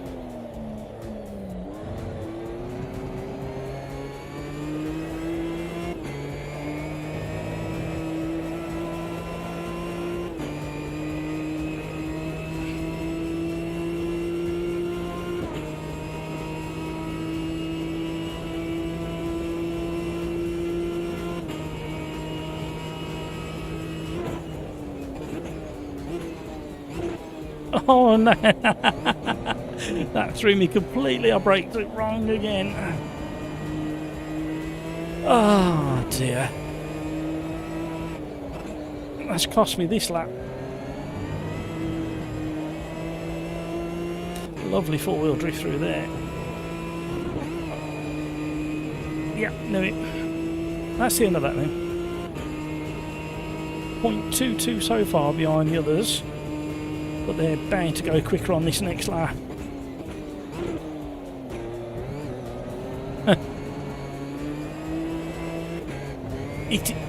This grip level is so close to where it needs to be. It's just not quite so close. I can't even put a figure on it. It's 3% more grip, 4% more grip. It's not like it was before, that's for sure.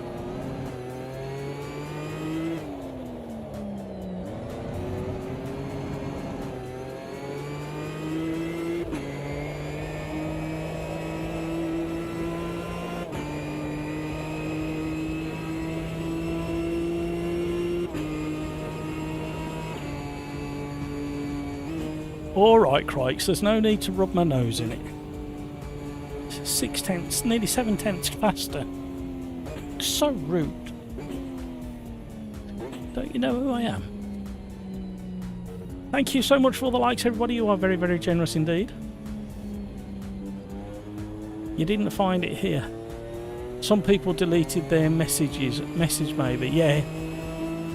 That's what I was saying. Some people decide that what they put is wrong, or even Riser have been known to have a cull. They clear out some of the messages that aren't valid.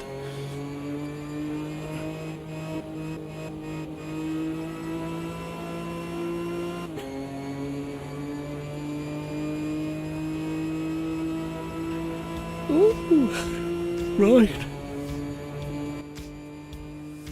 There was something, I think I've shut one of the tabs that I had open to talk about. Let's just check the history again.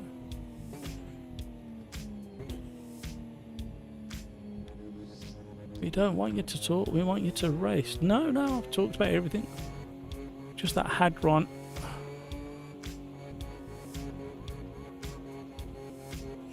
Principal physics engine delivers unmatched handling realism at 720 Hz. A new open topology multi-body vehicle solver. Internal combustion engine with turbocharger model using a one-dimensional compressible fluid dynamic sim. Wow, look at what I'm reading. Internal combustion engine and turbocharger model using a one-dimensional compressible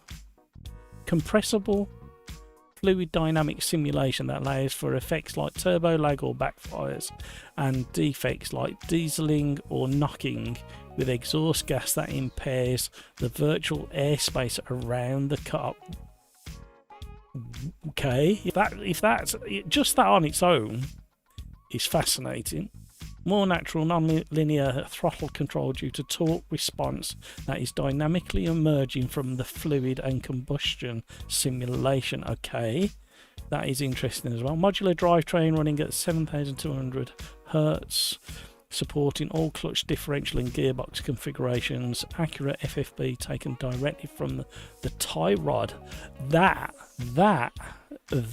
is interesting, because in theory it'll be like steering rack in AMS2, but you will still get tyre vibration and brake information. That is a very interesting path to go. Somebody knows what they're talking about there. Fully dynamic tyre simulation comprising carcass simulation using finite element approach for full elastic modelling with emerging behaviours such as vibrations, telescoping and twisting, which is very, very similar to what's in AMS2. Tread simulation that incurs discretized, I can't even say that for some reason, 2-day contact patch running up to 10,000 hertz. Okay, featuring tread channels for realistic water handling and aquaplaning. Again, very similar to what we've got here. That is really interesting. I need to read some more of that. That looks... Oh, I've nearly finished reading it anyway. Simulated steering rack used for reporting force feedback provides a detailed and nuanced handling feel for the driver. Yep, absolutely. And it makes me wonder whether that's what we've got in AMS2, but they don't talk like that. Or they don't describe it like that. Piecewise aerodynamics model where wings, winglets or the undertray can affect each other. Excellent. I mean, just from the language of that update for Project Motor Racing or GT Revival is very, very if it can feel anything like AMS2 with a bit more detail, they're on the right path, that's for sure. That is really interesting.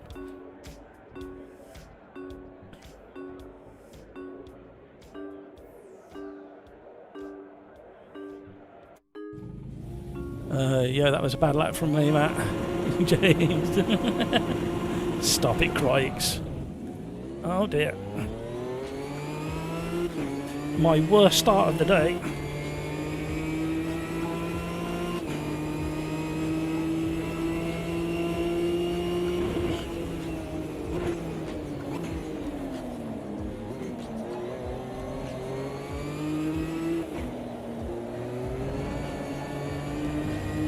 Hold tyres, everybody.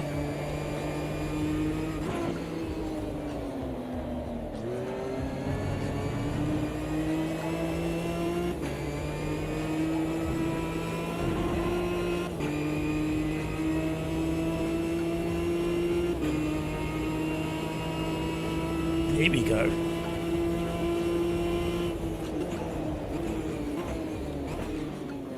Oh, we're a move up the inside. Oh, hello. Kino, sorry, I had no idea what you was there. I'm so sorry, mate. I was concentrating so hard on not running into the guys in front. Sorry, Kino.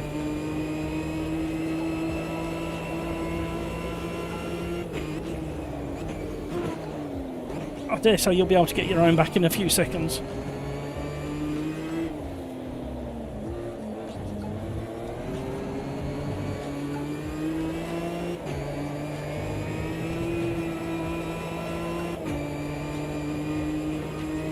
You know what, thinking about what I've just read, it'll feel very similar to AMS2.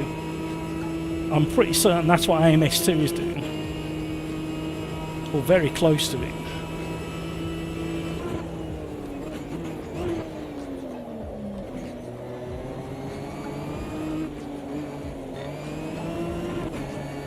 Oh, that was nearly a disaster.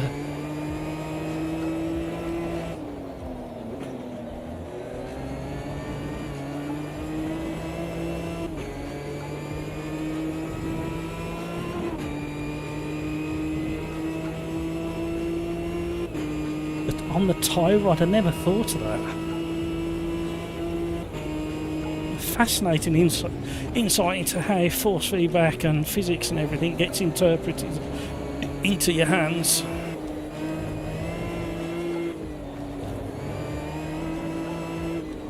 A fantastic battle ahead. We're in the best seat in the house. Got to be worth another few likes. I wanted to stay on the coattails of the boys in front.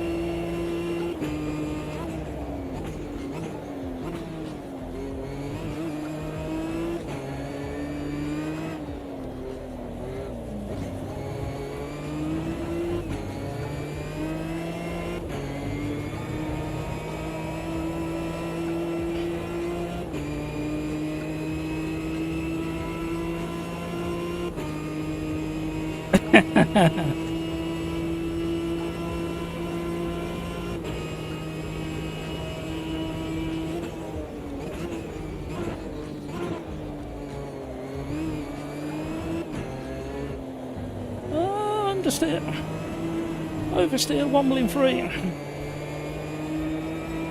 Great driving ahead. I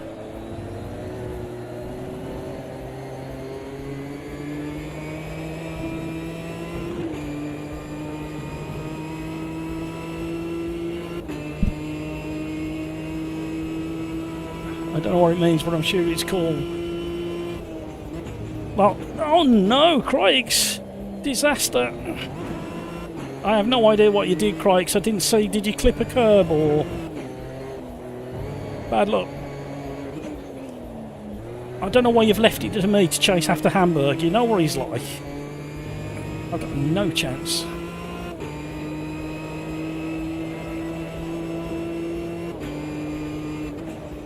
Well, what it means is that all the detail is coming from the tie rod, and the tie rod is an interesting part of the suspension to take the information from, because it's the piece that ties. Oh, how can I? I'm not going to try and explain it because I won't do it justice, and it might not mean the right thing to you. But it's right next. It attaches to the hub itself, and you can imagine a lot of information and vibration comes through the hub, including what the tyres are doing, believe it or not. And it's just the right kind of size of a suspension piece that allows some interesting vibrations and information to come through, just because of its size and what it's made out of.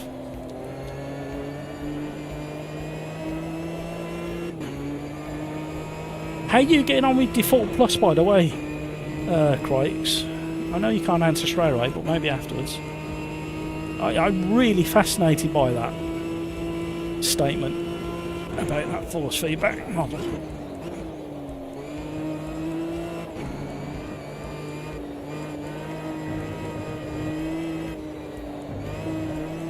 Because has AMS2 ever described where it gets its force feedback from? The information that gets fed into the force feedback, I should say. Because I wouldn't be surprised if it's not from the tie rod. And the Daniel Cart high detail force feedback file is pulling that information, all of the available information, I should say, because Default and Default Plus don't quite grab all of the information. That's got me quite excited about this. It makes a lot of sense the way it was described there.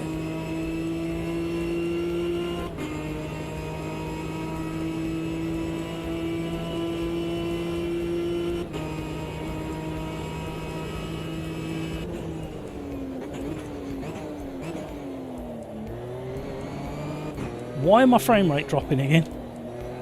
This is stupid. I'm getting really frustrated.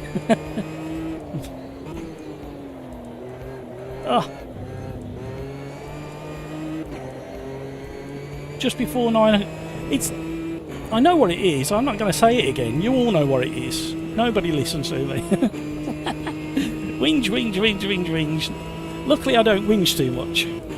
However, when repeated things keep happening, and I know what it is, and you guys know what it is.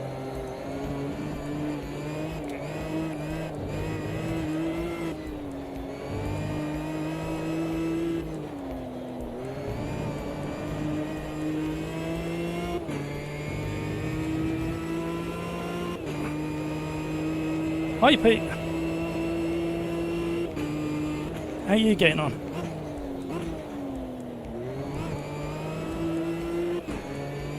Yeah, probably the last race we're finishing now. Oh, especially if I keep going on. It's alright, I've had really bad frame rate drops today. Yeah, and I can't explain why. I think I know what it is, but I need to prove it. I think it's certain lobbies that are being set up in the lobby page. 10 to 9 is just before certain third party start setting up its lobbies for the 9 o'clock races.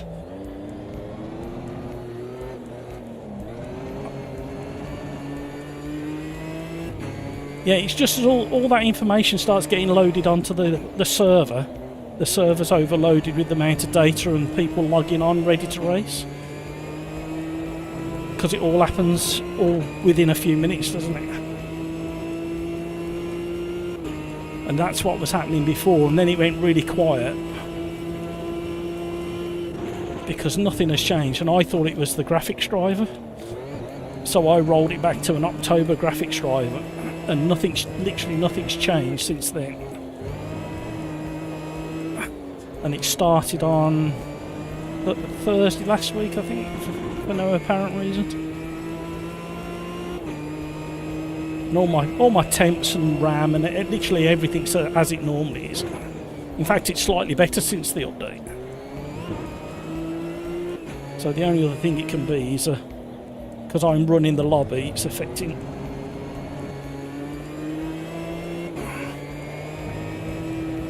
my frame rate.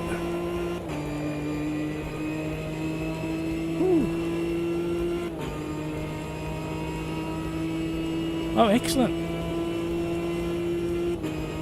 I haven't been there for years. I was going to say you had the weather for it. Was you walking or having a driving tour? Oh, mountain. Oh, excellent.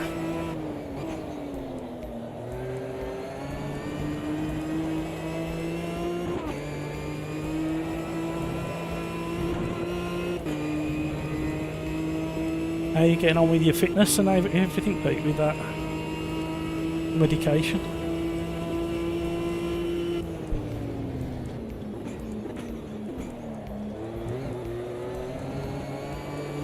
Yeah.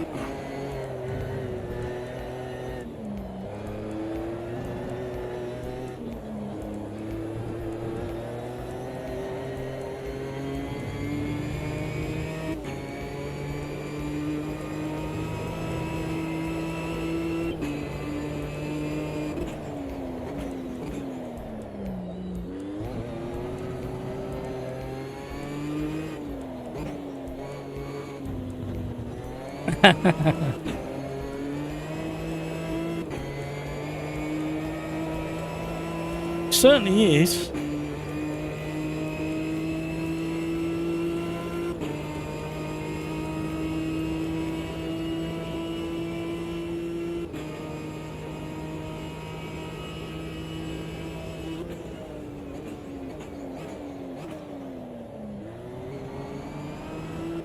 Yeah, he was doing that podcast, wasn't he? Yeah, what a character. I kind of did my kind of thoughts at the start of the live stream, and basically, apart from all the obvious things that everybody else has said, the only thing I could add is I just wish every single paddock around the world had an Eddie Irvine in it, because it would make it so interesting and entertaining and fun and games, and the fact that we didn't mess about, and if somebody needed sacking, he would sack them. You know what I mean? He weren't like, he knew you couldn't afford to mess about with so much money involved. And then at the end of the day, he'd invite you to a party where he'd be playing the drums with his mates. So, and yeah, and every paddock needs a character like that. But I didn't realise he was so old. I thought he was younger than that. I don't know why.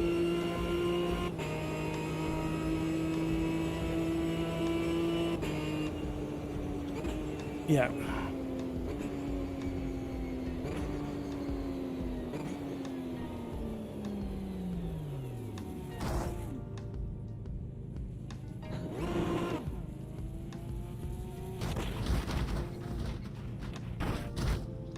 Oh.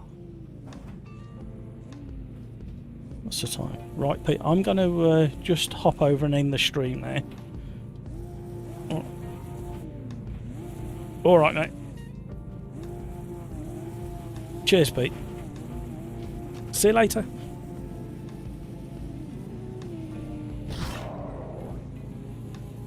Right, I'm going to end it there. Okay, what the hell was that? What was the hell was what? Did I do something? Was it me? Or was it somebody else? What happened? Talk to me. Right. I had a really enjoyable live stream. You made me giggle. We've had a good chat. We had a nice little touch on Eddie Irvine. Eddie Jordan. He will be missed. There is evidence. Uh-oh. Broke on the curb on the outside before the corner, but the curb end, and there is grass after. Oh, okay. I couldn't quite see far enough to see what you did. So yeah, Eddie Jordan, rest in peace.